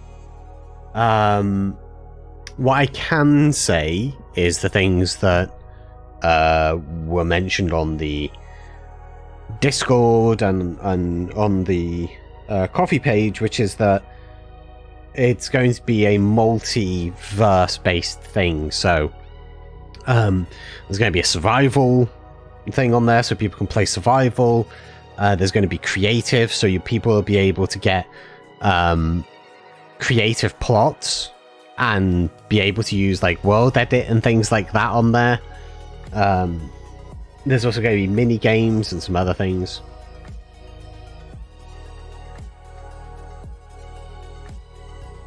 So yeah, there's going to be a lot of stuff. A heck of a lot of stuff. Let's take that tone of wood. And let's just blanket coat all of these things.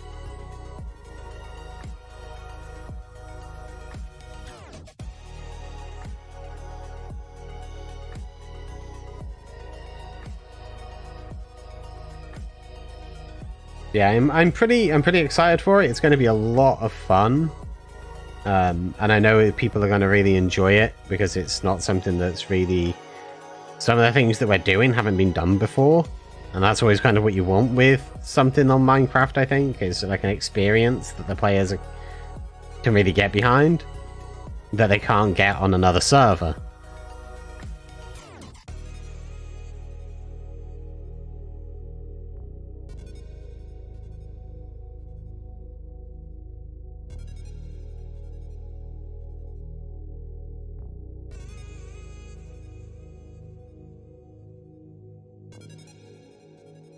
Really get in there.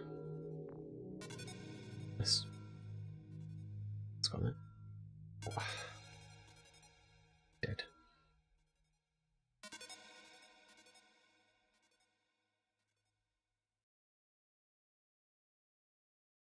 Okay, so that's all the bits that are going to be that wood.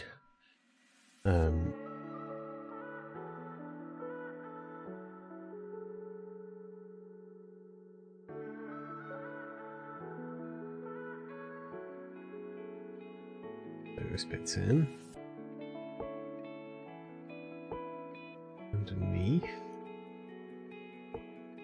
One of my main goals for this project is to do something that people haven't really seen before. Something they can't get anywhere else but on that place. That's like my goal. And there's a group of us working on it, and we're still looking on expanding and getting a couple more people to join that. but the group that are there, that are working on it, are very skilled and talented and committed to making an awesome experience. And that's kind of like, that's always what I want. Like I want like players to have as much fun as possible and be able to really enjoy any time that they spend on that server.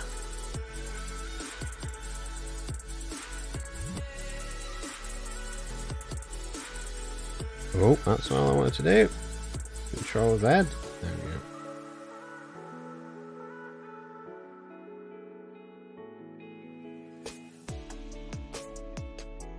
Well, I've been talking with some of the people that are involved with that project.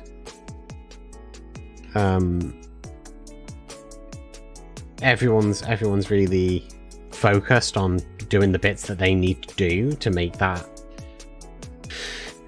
server a reality for people to be able to play on.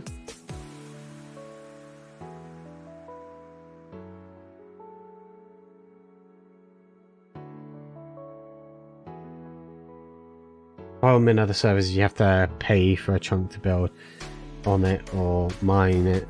You always hate this. Yeah, no, so the survival world, like the survival world, that's just going to be a case of being able to go on and play it. There will be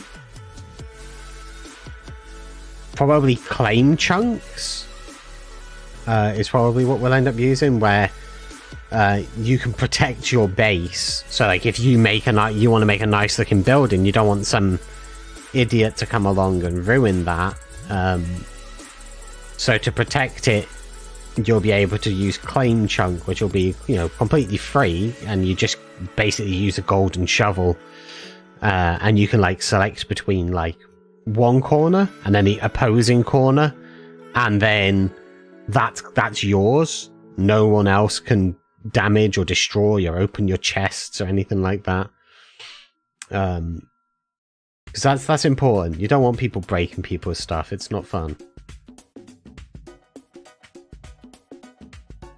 Near our bowstrings.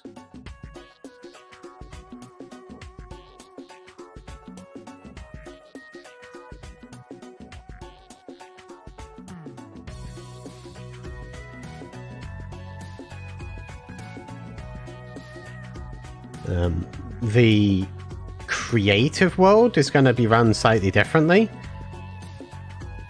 On that, players can get plot redemption keys, and then that gets, well, basically like a plot deed. So like you go over to whatever plot you want and you put the deed down on it, and then that's yours, and you can use world edit and all of like the creative stuff, like, but you can only use it in your bit, so that you can't like break other people's things for the creative side of the server.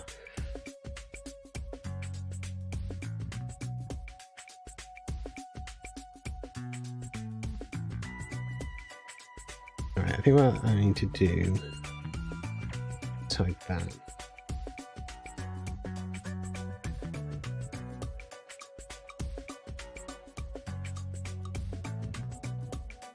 That's not what I want to do, is it? Oh, there is no middle. Okay. That's what throws me.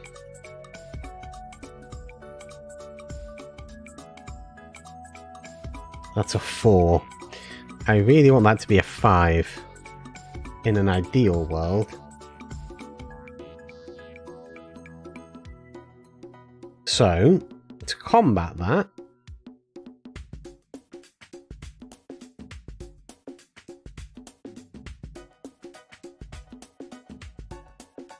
what I will do, go to edit, find where that is, there.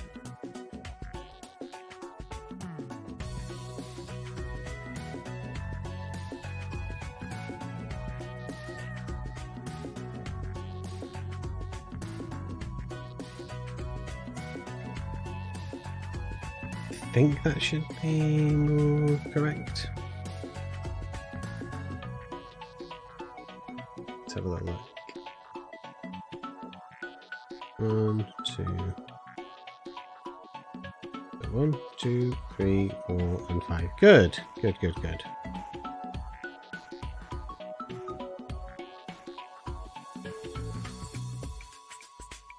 It allows us to do that, which is what we want.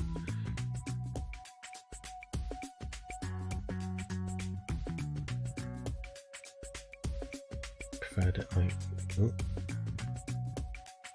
that.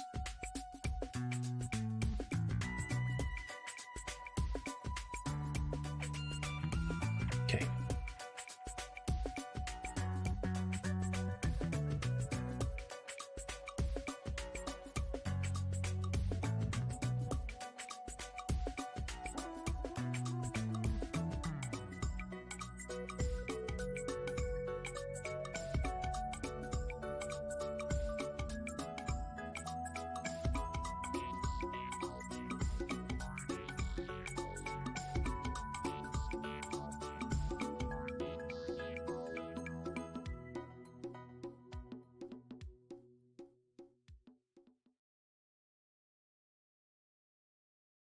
We can bring this one back in.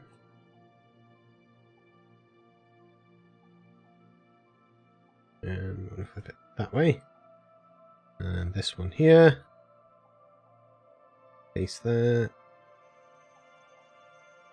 And there we go. We have our arrowhead, which should look correct from all angles.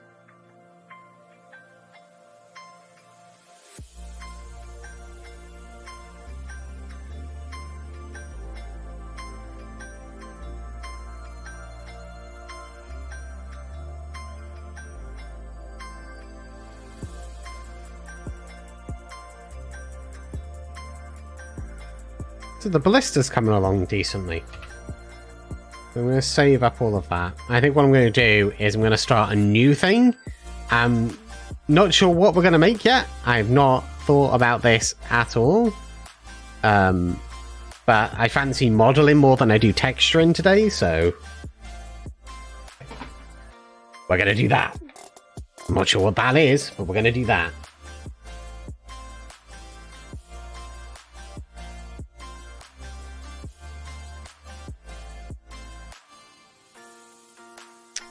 So, let's have a good think about this. What would I fancy making?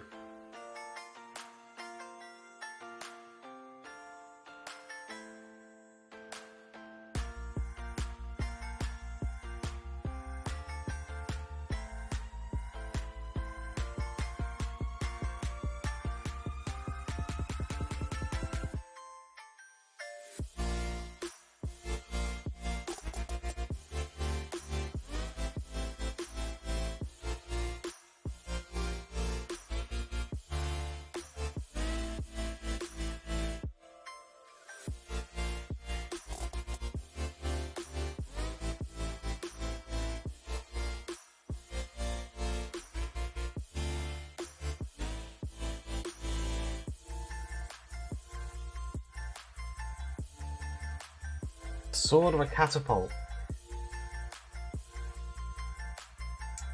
See, I'm thinking of doing something sci-fi. For a reason that I can't say, but I'm thinking of doing something sci-fi. I have an idea. I just need to update some stuff, because I'm not actually doing Mythic Wilds stuff now. So, let's build Sci-fi Blockbench start. Minecraft modeling? A sci-fi catapult.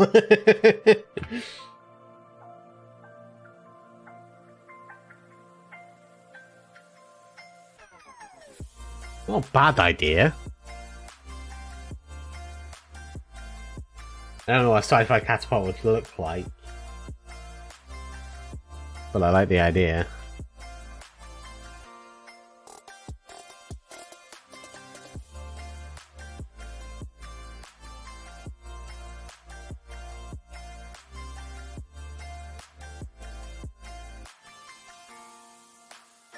Oh, okay, that one I'd already left like that anyway. So I just needed to update that, because otherwise somebody who was interested in mod pack making might join and be like, ah, no, that's not what I'm after. Is modeling.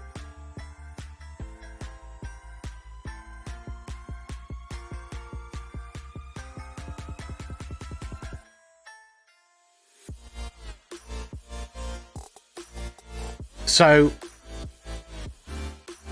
I can't get into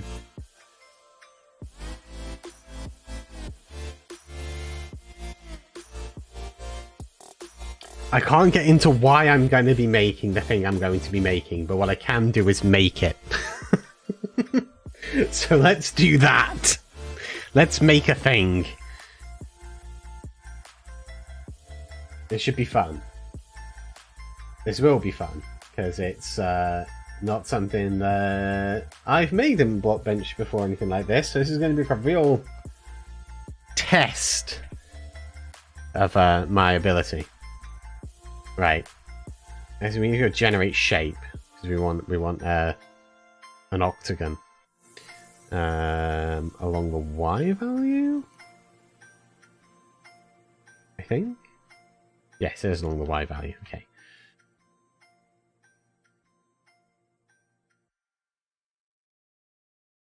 So generate shape. We want the value to be 16. Height and depth doesn't matter right now, because we're going to change its size. It should be along that. Oh wait, Y-axis. It's the Y-axis. I messed up. Alright, look, I messed up. I forgot to change the axis. Y-axis. Oh, I also didn't set it to be back to being a hex. I messed up twice! Oh, it is on a hex. Oh no, yeah, octagon. There we go. Along the Y.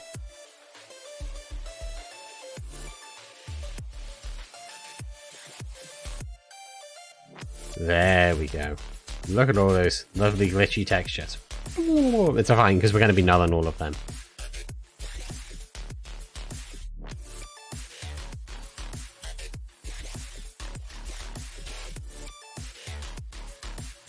That should be exactly 1, which it is.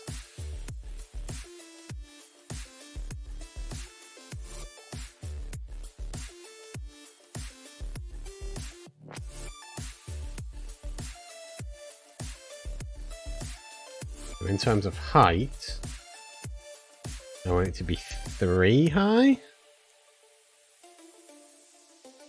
think 3 high. Yes.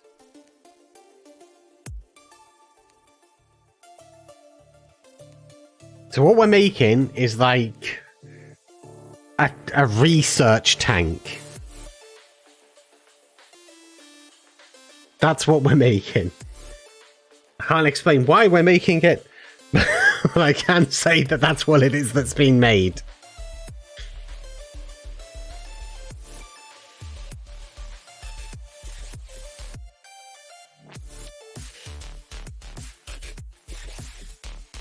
So we have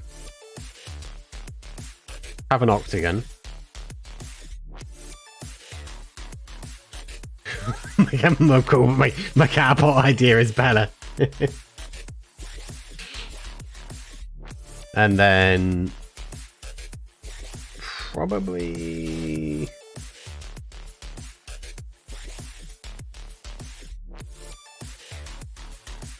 I probably want to make, so this is a 16.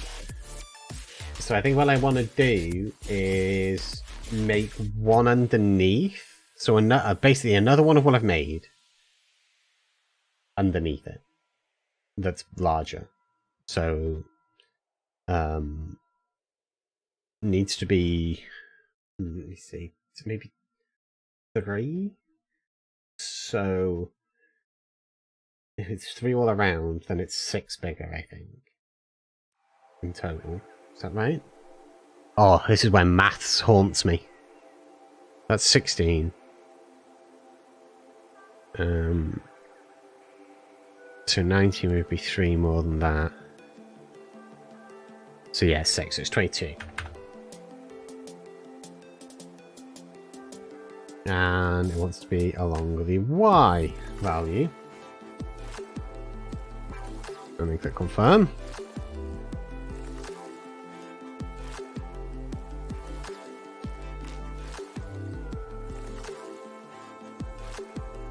Just set that to 1 for a second.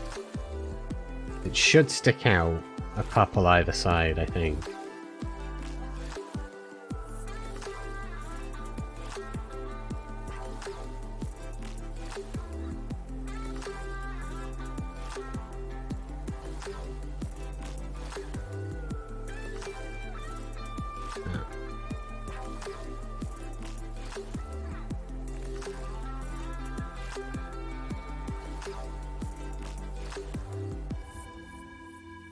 And then this one, we just sort of just drop down onto it.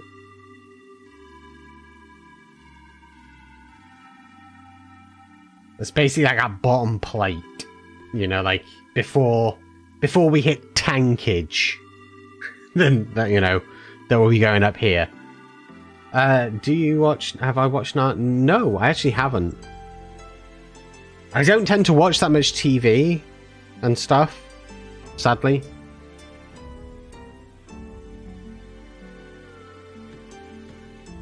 A lot of people ask if I watch stuff, and I almost always have to disappoint them and say no.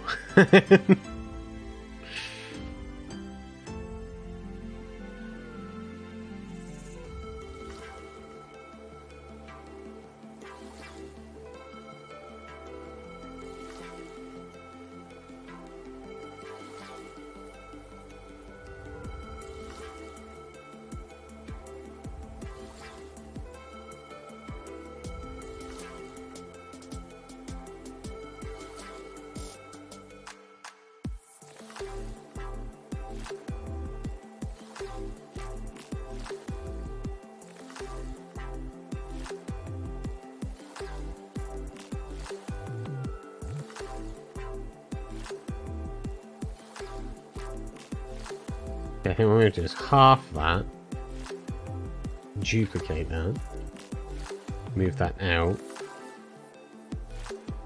drop that down, and then I want to put like a. Imagine we got like a horizontal diagonal sort of screen in there. Oh.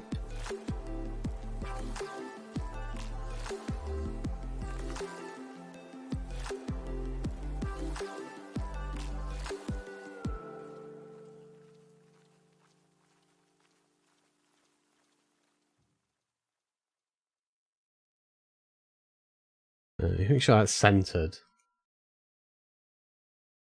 Right, rotate. There or there? I think there. And then we can use vertex snap to do that.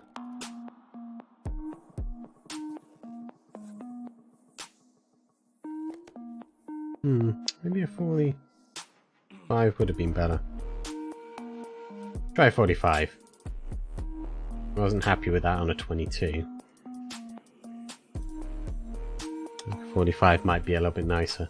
In the movie, they have a double catapult that will charge itself. Oh, that sounds cool. Yeah, I've definitely not watched the movie. Obviously, I've heard the books, but I've never watched any there was some like made for TV stuff back in the UK as well. I've never watched any of it.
Okay, so this is the front.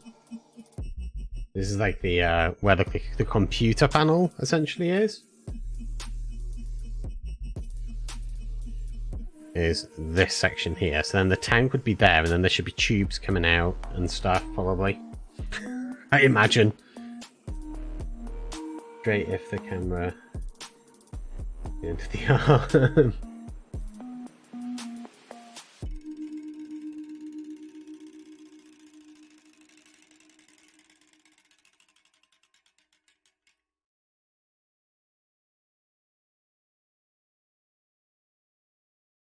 No, when it comes to this side.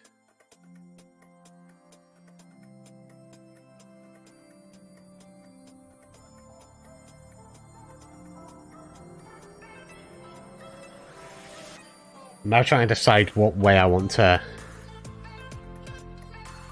how I want to approach the tank. Obviously it's going to be like this. But I think it wants to be a 14, so that there's a little lip. So I basically have to make another octagon, is basically what I'm saying.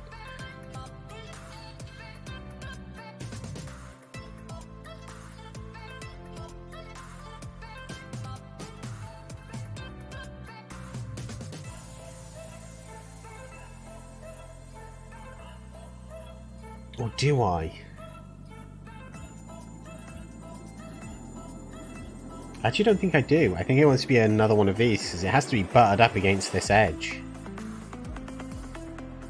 Either that, or the computer needs to run back slightly more.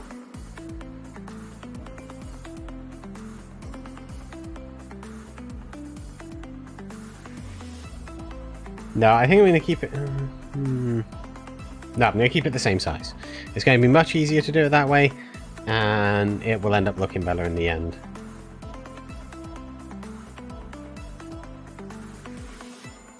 So I want that to be 16 tall, at least. Because now we're exactly just over 1 block high. So we kind of want this to take up at least a whole block on its own, which is what it now does, 16 high.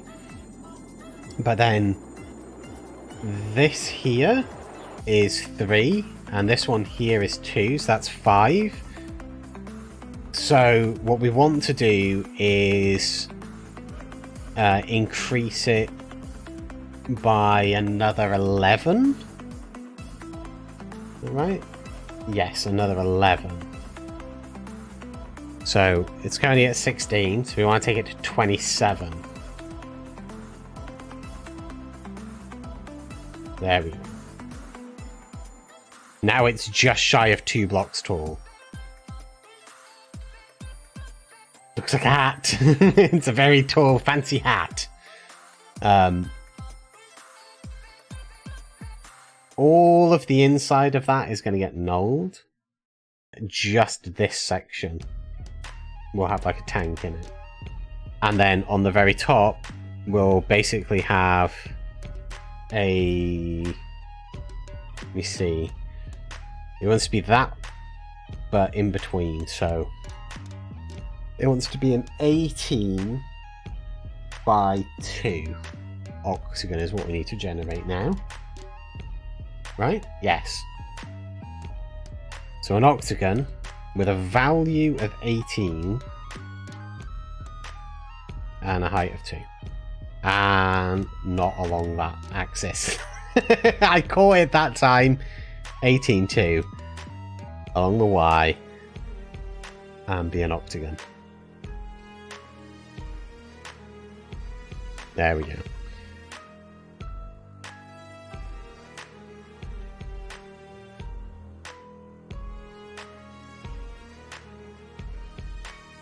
Okay, so if you look, what's happened here is we've reached the ceiling.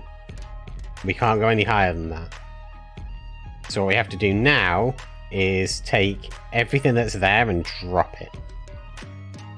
So all of that.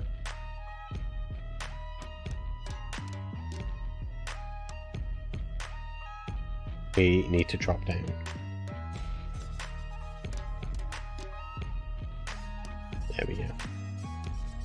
Now we can move this into place.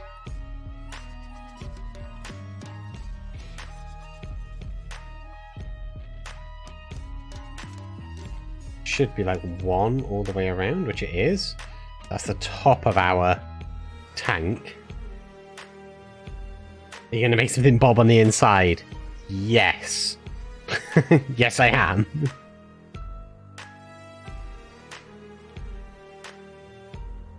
Alright, so that's our tank.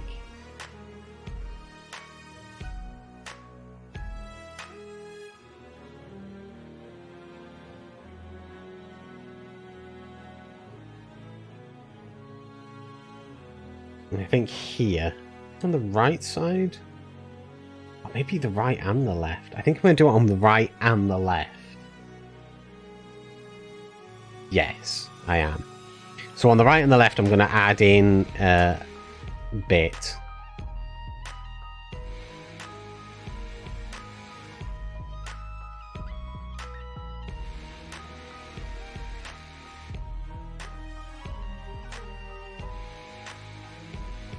And we want this to be 16 up.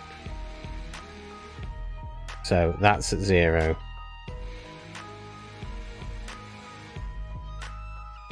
There. So that's exactly 1 block off the floor in game.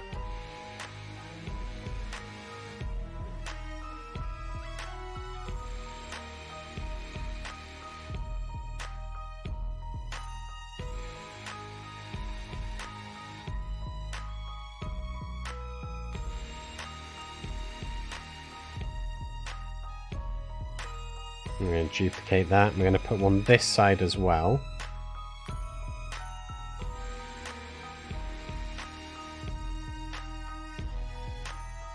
So that's where pipes are going to run out from and down into the ground. So there needs to be like a ground plate. And that we can do by adding in a new cube.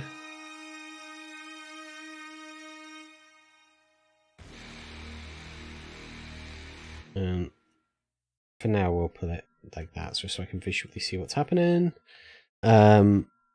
So we want this to basically be the full extent, I think, of what we can do.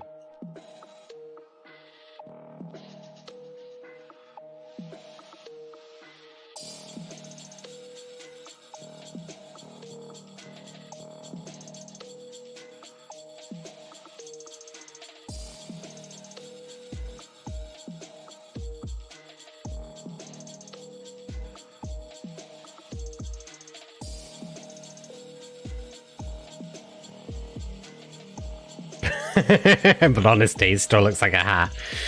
Yeah, until we get into the sort of texture inside for this, it's going to look a little bit peculiar.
I want to be 8. I'll have to double check these heights.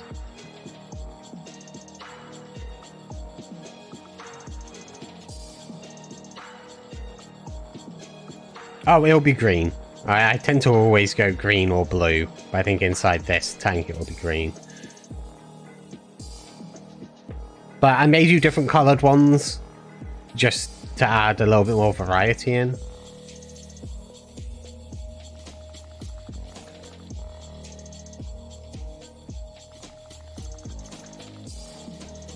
Wait, what? Why won't you let me rotate that more? Oh, it's because I'm hitting the wall.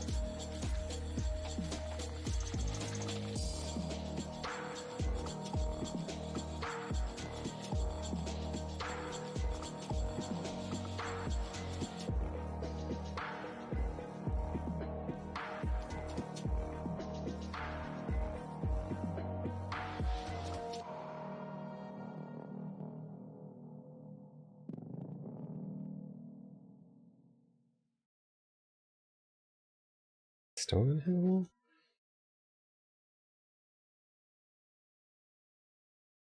Move it globally so I can actually get this centered.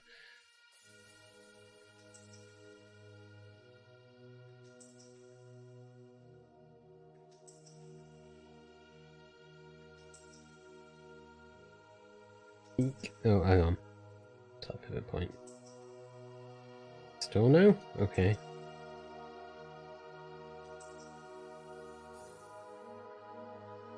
Yeah, it's just not going to rotate because the sheer size of it. We'll have to do that as a new thing and then add it in after.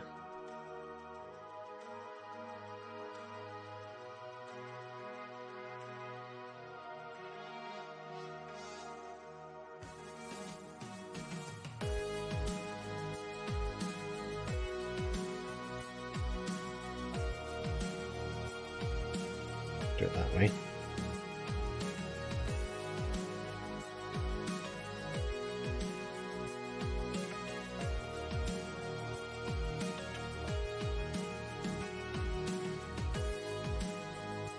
Oh, green. Green's your favourite one. Yeah, green's a solid... It's a solid sci-fi colour.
I have been summoned.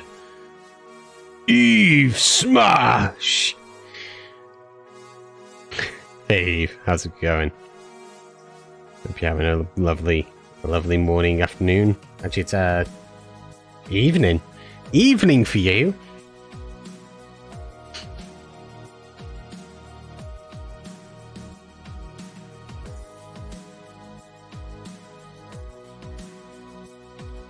It's evening.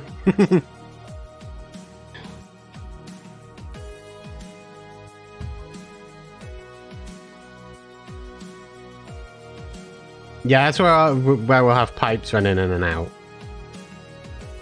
Is on that bit there.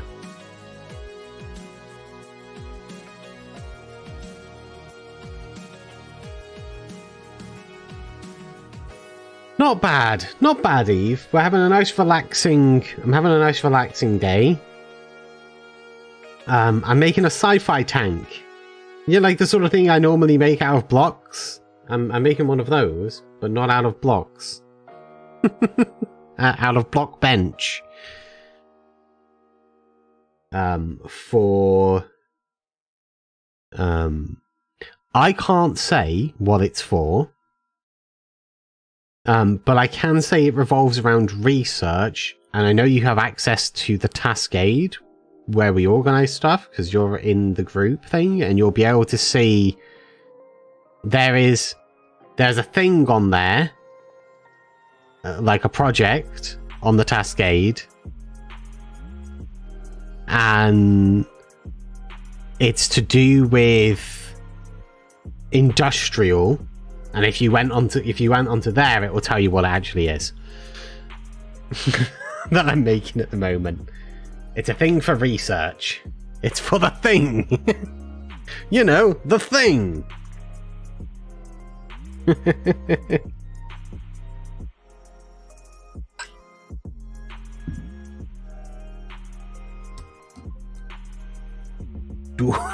Do the thing.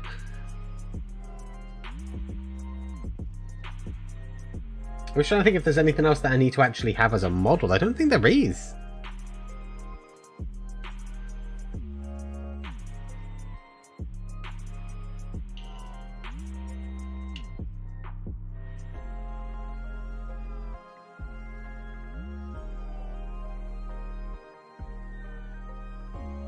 Bear with me, I'm thinking. It's difficult. One of the things that I struggle with the most.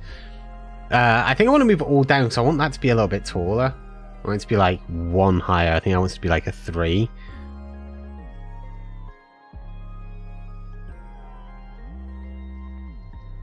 I'm just going to grab all of that and whoop. I can take that octagon and go whoop. There we go. That's better. Much better. How's your day going, Eve? Are you having a nice day? I forgot to ask. I was busy trying to figure out my brain. But are you good?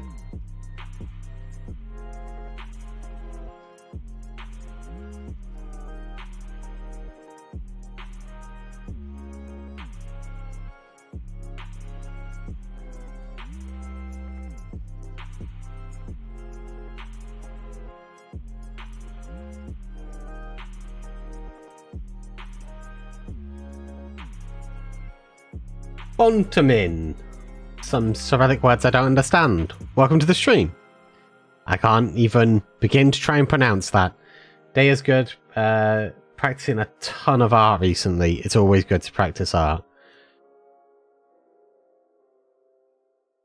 I think it's one of those things, like, I wish I had more time just to sit and draw.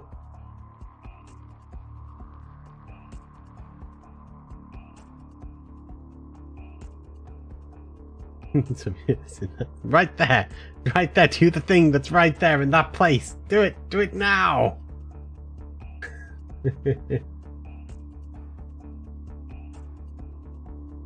All right, okay. Currently stuck on faces. Yeah, skin is tough. I know you work digitally a lot, right?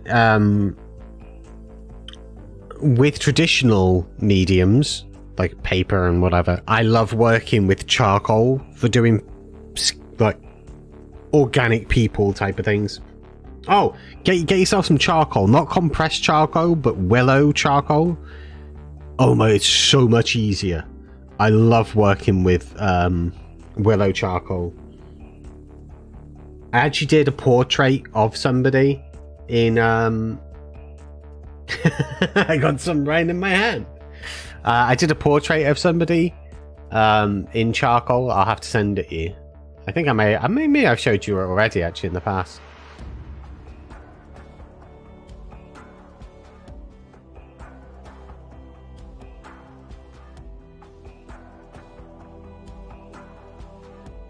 I probably did.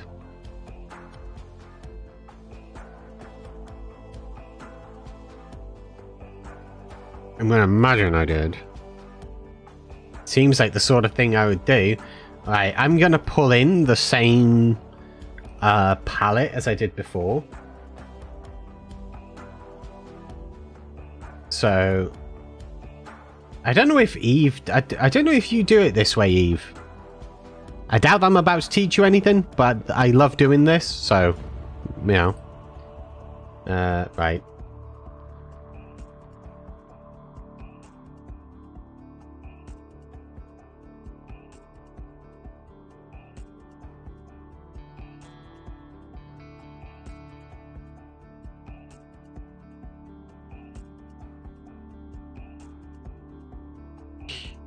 There we go. Now I have my palette.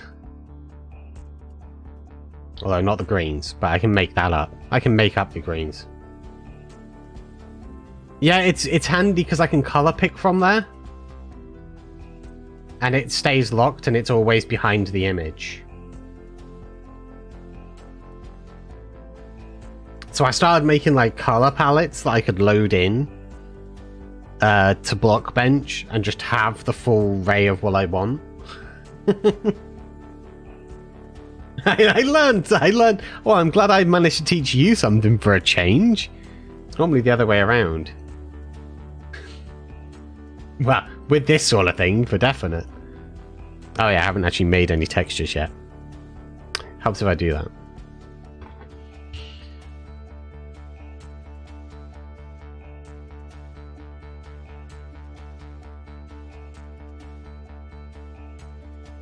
Something.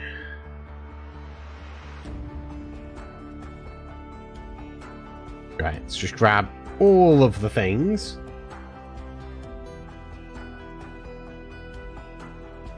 I'm just going to call that tank for now.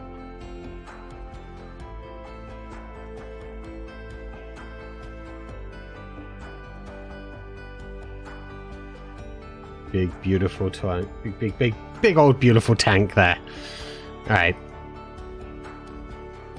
So, I think it's this one. Yeah, let's get rid of that.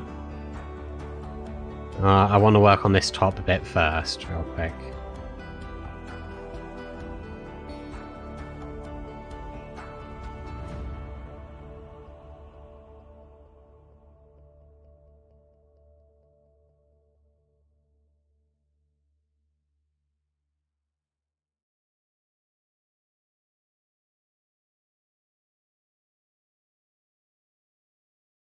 That's not what I wanted to do. Behave. Oh, I don't know what this song is, but I like it. Reminds me of an old game called Extreme G for the N64 and Extreme G3 for the GameCube.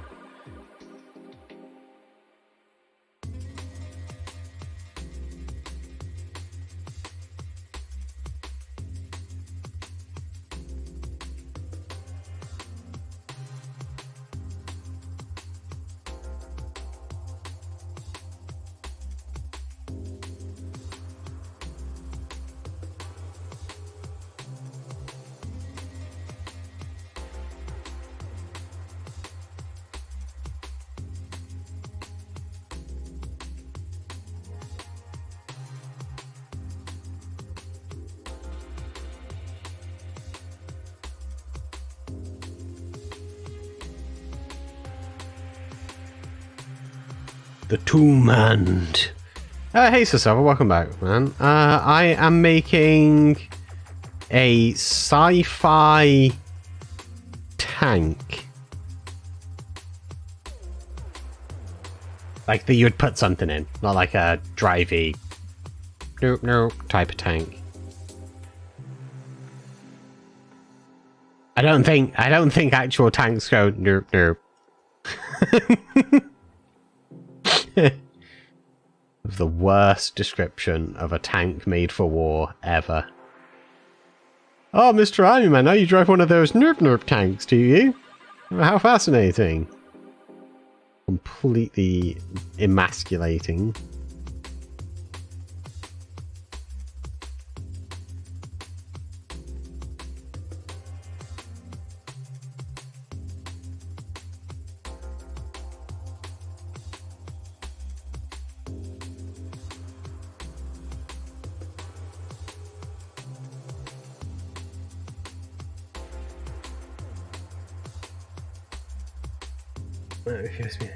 It's for a thing.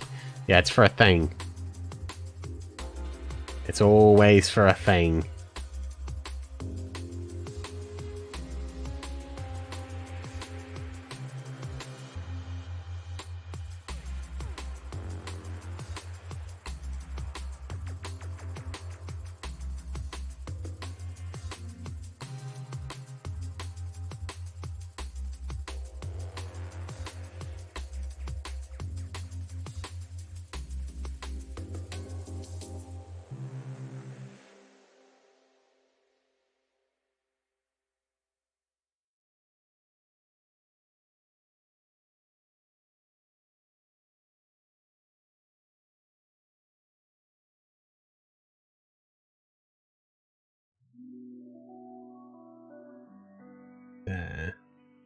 There.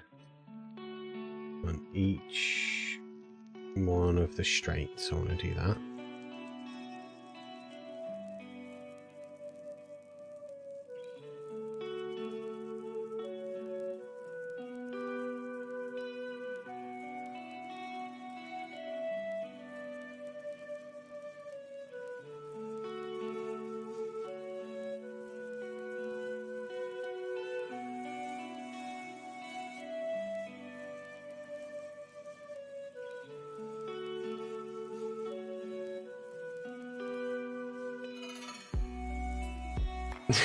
How does it still look like a hat?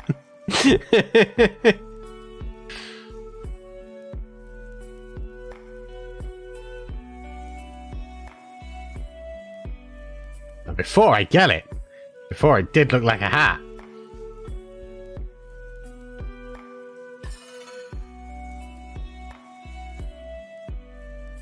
Right, like one of those things, right? That like, oh wait, only on the straights.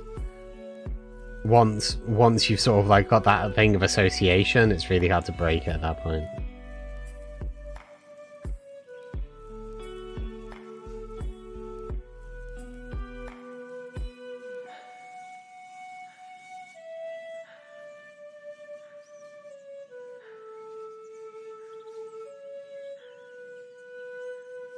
And there.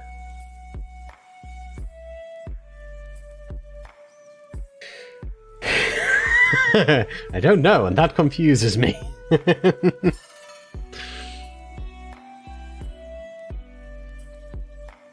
That is fair. Right, so that's like the top part.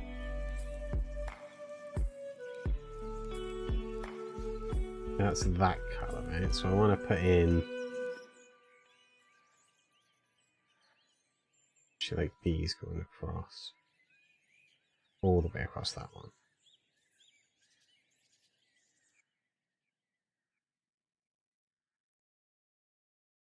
How did I miss that? At some point I really want to do a stream with Eve of making some stuff, because Eve is a lot better than me at this sort of thing. By a considerable margin, I might add.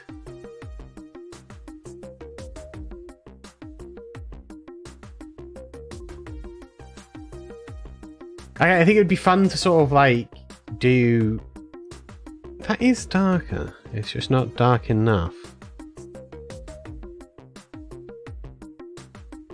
Ah, that's better.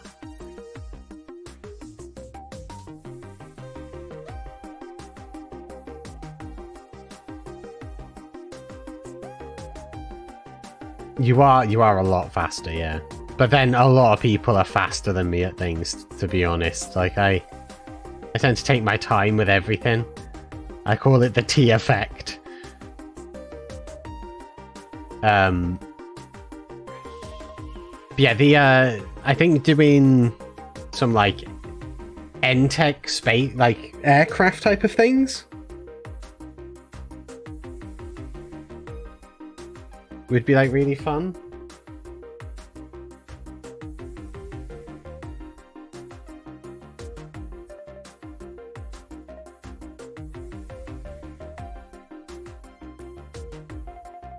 So I think what I'm going to do on the top is past this point where these are. I'm actually going to put a plane in. Top Hat. Do. Sorry, that's a old British show and it was called Top Cat. It's not going to make any sense to anybody. Barely makes sense to me. The only reason I know it exists is because there was shows talking about it when I was a kid. The show I don't even think was on air. Actually, I don't think it was British. Wasn't it American? Doesn't matter. It's not important. But yeah, I think I'm going to put a plane on there because trying to get all those interlocking things just won't make a nice texture. So I'm going to put a plane and just have it slightly higher by like a single point of a pixel, and then put the stuff there.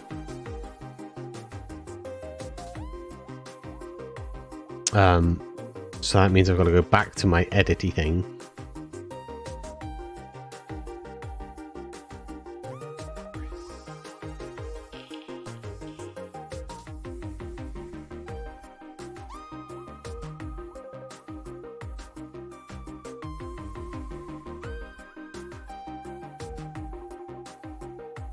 Move it all down by another one.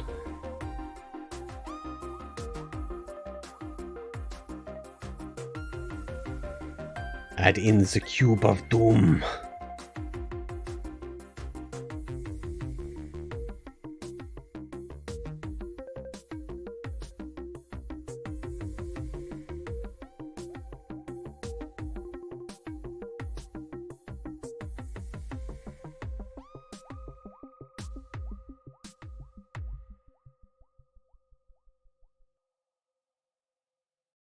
Okay, so we have a plane. It's currently exactly at the same level as that, which is at 30. No, at 31. We're just going to put it at 31.01. And now it won't collide.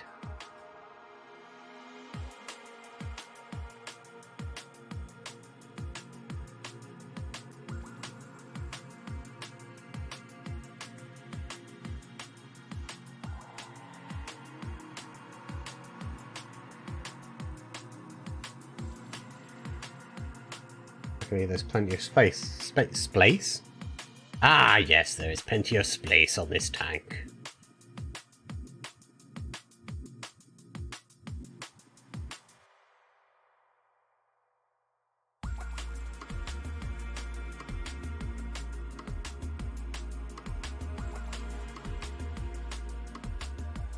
Let's put that there. I don't think it really I don't need to worry about the bottom side, but we'll still put it there. And we'll move those over to there. Eventually they'll get nulled.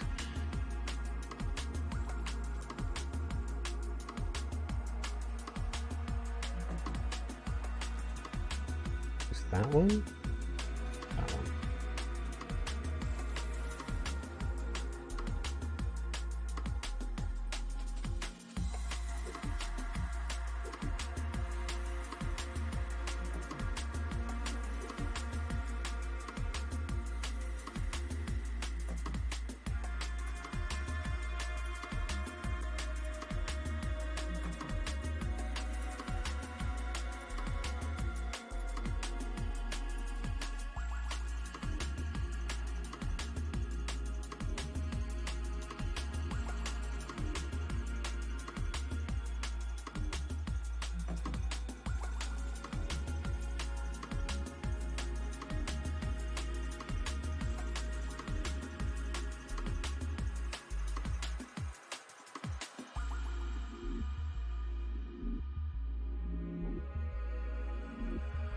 Does this make sense to you, Eve, while I'm doing, or is this absolute madness to you?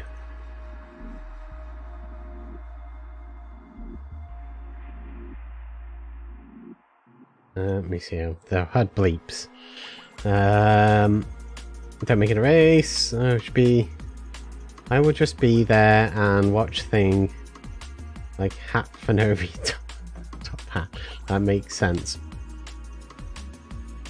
Or because I see hat. Apparently you missed my missed my Sorry, I wasn't paying attention to chat. I get very focused in painting. There's a problem. Oh, there we go. That's going to make this next stage a lot easier.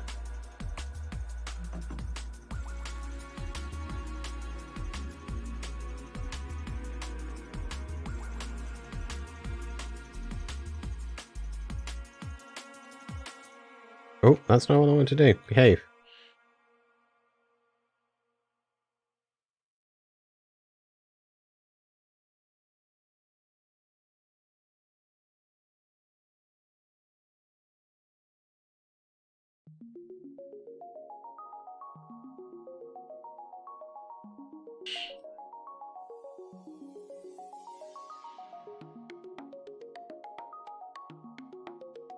You just have to treat this like we're painting directly onto that. We're not, but I have to tell myself that, because otherwise my brain's going to freak out.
Brain activation. Yes, exactly. That's what I'm trying to do. It's just refusing.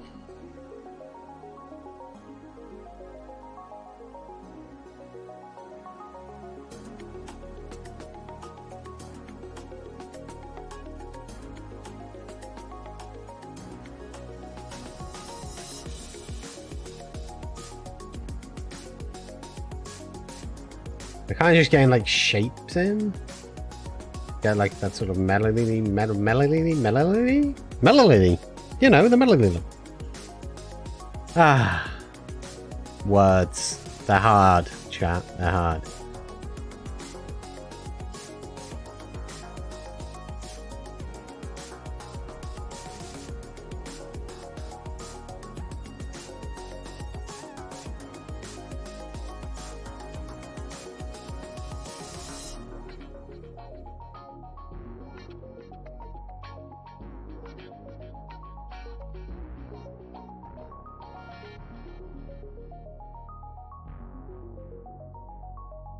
I think what we're going to do is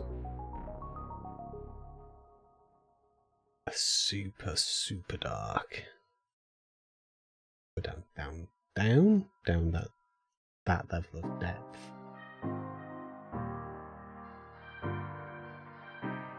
Needs to be turned up now.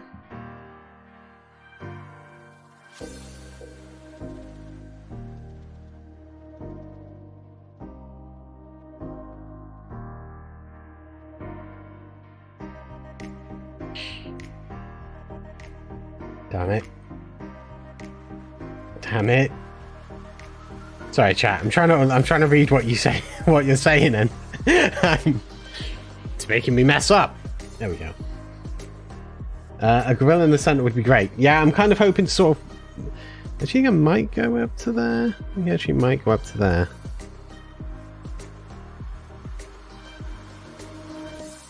All right.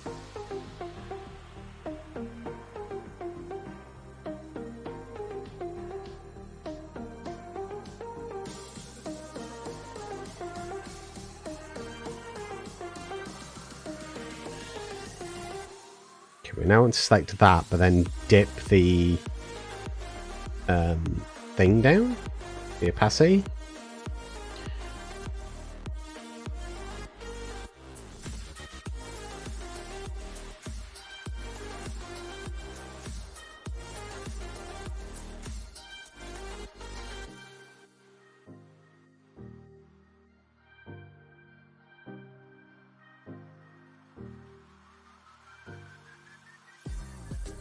So I think what I might do is on this one up here, maybe take it up by like a very small amount and then put a drop in.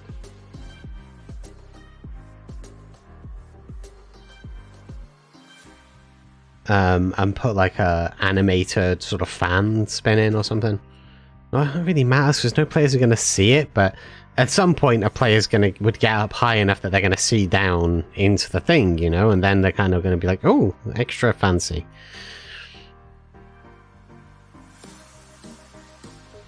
I think we all know what's happening now. As soon as I select that color, you should know what's happening now.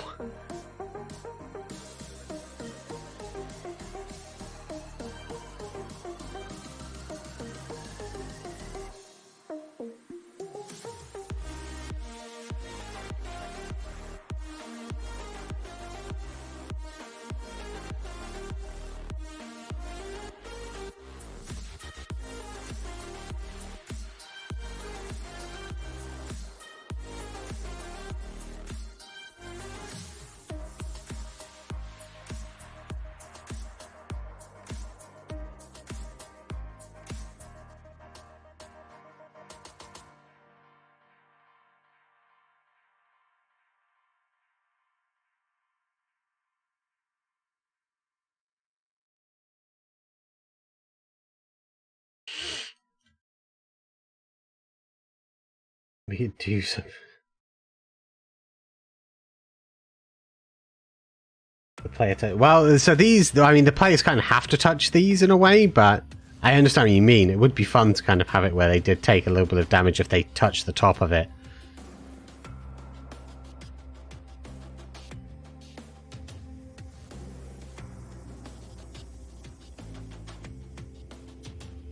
Okay.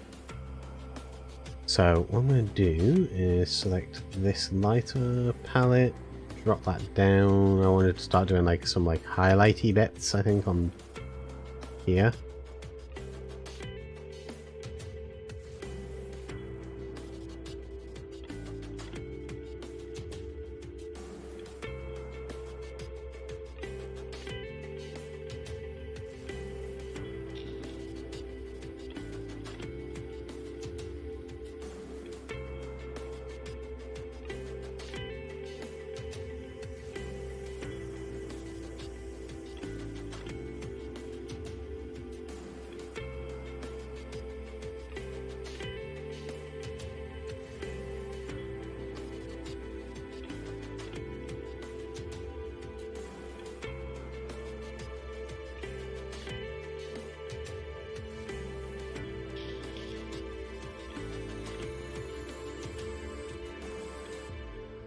Just to get a little bit more fancy on there.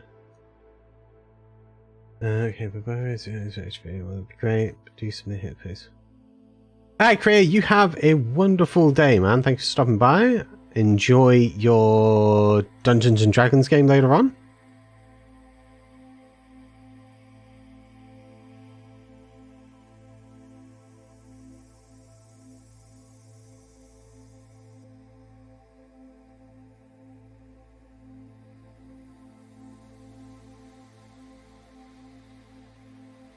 Yeah, I'm probably going to be live for a while yet, maybe. But I'm always around.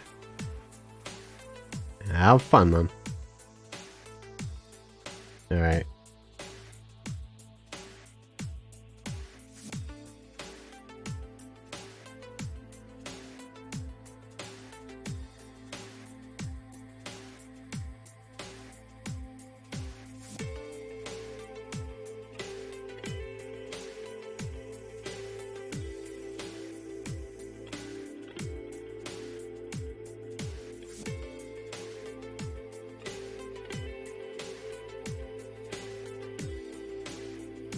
I think the problem there is that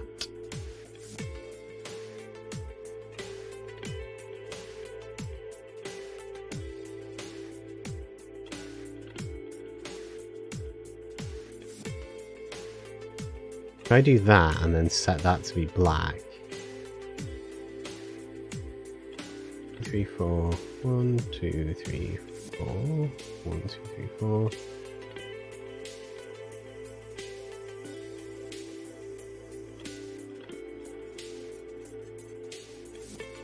We need to raise it up a little bit more than that. 0.01. 0.02. That's better.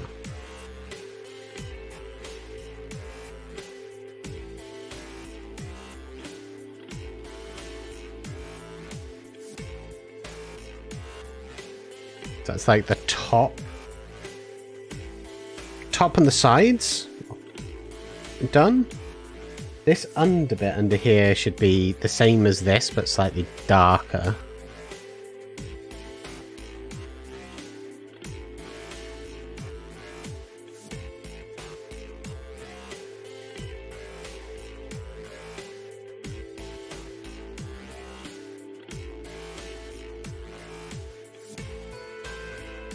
Actually, it should all just be that, shouldn't it? So I should just use the paint bucket tool.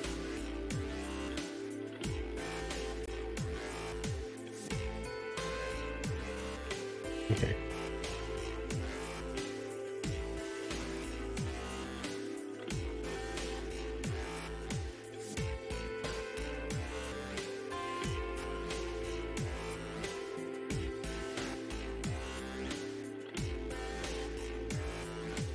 We may put some like lights on these as well. Little like bits coming off of them. I think that might be a good thing to do.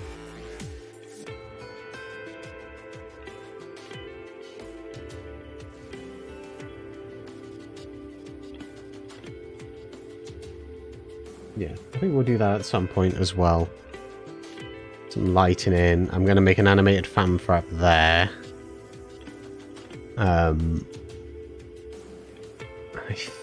Yeah, I should get the rest of the texturing done. So I won't be streaming tomorrow because I have some stuff to do. But Sunday I may do a little bit more streaming. And then I'll probably do some more streaming like probably throughout the most of next week. Right, let's make sure that all of these are saved. Okay, that's good. Now, what I want to do is replace all of that with like a semi-translucent.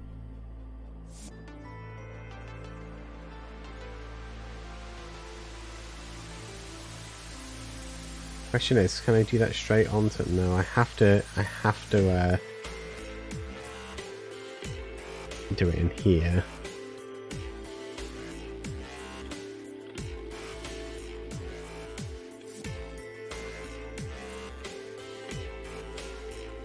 So I basically want to remove this face. That was the worst one to do it on, though. I should do it on this one.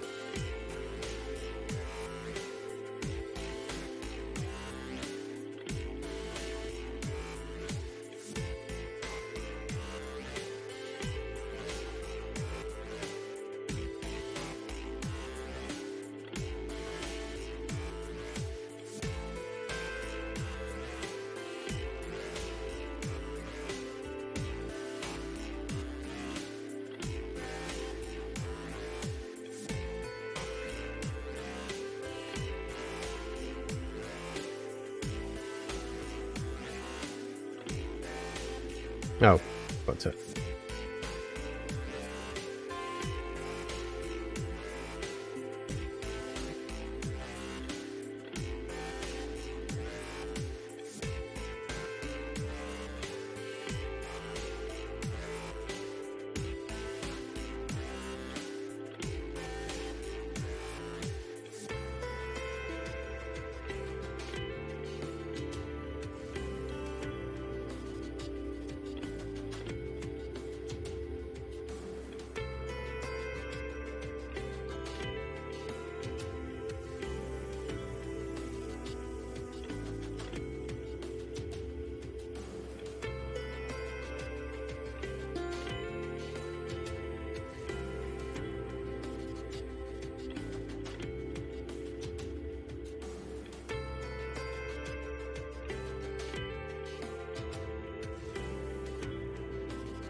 Okay, so we'll do the same on there.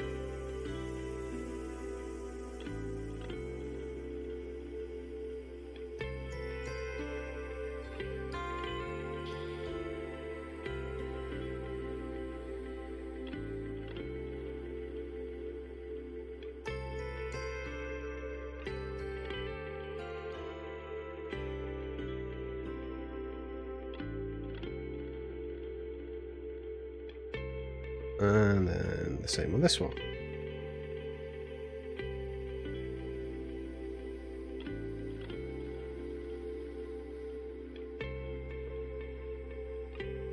Wait, how did I not set that to trunk? Wait, what? There we go.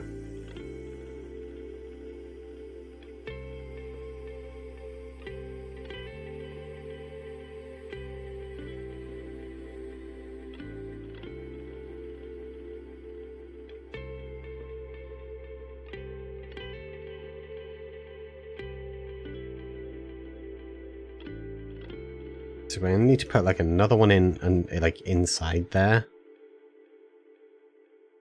so it doesn't look messy from underneath when it's in game. So we're gonna need to put like another plane in underneath. But before we get into that, rehide that. Is that top octagon? This one here? Yes. You need to hide that for a moment. Expand this one, and then turn all of those off. We need to basically get rid of all these side faces.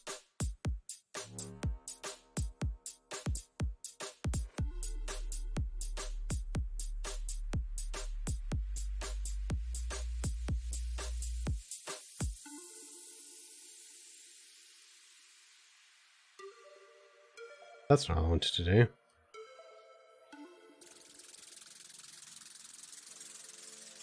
I wanted to do that one and this one.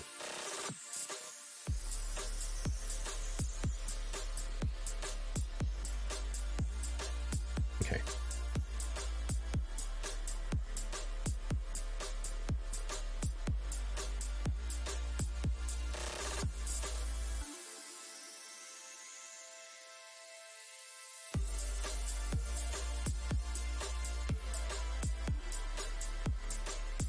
No, that grabs the whole thing. Okay.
So that's where the pipes are going to come out. That's like the main computery part. I didn't really make sure that was definitely set to be the full size. That may end up need to be made way taller, thinking about it. That should probably be up here. I can check that. Let's add in a cube. 1, 2, 5, 6, 7, 8, 9, 10. Should be that tall. Yes, it is like half the height it needs to be. So I'll have to sort that next time, I think. It should be that should be up here.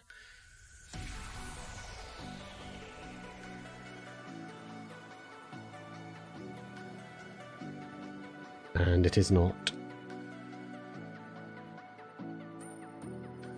But that's fine. We can sort that one next time. Oh, okay. I am going to take an extended break away. I think I'm actually going to close the stream down.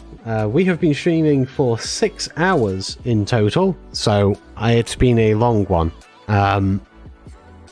It's been fun. I've enjoyed myself. We've done a bunch of stuff. It's been a productive morning for me. And I will be streaming again possibly on Sunday. If not, then definitely Monday. Okay, guys. Have a wonderful day. I will catch you guys in a bit. Bye!